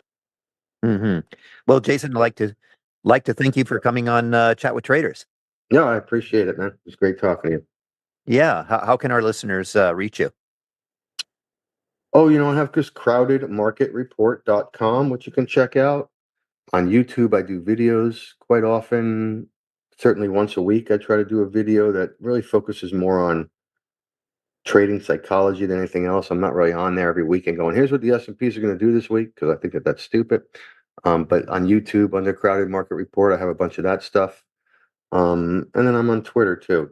I post some stuff on Twitter once in a while too. And then we have a Substack that's free. But if you go to crowdedmarketreport.com, you can kind of pretty much find all these things. So.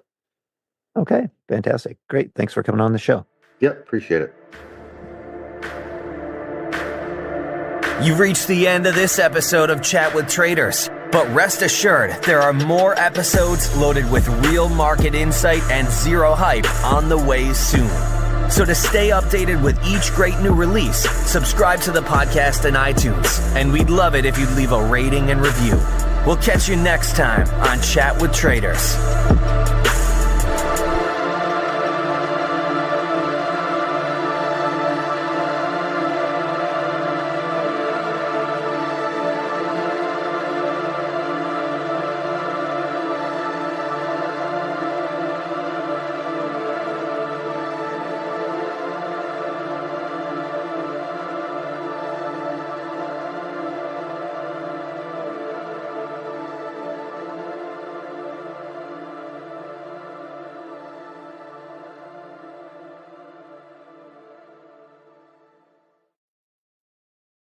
Chat with Traders is brought to you by Trade the Pool.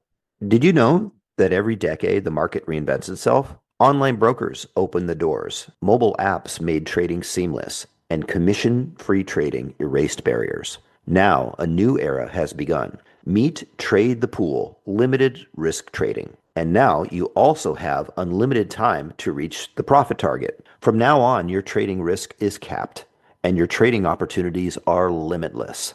Trade the Pool funds home-based stock traders with up to $200,000 in buying power. That means you can trade larger positions and scale your strategies without risking your own savings. It's time to trade with more capital, making it truly worth your time and effort. Ready to trade the pool? Click the link in the description and join the stock trading revolution today. Are you ready to get serious about trading? Then join Tasty Trade, Investopedia's best platform for options trading in 2026. Stocks, options, futures, and more. Tasty Trade has everything you trade all in one platform. Get low commissions, including 0 commissions on stocks, so you can keep more of what you earn. Trade smarter with advanced charting tools, a pre-built strategy selector, risk analysis tools, and more features. Visit tastytrade.com/chat for more information. Tasty Trade Inc. is a registered broker-dealer and member of FINRA, NFA, and SIPC. Trading in the financial markets involves a risk of loss. Podcast episodes and other content produced by Chat with Traders are for informational or educational purposes only and do not constitute trading or investment recommendations or advice. You can't solve these things by discipline. So if you keep making the same mistake over and over again, and you think, I'll just be more disciplined next time, and then you make the same mistake again, at some point, you have to recognize, oh, this is me. This is who I am. And I obviously have 0 power to change this. How do I trade successfully in spite of this? Once a trader gets to that moment, it's a beautiful moment because they no longer beat themselves up. They no longer feel bad at themselves. And they start to build systems that work. They start to look at this saying, I am terrible. I'm always going to do this. How can I possibly trade with this flaw of mine? Markets, speculation, and risk. This is the Chat with Traders podcast.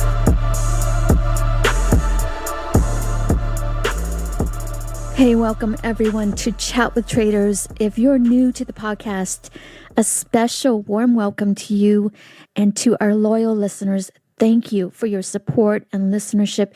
You keep us going. So we're on episode 287, and I'm your co-host, Tessa. Can I say, wow? I'm so excited about this episode. What do Ouija boards, Scrabble tiles, Kiwis, and March Madness have in common, specifically with trading?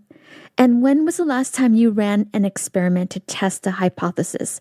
I love experiments, especially when they're complex and someone else has already conducted it, and all I have to do is review the results and reap the benefits of their awesome work. But I suspect I'm not the only one. Well, today our host, Ian Cox, chats with Rob Reinhold, a veteran trader of 27 plus years in the financial markets, and he's also the head trader and founder of Maverick Trading. We reached out to Rob because we recently learned about a very intriguing year-long trading experiment that just concluded that Rob calls the Flat Earth Trading Society experiment. Yes, you heard it right, Flat Earth. I just love it. Well, I won't spoil the details because I don't want you to miss this episode. And all I will say now, though, is that as a day and swing trader, I found this discussion so refreshing and so eye-opening.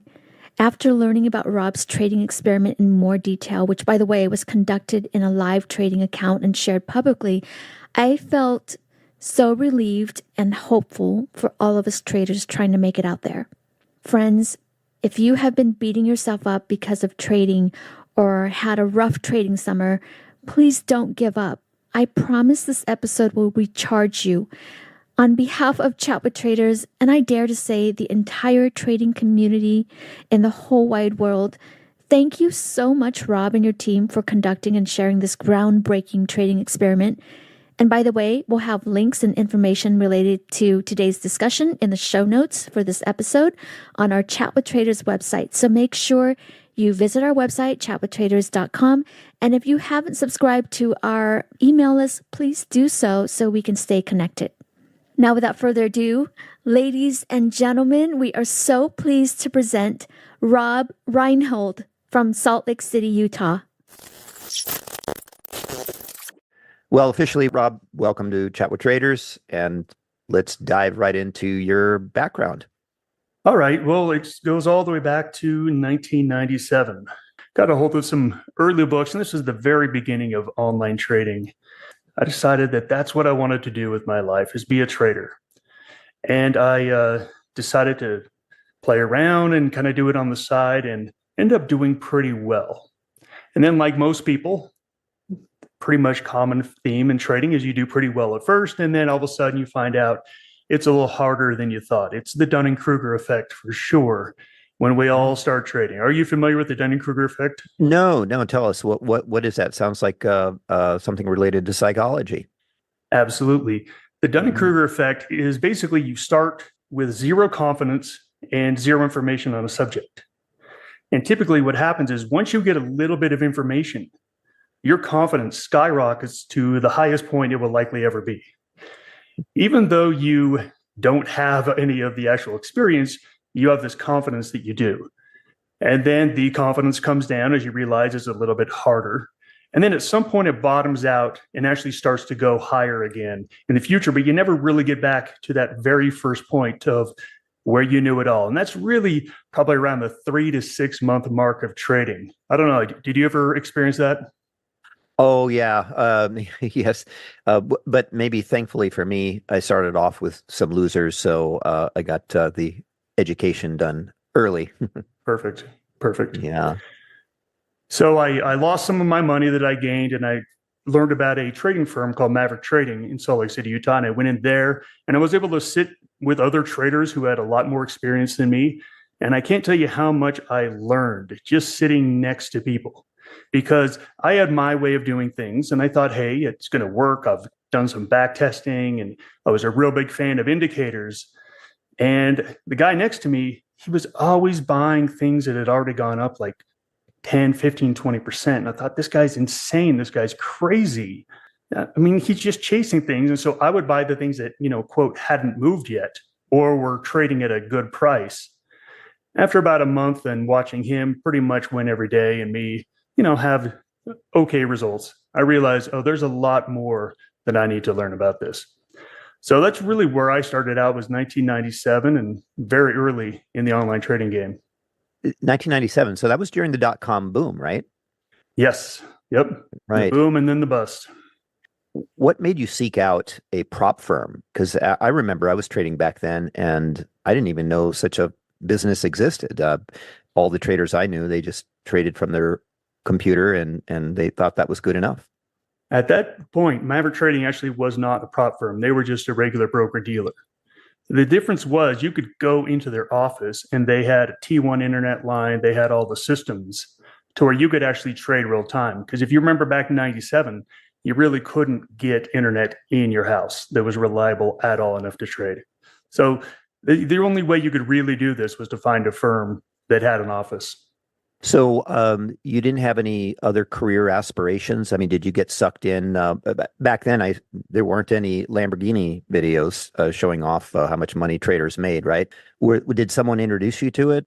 Well, I'm trying to think of how I got introduced to this first. I met a gentleman who did some real estate when I was 19, and I thought that was just really cool and just a really cool way to do business. So I got all fired up about real estate, and I started doing stocks on the side. And I just realized that stocks were a lot easier than buying and flipping houses. I love buying and flipping houses. It's still something I think is just phenomenal. But it's a lot of work, and your capital is tied up for like 6 months. So I was having this boom and bust where either we had a lot of money or we had a bunch of houses that needed to sell. And I just said, you know what, I want a more smooth existence. And of course, again, Dunning-Kruger effect. Oh, I want a smoother way to make money. Let me be a trader. When you started taking losses, is that when you discovered the Dunning-Kruger effect? Did you seek out this knowledge? Seeking out this knowledge, I'm not totally sure what you mean by that, but just the knowledge of being a profitable trader. There's, as you know, thousands and thousands of ways to be a profitable trader. And the entry is the smallest part of a trade. And what really got me over that hump was position management, is having solid position management. And I found that through the use of options. I found out that as I got a little bit more seasoned, I could be disciplined 9 out of 10 times. And 9 times out of 9, I was perfect. And then 1 out of 10 times, I would just mess it up. So I got into options and I realized, hey, with an option, I can position size for max loss, where I literally can't lose more than whatever it is I have determined. That right there made it to where I didn't have to fight the battle 9 out of 10 times doing it right and then losing it. I automatically made it to where I literally couldn't lose any more than just my, 0.5% of risk or 1% of risk or whatever I set it at. That really helped get me over the hump because, as we all know, trading mistakes are pretty much what kill young traders. And it's all on the position management. It's not on the entry. It's on the exit. And so it sounds like you at an early stage, you got into trading aspects that many traders sometimes take years to learn. Was that a result of being around other traders that really helped ramp up your education? Absolutely. And one of the first stories I remember hearing from one of the guys at Maverick Trading is he told a story about there was 2 guys, and again, it was all like second and third hand stories that you heard back then before the internet. And the story was that there was 2 traders, and they had a premise that it didn't even matter how you pick stocks. And to prove this, they hung up the Wall Street Journal pages on a wall and threw darts. And whatever stock the dart hit, they flipped a coin, heads it went long, tails it went short. And their premise was, it doesn't matter how you choose them, all that matters is how you manage them. Basically, selling losers and holding winners. And the story went that they did this for 18 months straight, picked 10 new stocks every month, and they never had a losing month. Wow. I have scoured the internet for this information. I have gone everywhere, and I've even asked in public forums. And I think it was part of the Turtle Traders system, if you've ever heard of the Turtle Traders. Yeah. But it only exists as a story. Mm-hmm. The data does not exist. So that's actually why I started what is called the Flat Earth Trading Society, is because I wanted to have this data to prove to the world that it doesn't really matter how you pick them. It's all about the management. Well, that is a good segue. I watched many of your videos on YouTube on the Flat Earth trading experiment. It's kind of a funny name. What was the catalyst for choosing that name? It's quite amusing. Oh boy, it was fun. I wanted to do something that was conspiratorial, or something like get catchy. In retrospect, I actually hurt myself because all of the videos on YouTube are labeled with a disinformation warning that the Earth is not flat, that the Earth is actually round, and so I probably got punished by the algorithm, but not a big deal. But I wanted to basically say, hey, that the thing that you've been led to believe, that the entry is so important, because if you go out there and you look at all the books, all the magazines, all the websites, 99% of it is about the entry. It's all about the entry. Oh, getting in at the right candlestick, getting in at the right moment. And there's very little about the exit. And the exit is where the money's made. And we've all heard that. Even new traders know that's true. But yet 99% of the information out there is all about the entry. Why do you think that is? Is it just sexier to talk about the entry? Yes, it's absolutely sexier to talk about the entry. And if you think about, stories you tell about, when you got in, you never brag about really when you got out. It was always like, oh, I got it at the perfect moment, or I got in at the right thing here. Very rarely do people ever talk about the exits. The entries are just much sexier. So you created this experiment, and then what were the rules for this experiment? So I determined we were going to do 100 trades. And in the initial video, I talked about why I believe this was going to work. And the whole premise is, and we talk about this with our traders in Maverick Trading all the time, is that you're going to make 10 trades. So let's just say that any trader out there, they're going to make their next 10 trades. And they're going to do their research. They're going to look at their charts. If they do fundamentals, they do fundamentals. The only trades they're really going to make are the ones that they think are actually the best. Those are the only trades you end up making. Here's the irony. Even though you tried as hard as you could, you got into the charts as much as you could, here's the irony. 4 out of 10 are going to be losers right off the bat. 4 out of 10. You did everything perfect. Did it all right. Yeah, why is that? I mean, why 4 out of 10 would be losers? Look, I'm just throwing out a number. Okay. So let's say you had a 60% win rate in your trading. Mm-hmm. Mm-hmm. That means that 40% of those ones you thought were great were actually terrible. The only reason you made them because you thought they were good.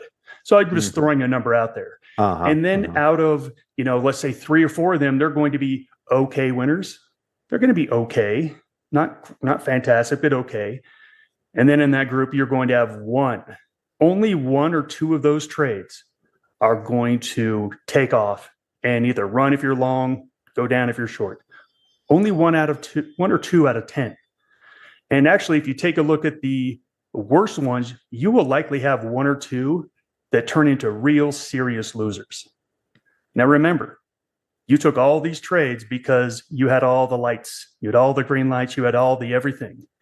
And I talked about how this is trading. You need to understand that whatever system you use, you're going to get a bell curve distribution of results, period.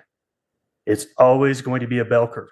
Most of the trades you make are going to be somewhere like pretty good, pretty bad, somewhere in that middle. And then you're going to have your next ones that are, these ones were really good or really bad. And then out of 100 trades, you're going to have at least 1 or 2 that are absolute home runs that just run and run and run and run. And then on the other side of the bell curve, you're going to have 1 or 2 that are literally the worst trade you've probably ever made in your life. Now, that is a guarantee. Now, we all think, oh, no, I just won't pick those. That's not an option. You do pick them. So the premise was, hey, if we simply cut off the left side of that bell curve with and again, we used a 2x ATR trailing stop. It was a pretty simple strategy. I wanted it to be simple. I've had people reach out and say, Rob, is that the strategy? I'm like, no, there's much better ways to do this. But it was a simple 2 ATR trailing stop. So for people that aren't familiar with average true range, it actually measures the average volatility of a stock. So a more volatile stock, it's a wider stop, and a less volatile stock, it's a narrower stop. So it's just dynamic on the volatility of the underlying. And then our rule was that, again, we put in the 2x ATR stop. So if it goes against us, as soon as it hits 2x ATR, it's gone. And we did 1% risk, 1% risk on every single trade. And then the rule was if we did get to a 2x ATR profit, then we'd use a dynamic system and we'd move up to 1.5x ATR. So just snugging up that gain a little bit, or that stop, to make sure we have a gain. And if we got to 4x ATR, we then moved to a 1x ATR stop, and that was it. So we ran this over 100 trades. I started this experiment on August 1st, 2023, and we finished it somewhere around July 20th of 2024. So it took almost an entire year to go through this. Did you expect that it was going to take this long, or was that your expectation from the beginning? I really didn't have an expectation of how long it's going to be, because I was just making these trades when I had free time.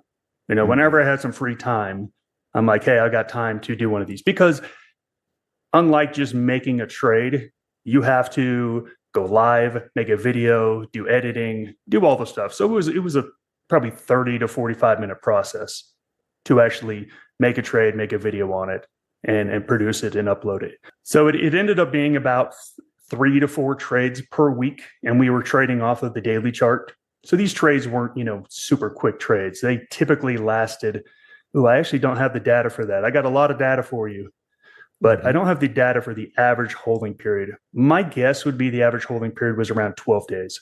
And that's because of where you put your stops, or where your system that you followed. You would either raise a stop or you get stopped out early, and so that was just as a natural. It just happened naturally. Correct. How long you're... Yeah, and if we let's say we used a 1x ATR stop, that would have definitely shortened the length of a trade. And if we made it wider, we'd be in things for longer, for sure. Well, how did you get a chance to pick the stocks? I mean, what was your method? Well, I used a lot of methods, and I wanted to have fun with this. I wanted this to be a fun experience. So we did some Scrabble tiles. So I bought some Scrabble tiles and dumped them out on my desk and filmed it. And I just flipped them over at random, and whatever ticker symbol they made, then that was the stock that we picked. And then what we did have a trend following rule, because we're big trend following adherents at Maverick Trading. All of the data, all of the research shows that there is an edge in following the trend. Our basis, or our decision of long or short, was based on the slope of a 13-period estimated moving average. So just whatever the slope of the EMA was at the moment, we went either long or short based on that. We used lots of other fun things. I even bought a Ouija board. My wife was not happy about that. She's like, you can't have that in the house. So I had to leave it out in the garage when I wasn't using it to pick trades. And it was dumb. I closed my eyes and I ran my hands over, and whatever letters it hit, those were the letters. And then we made a ticker symbol out of it.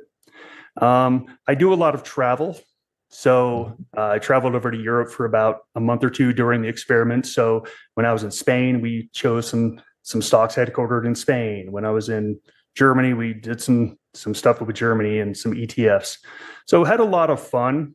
I tried to keep it pretty interesting. Lots of some sports stuff as well. We did some March Madness picks, based on the teams and where they were headquartered. I tried to make it as random as possible, just to show that, hey, you know what, there is no cherry picking here. It's truly random. Did you use the 13-day EMA because you've used it in the past with good results? Yes. Okay. But again, that 13 was selected for the 2x ATR. You got to make sure you're matching up all your indicators with your position management. You can't use really short-term things to get into a position, then have a very loose stop. I mean, you could. Look, if it tests out and you back test it and test out, and it tests out well in demo trading, sure, you could use it. But typically, you want everything to match up as close as possible. Are you ready to get serious about trading? Then join Tasty Trade, Investorpedia's best platform for options trading in 2026. Stocks, options, futures, and more. Tasty Trade has everything you trade, all in one platform. Get low commissions, including 0 commission on stocks, so you can keep more of what you earn. Tasty Trade is packed with advanced charting tools, backtesting, a pre-built strategy selector, risk analysis tools, and more features to help you trade smarter. See equities and derivatives with high trading volumes, dividends, upcoming earnings reports, and more with their pre-built watch lists. Or create a custom watch list to keep an eye on the companies and sectors that matter to you. Manage your positions with speed and precision using active trader mode, one-click trading, and smart order tracking. Plus, Tasty Trade's stellar trade desk team offers live support during trading hours if you need it. Visit tastytrade.com/chat for more info. Tasty Trade Inc. is a registered broker-dealer and member of FINRA, NFA, and SIPC. Have you ever watched a stock explode and thought, if only I had the capital? Or sat on the sidelines because your account balance felt too small to matter? Good news, with Trade the Pool's limited risk platform, you don't need millions or even thousands to start trading the U.S. stock market. Bypass the PDT and tap into over 12,000 U.S. listed equities, from penny stocks to big caps, ETFs, even the newest IPOs, and short anything you like with zero locate or hard to borrow fees. Start your evaluation, get funded with up to $200,000 in buying power so you can go big without risking your own savings. And now you can also have unlimited time to reach the profit target. It's a game changer. Not ready to trade yet? Trade the Pool offers a free demo and educational resources. Practice on live data, master the platform, and build confidence risk-free before you even pay a cent. Click the link in the show notes to start trading with Trade the Pool's capital. And what's a chance using a 2 ATR stop? What is the chance of getting stopped out, say, within a certain period of time? Well, look, we actually didn't even discuss this beforehand, but if you watch the first video, we talk about there's around a 33% chance that it's stopped out within the first 5 days. And the way we measure this is through the options market. So if you pull up some options chains and you run some analysis, it tells you, hey, this is the odds of a stop out in the first 5 days. So we knew right out of the gate that roughly a third of our trades we made would be stopped out in the first 5 days. We just knew that based on statistics. When do you move up the stops again? So the rule was if we got to a 2x ATR profit. So for example, if there's a $100 stock that has a 2 ATR, that means the trailing stop would start out at $4 of a trailing stop, which is at 96. And then for those of you that don't know what a trailing stop is, it moves with the stock. So if the stock goes up a dollar, the stop moves up $1. If we would get to 104, which would be the 2x ATR target, we would then move our trailing stop to 1.5x ATR, just snugging it up a bit. At 4x ATR, we'd snug it up a little bit more to 1x, and then that's it. And then nothing was done after that. Did you ever get any stocks that continue to run, even with such a tight stop? Yes, and it was actually our biggest win. It was when I was traveling down to New Zealand, and I was at this just amazing waterfall. And for any of you who've been to New Zealand and any Kiwis out there, I can't wait to come back to your country. It's amazing. It's covered with water everywhere. So I'm like, hey, let's do something with water. So there are a few water ETFs. ETFs are just they bundle together some stocks that have to do with water. And that was our largest and longest winner. So we made, I think it was like 7.5x ATR on that one. And I want to say we got into that one end of January and didn't get stopped out until like mid to late March.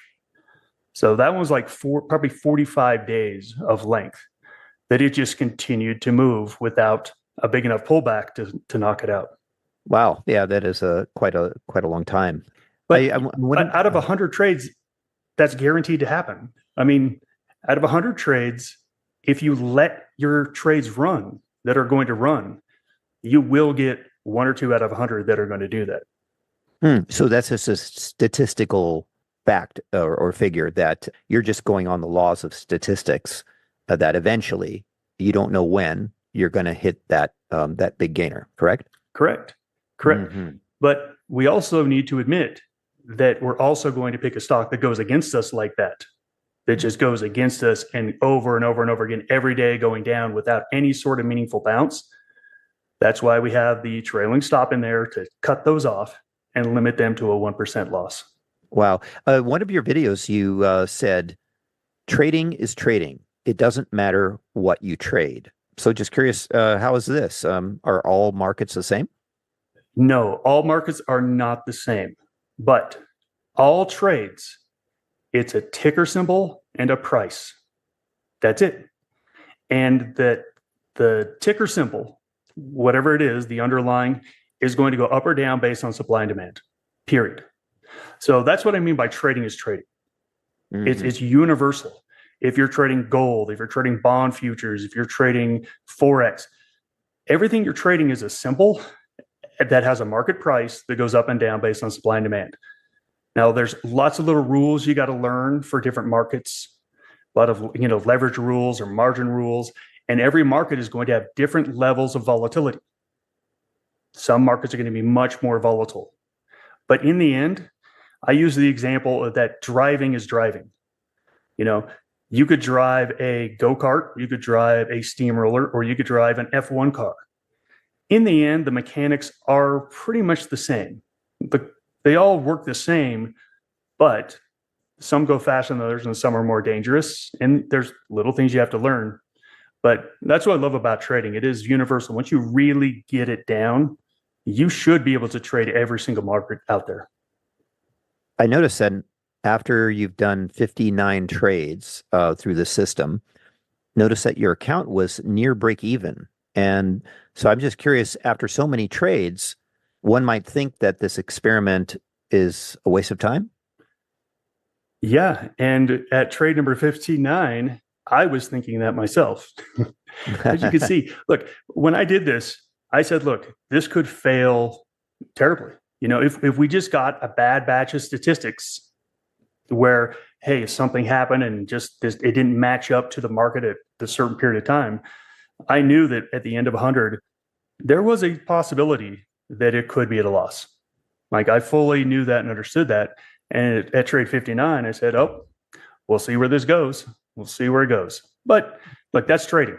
That's trading. Mm-hmm. You just slug it out day after day after day after day, have more winners than losers, win bigger than you lose, do it over a long period of time, and you're going to be really successful.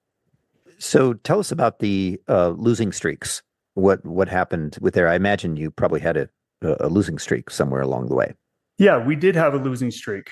And just, we haven't yet talked about total return. Let's just get that out of the way. So the account was up like 15%. So we started out with a $100,000 account and it ended up right at 115,000. So, overall, there was a return on it. Did it beat the S&P 500 during that time? It did not. It did not. And I've even had some people say, oh, this experiment was dumb. It didn't even beat the S&P 500. I'm like, look, that was not the point of it. I was using a Ouija board, for goodness sakes. Like with good entries, you can add on that. And that was the point of the whole experiment. If you have your position management down and it's really good, you should be profitable. I don't want to say right away because that's giving people too much false hope. There's a lot of work to do, but you're at least starting in a very good situation as a trader to where then your entries really start to matter. So let's talk about the streaks because this was the most interesting part of the entire experiment. And I've been trading now for 27 years and it still surprised me like, oh my gosh, this is amazing. So our best streak, we had 3 streaks that were the same. The most we had was a 5-win streak in a row, but we had that 3 separate times. The largest streak we had was from December 11th to December 20th. And that was a gain of $8,600 or 8.9%. So we had this really big gain right in early December. Now, interesting, when do you think our longest or worst loss was? Probably right before or afterwards? Right after. Interesting. And so again, this is just totally randomized trading. This is picking stocks out of a hat.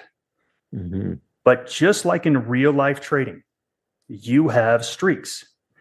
And one of the things we talk with our traders is we give them charts that show, like, if you flipped a coin 100 times, what are the odds that you would have 7 losers in a row?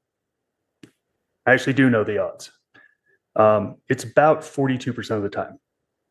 Well, really? 42% of the time, you would have 7, you would flip the coin and you'd have like 7 tails in a row. 7 tails in a row or 7 heads in a row. Really? So statistically speaking, you're highly likely, very highly likely, to have 7 winners or 7 losers in a row. That's just statistics. Well, what happens in trading is once we have these streaks, we either start to think we are the dumbest people in the world, or what is my Achilles heel in trading and really hurt me in my first probably 5 years in trading was after I had the winning streaks, I started to think I was really smart. And I'd say, Rob, man, you got this. You did it. You found the Holy Grail. You did it. And you get, lots of confidence. And for me, I'm a big extrovert. So when I get like excited, I want more. I want more. So I want more gains. I want more trades. I want more position sizing. I want more of everything. So what happens is, of course, that leads to a really big drawdown. That is all psychological problems that we bring on ourselves as traders. But this is just purely statistics. So we had our worst drawdown was from December 20th to January 24th. And that was 10 out of 11 losses. And the one in there that wasn't a loss was a break even. So let's just call it 11 losses in a row. So right after we had that big run, we had the longest and largest pullback of the entire experiment. Now, again, as traders, this is exactly what happens. And we get into psychology of what's going on in our minds. We have the big runs, we start thinking we're smart, and we get aggressive. And then we have these big pullbacks, and then we start thinking we're not good. And then we talk about things like, well, maybe I shouldn't take the next trade my system gives me. Maybe I should, just sit out for a week or two. When do you think we got our largest gain of the entire experiment? Maybe after a long losing streak? Yep. Interesting. That stock I picked in New Zealand was the largest gain, and that came after an 11 loss streak. So if you would have chickened out, if you would have backed away, if you would have deviated from your system, you miss those moments. And the whole point of this experiment, and this has kind of been the tagline at the end, is that consistency beats intelligence every single time in trading. If you want to be good at trading, stop thinking you're so smart. You're not smarter than the market. Start thinking about how do I consistently enact a system that has an edge in the market. Mm-hmm. And that's what this whole experiment was about, is just to show people what an absolutely robotic system can do for you if you don't deviate from the rules. So in this experiment, did you use any top-down or sector analysis to manage your positions? None. Interesting. Wow. Well, again, but that was the point. Now, in real trading, you should absolutely do that. But remember, I wanted this to be as close to 50-50 randomized as possible. So no, we didn't use anything like that. This was purely just 2x ATR. Mm-hmm. I like to go back to when you said that after you have had a long winning streak in your earlier years, that you would get overconfident, and then that would end up leading to losses afterwards. And I'm just curious, what about the different quality type of setups and increasing position sizing based on the quality of the setups? Great question. I think there's a couple questions in there. Let me first tackle the first part of my Achilles heel of getting overconfident. It's something that really just got me. It really took me probably about 7 or 8 years to really do it. And the last major mistake I made on this was 2008. And I still remember, and I got to tell the story just to help everyone out to where they don't do this. During the collapse in 2008, I love pyramiding in Forex. That's one of my favorite strategies, is to pyramid. Now, pyramid is you take a position and then you add on to the position if you have a gain. And if you have more of a gain, you add on more of a position. Now, it only works when there's major moves, but I pyramided into 44 lots of Aussie yen short. And the market dropped, everything fell away, the yen was spiking. And I remember that trade was my biggest trade up to date of like $185,000. And it was like awesome. I'd been building this trade for a couple weeks, adding on. And then again, all the banks started collapsing, and it was just a great gain for me. And I remember just being on top of the world. And I even told myself, Rob, this is where you're dangerous. So why don't you just not trade for a week? Why don't you just not trade for a week? Well, I didn't have the discipline to do it yet. So my next trade, and remember, I said as an extrovert, my next trades need to be bigger and better and more. I started with 100 lot position in a Forex trade. That is a giant trade.